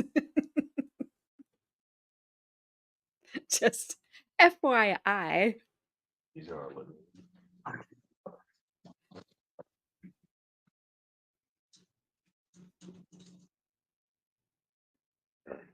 He's like, Sir, can you "Oh." now state your name? Sema majina yako. Jina langu la kwanza ni Onesforo, la pili ni Mashimbwe. Yeah, first name Onosfora, the second one is Mashingwe. Ndio. Plaintiff, what is your claim in this case? Your Honor, total amount due including court costs $2,531.10. Anasema kwamba anadaiwa 2,500 na 2,250. Ndio. Mr. Interpreter, what did he say? He said yes. Okay. Sir, how do you intend on getting this paid? Hasa utazilipa namna gani hizo franga? Nataka kidogo ningejieleza kwa kuwa sijui kama ningejieleza kidogo. Yeah, can I speak a little bit? I'm sorry? He wants to talk. Yes, you can go ahead. Yeah, sema. Ndio. Hizo deni najua kweli nadaiwa na Yes. kipindi ilifika mpaka nidaiwe ni kwa sababu ya kazi kidogo ilisimama. Yeah, he's saying that yes, I owe them money and it's because my job ended. Yeah. Na kwa hiyo najua kesho siku ya kwanza naingia kazini na wanipe muda tu nitalipa And kweli. tomorrow he's going to start another job and he will pay the amount. When will this $2,531 be paid? Yeah, utazilipa lini hizo 2,531? Naomba wanipatie muda wa wiki mbili mbele nitakuja kuzilipa. Yes. Yeah, in 2 weeks. Oops. I tried to. Are you going to request any assistance or request to speak to an attorney regarding this case? Unataka kwamba ni kuongea na mwanasheria yoyote kuhusiana na hii kesi au unataka kwamba ni uzitafute namna gani? Yes. Nitaangalia kwanza, nitajipiga mbandugu, maana sijakuwa na kazi.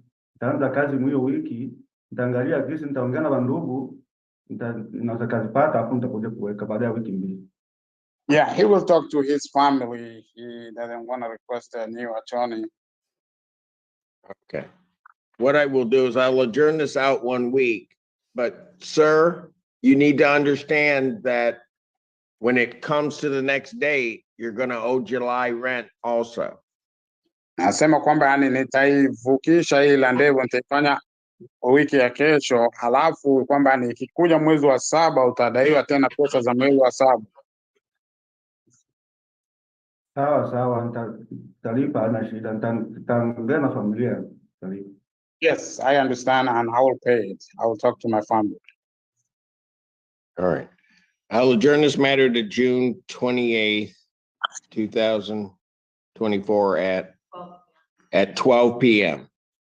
Nasema kwamba nitaipeleka hii kesi kwamba yani tutakutana hapa kwamba ni wiki ya kesho.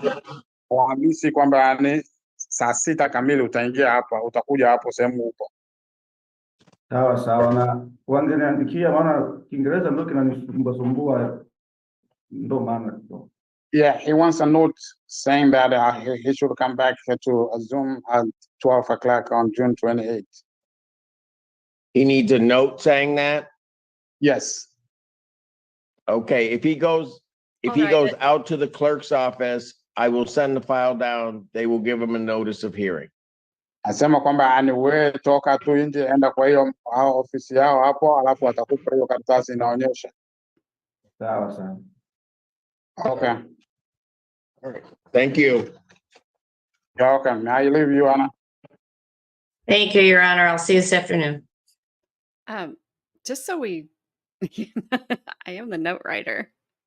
The note, like Knight Rider. I'm the note writer. My gosh. I'm gonna lose it. 4.5 hours. I'm going over the edge. Going over the edge. We should be at least we've learned Spanish today. We've learned Swahili today. That's just so far. By the time we end this stream, who knows how many languages we'll speak. Excuse you, Rue.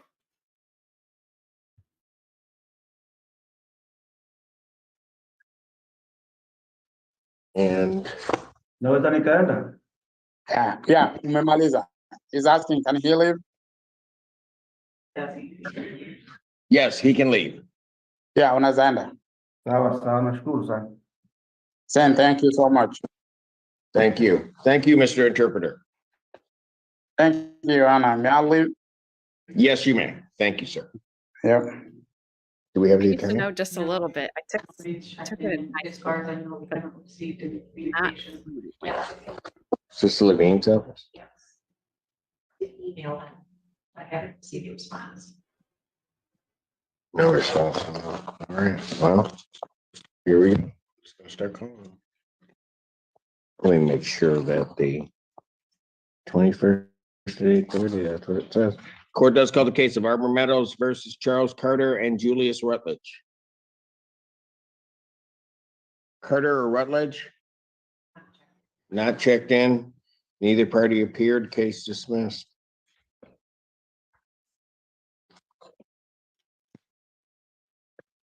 Court does call the case,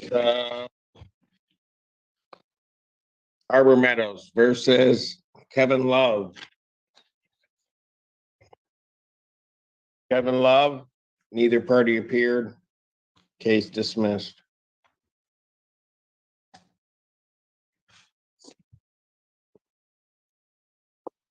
Court calls case of Arbor Meadows versus Jerry Martin. You here? Jerry Martin, not checked in, neither party appeared. Case dismissed. See, I'm telling you, he just whips through them, and then you'll get one. We're gonna get one. Court calls case of Augusta Woods Community versus I'm William here. Johnson. Oh, wait. Hold it, who was I'm that? here. I'm sorry to interrupt. This is Jerry Martin. This is my first time ever. I thought I was checked in. It's okay. I apologize tremendously. No, it's okay. Well, they're not here. Do you have a motion to dismiss without prejudice? Sure. Yeah, I don't know what this means. Like I'm in the process of selling my home. All right. Nobody for the plaintiff is here. So I Okay, can't so what does that proceed mean? with I can't proceed with the Okay. case. So Okay. if you're moving to dismiss the case, I will dismiss the case. They can try to reopen it, but at this point, I would dismiss the case. Okay, so then I'm okay until I talk to them on Monday. Pardon? So am I okay until and I go talk to the owner on Monday? So am I okay until Monday? Yep, you're okay until Monday. Okay, I appreciate all your help. Thank you. Okay, you're making that motion to dismiss? Yes, sir. Okay, case dismissed. All right, Have thank a great you. weekend. You're welcome. You too. All right, bye-bye. Augusta Woods versus William Johnson.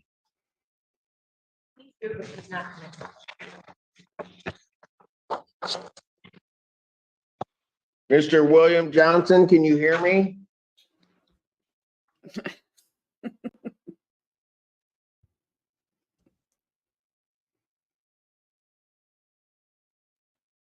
Hello? Message. Yes.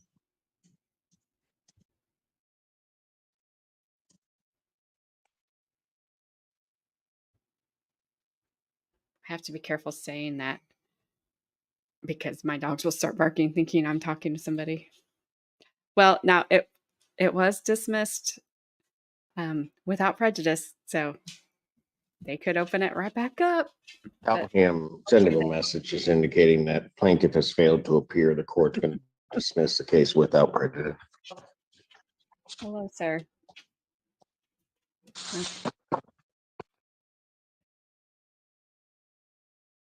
Whitaker Oaks versus Kimberly Keith.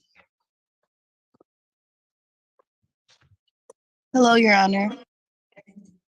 This is Hello. Hannah Kemper representing Kimberly Keith. Okay, well, you can't represent her. What's your relation to Miss Keith? Actually, the one who is responsible for the home. My mother was just like a co-signer for the place. So she actually doesn't live at Whitaker Oaks. Okay, gotcha. I remember. Yeah. I remember that. Yeah. Okay, well, there's nothing I can do. I don't have an attorney here for the other side. I don't have anybody for the plaintiff. Okay. So are you moving to dismiss the case at this point? Yes, sir. All right. Plaintiff failed to appear. Case dismissed. Thank you, Your Honor. Thank you. Is that it for that block?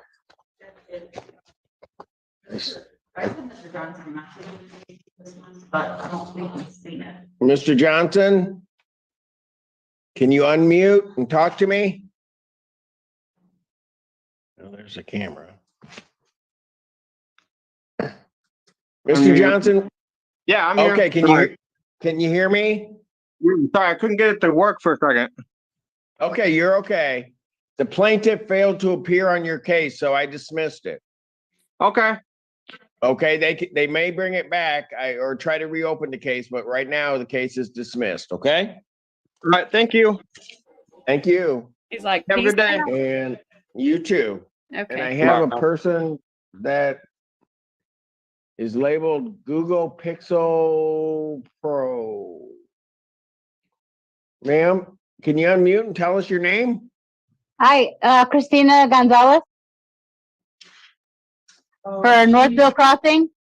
I think you may be very early. But Oh, hold I on. thought it was for 8:30. It's okay. We'll Oh. figure out when you're supposed to be here. Okay. At what time? Boy, you're really early. 6 p.m. You're Oh, set my for 3 goodness. o'clock.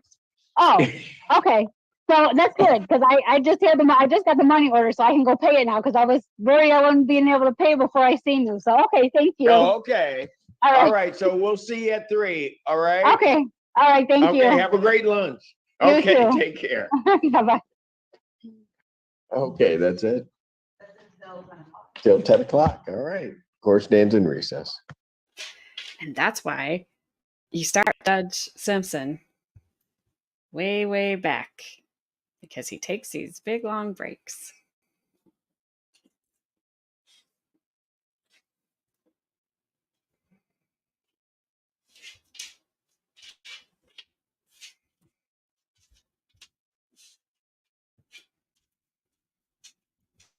District Court is now back in session. All those having business before the court draw near. The Honorable Judge J. Frederick Simpson presiding. Wait, Fawn, are you talking about mine? Was that my dog? Wait, what happened? Or Gabby, you said that. My dog didn't do that, did he? Oh, yeah, you can hear their nails. Okay. All right. I was like, well, there's something really wrong if you can see that. There's like another camera I don't know about if you can see that. Oh, sorry. I did not see that because I was checking. Okay, I'm muting.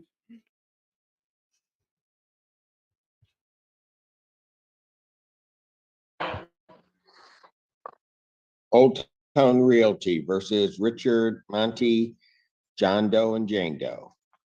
Good morning, Your Honor. Jillian Ingham. Thank you.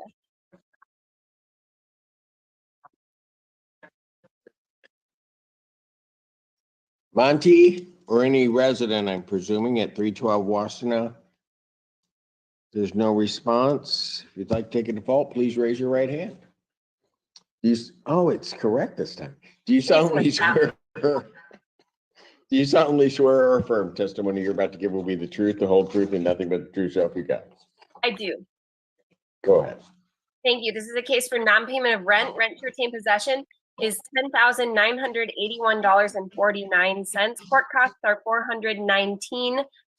That's 419 for a total of $11,400.49. Plaintiff is requesting a default judgment for possession only with a writ to issue after 10 days. Judgment to the plaintiff, that is by default for possession. Redemption amount is in the amount requested. Writ to issue 10 days. 11,000. How you gonna pay that? Case of Strong Future Homes versus Leticia Cochran. Julian Ingham for plaintiff. Did not check in.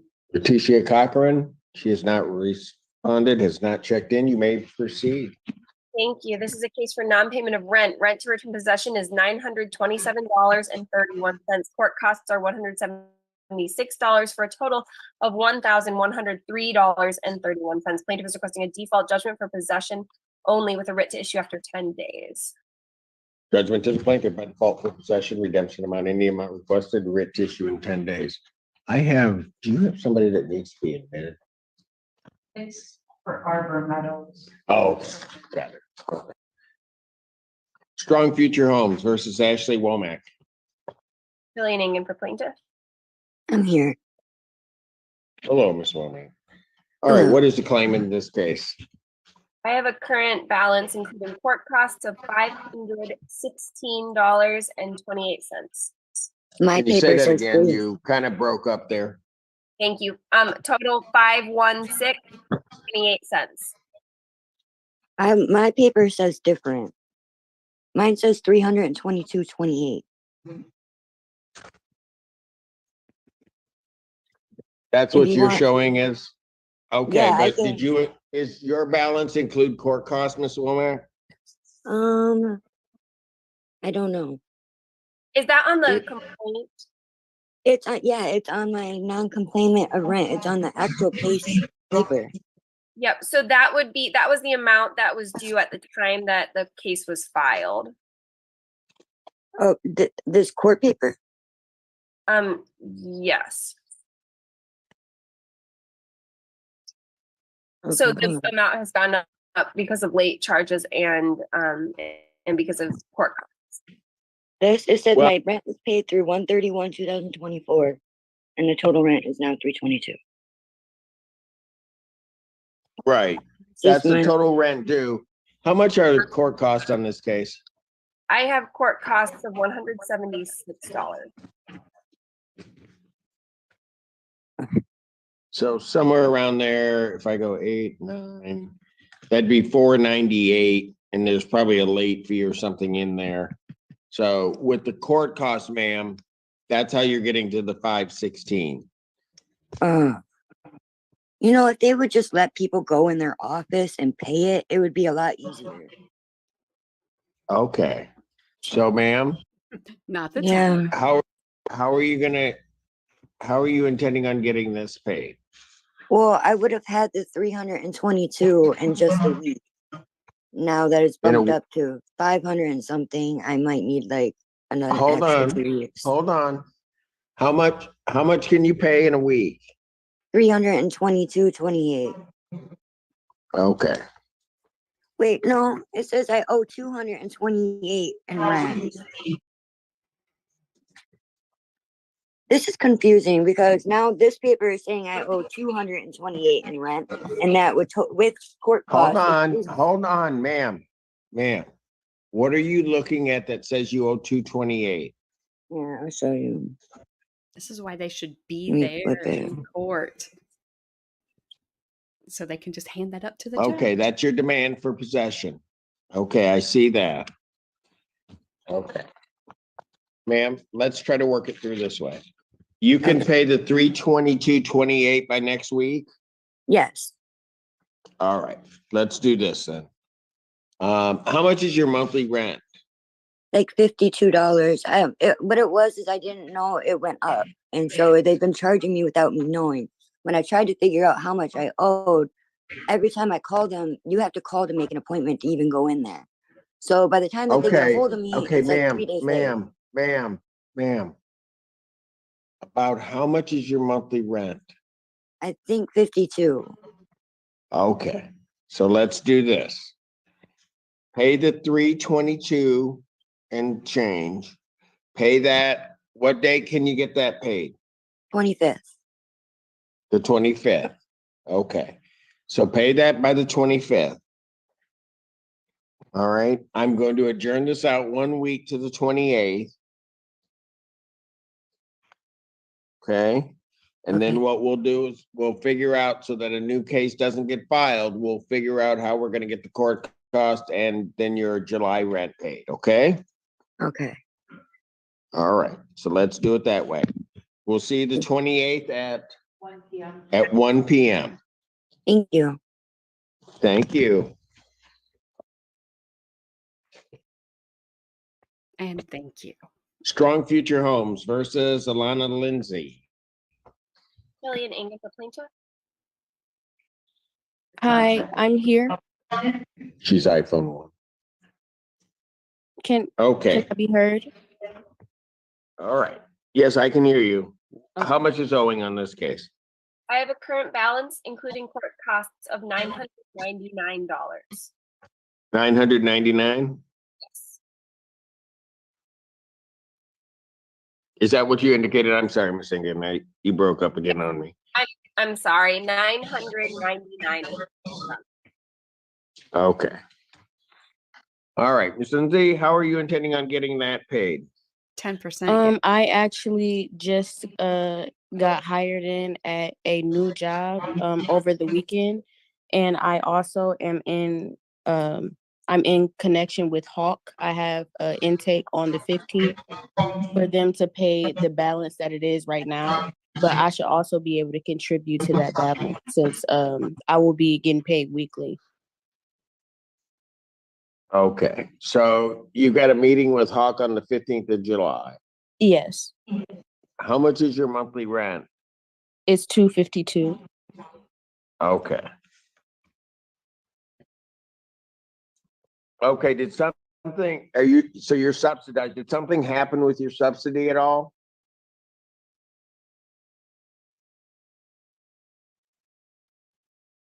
Hello?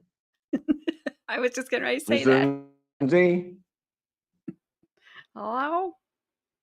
Did I lose her? She ain't gonna pay nothing. She don't want that.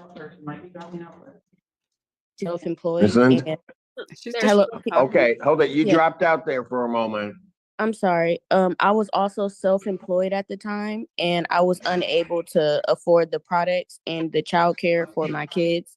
So basically, I've just been looking for work and, trying to make sure that my DPE and everything is paid. But I will be able to contribute to that because I just got hired at a job. Okay, I got you. So your monthly rent is, you said 252? Yes, sir. All right. Okay, so let's do this. How much do you think you can pay by next week? I should start working Monday. Would that be the following, that Friday? Oh, so you're not gonna, okay. So let me ask it this way. By next Friday, will you have anything that you can contribute? Yeah. There's something going on in the courtroom.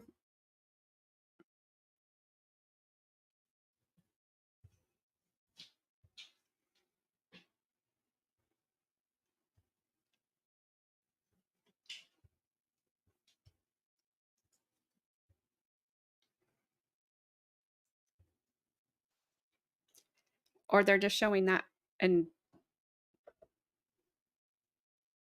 to be jerks.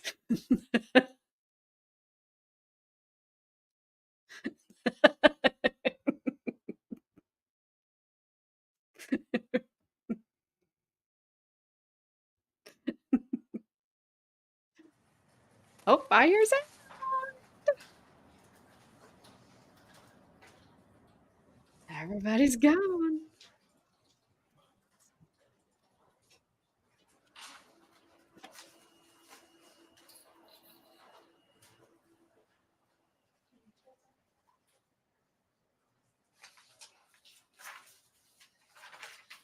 I hope it's a verdict. I'm hoping.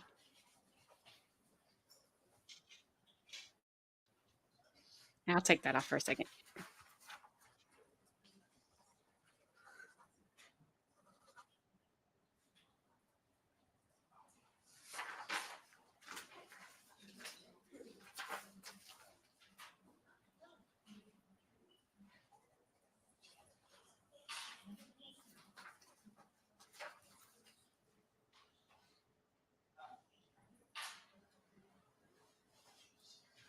I hope you guys are right. They better not be toying with us.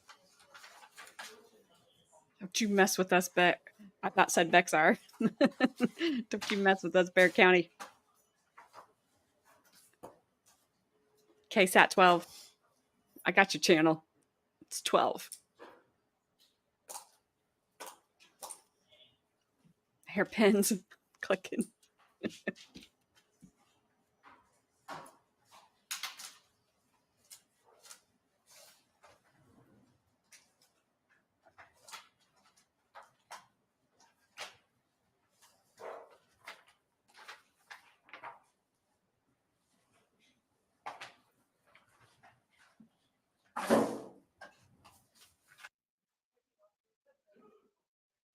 Sorry, I wasn't completely live, but now I am.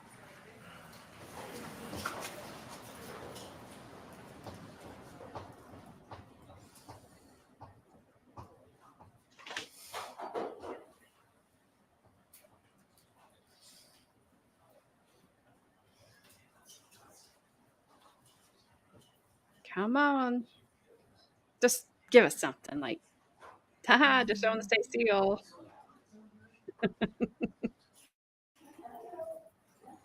And it's not even on my end this time. It's a Bexar.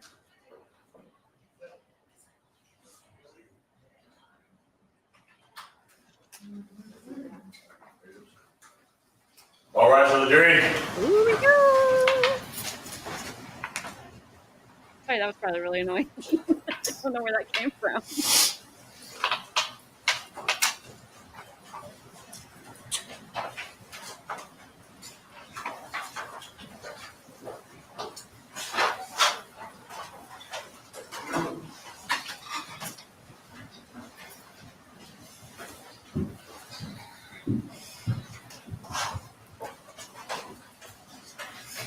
Okay, have a seat, everybody, please. All right, ladies and gentlemen of the jury. My understanding the jury has reached unanimous verdict. We have, Your Honor. Could the foreperson please hand the verdict form to the bailiff? Mr. Tarnava, you wouldn't mind, sir, could you rise with your lawyers? I don't know. This cause number 2022 CR 8637, the state of Texas versus Andres Perez Tarnava III. Verdict form reads, we, the jury, find the defendant Andres Perez Tarnava III guilty of the offense of murder as charged in the indictment, signed by the presiding juror. Does either side wish to have the jury polled? No. No, Your Honor. All right, have a seat, thank you. All right, ladies and gentlemen, what that means is that your service is done. So all the things that I told you about earlier about not talking and not, you can do all that if you want to, or not if you want to. I must admit I'm going to miss you. I've kind of gotten used to you. Now you don't have to say, Judge, we're going to miss you too. I completely understand that you want to get your belongings and get the heck out of here. But I will say, not one of you were ever freaking 5 minutes late. Not even 5 minutes. You never made us wait. We made you wait. You didn't do that to us, that's for darn sure. You came and you did your job. I don't think anybody ever assumed or told you anything about it being an easy job, because it's not. Now you know it. But you did your jobs. You ought to be proud of yourselves. All right? So with my thanks, with their thanks, with their thanks, with everybody's thanks, I release you from all of my prior instructions. So, like I said, you can talk to anybody, your family, your friends, whatever, if you want, or not. That's completely up to you, okay? Just if you're interested, what will happen now is there will be, because Mr. Tarnava has decided to go to the court for punishment, the court will not be me, it will be Judge Mesa, all right? So she will do what is called a pre-sentence investigation, and they will delve into Mr. Tarnava's background. Everything he's ever done in his life, basically, is in a report, and then they will talk to Marisol's family and things like that, and compile this big report, and then she will decide what the appropriate thing to do with Mr. Tarnava is, okay? So that will come from Judge Mesa at a different time, okay? All right, just in case you guys were wondering about that, all right? So with my thanks, God bless you. Take care of yourselves. It's been a pleasure meeting you, all right? All right, for the jury.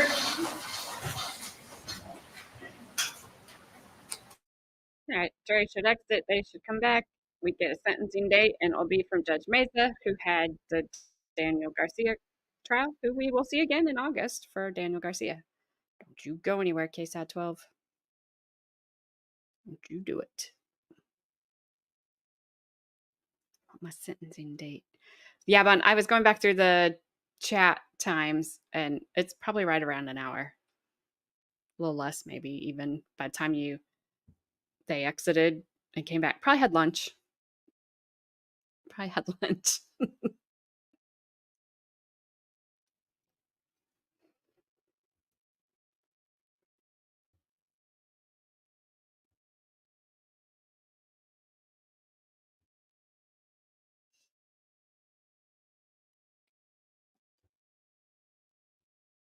Okay.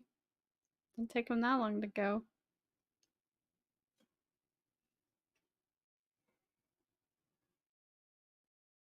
Are they going to tell us when sentencing is?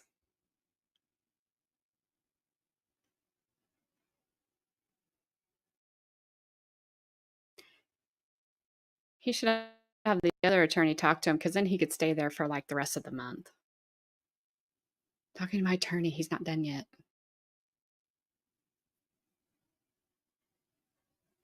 Could have been. I mean, it was pretty easy. Like I said, he said it.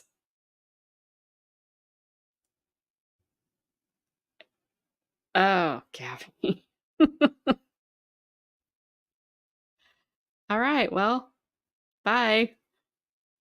I thought the judge would tell us, at least tell us when sentencing is. I know it's not going to be him. It's going to be Judge Mesa. They're like, high five, drinks on me. All right, well, I will add him. I'll have to look up on the docket. All right, that's it. Bye.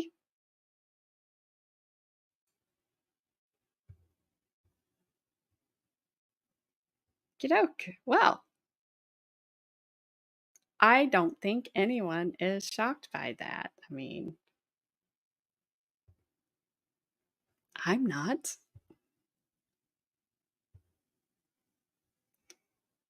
That's probably one of the quicker verdicts that we've had, because I don't remember. They weren't out long for Daniel Garcia either. Also easy, because it was kind of on video. And that there could be some truth there too, Bond. Yeah, I know you. Yes. That defense closing. Can you imagine if we couldn't speed it up and then just skip past the end? Wow. I've never seen that. And I don't know if so most of those judges down in that courthouse seem to give limits on how, like a time limit on your openings, your closings. So I don't know if that judge did. I didn't hear him announce it, and it seemed like that defense attorney went on and on and on. I don't know if you can bank if you don't make an opening statement at all, period. Not even when it's your turn. If they can be okay, well, we had that time, we didn't use it, so it's here. I don't know. I didn't hear it. But I do like that. It keeps them from giving these super long closings that most of the time we don't need. Okay. All right. Well, that's it. We did it. We did it. We did it. We did it. Got a typo in there, Gabby. It's not big. Bon.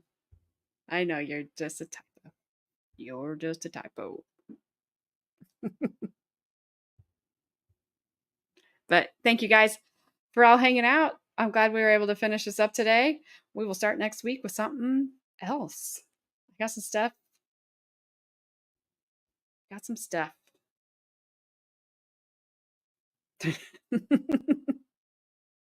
Oh, Bree, did you make it back for the verdict?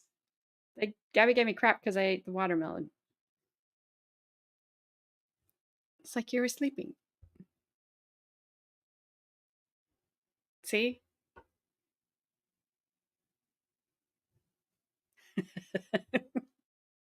I'll produce it.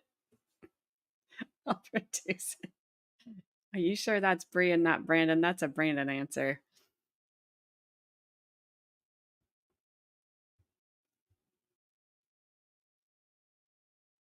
That is a Brandon answer.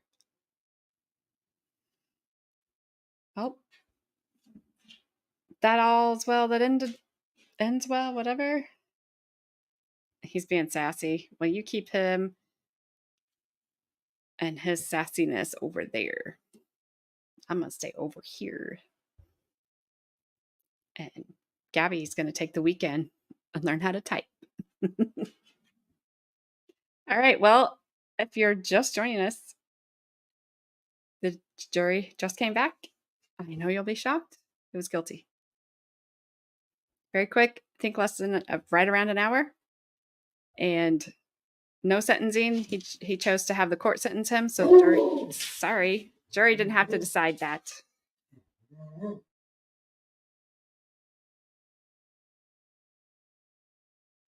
me let everyone walk out of here.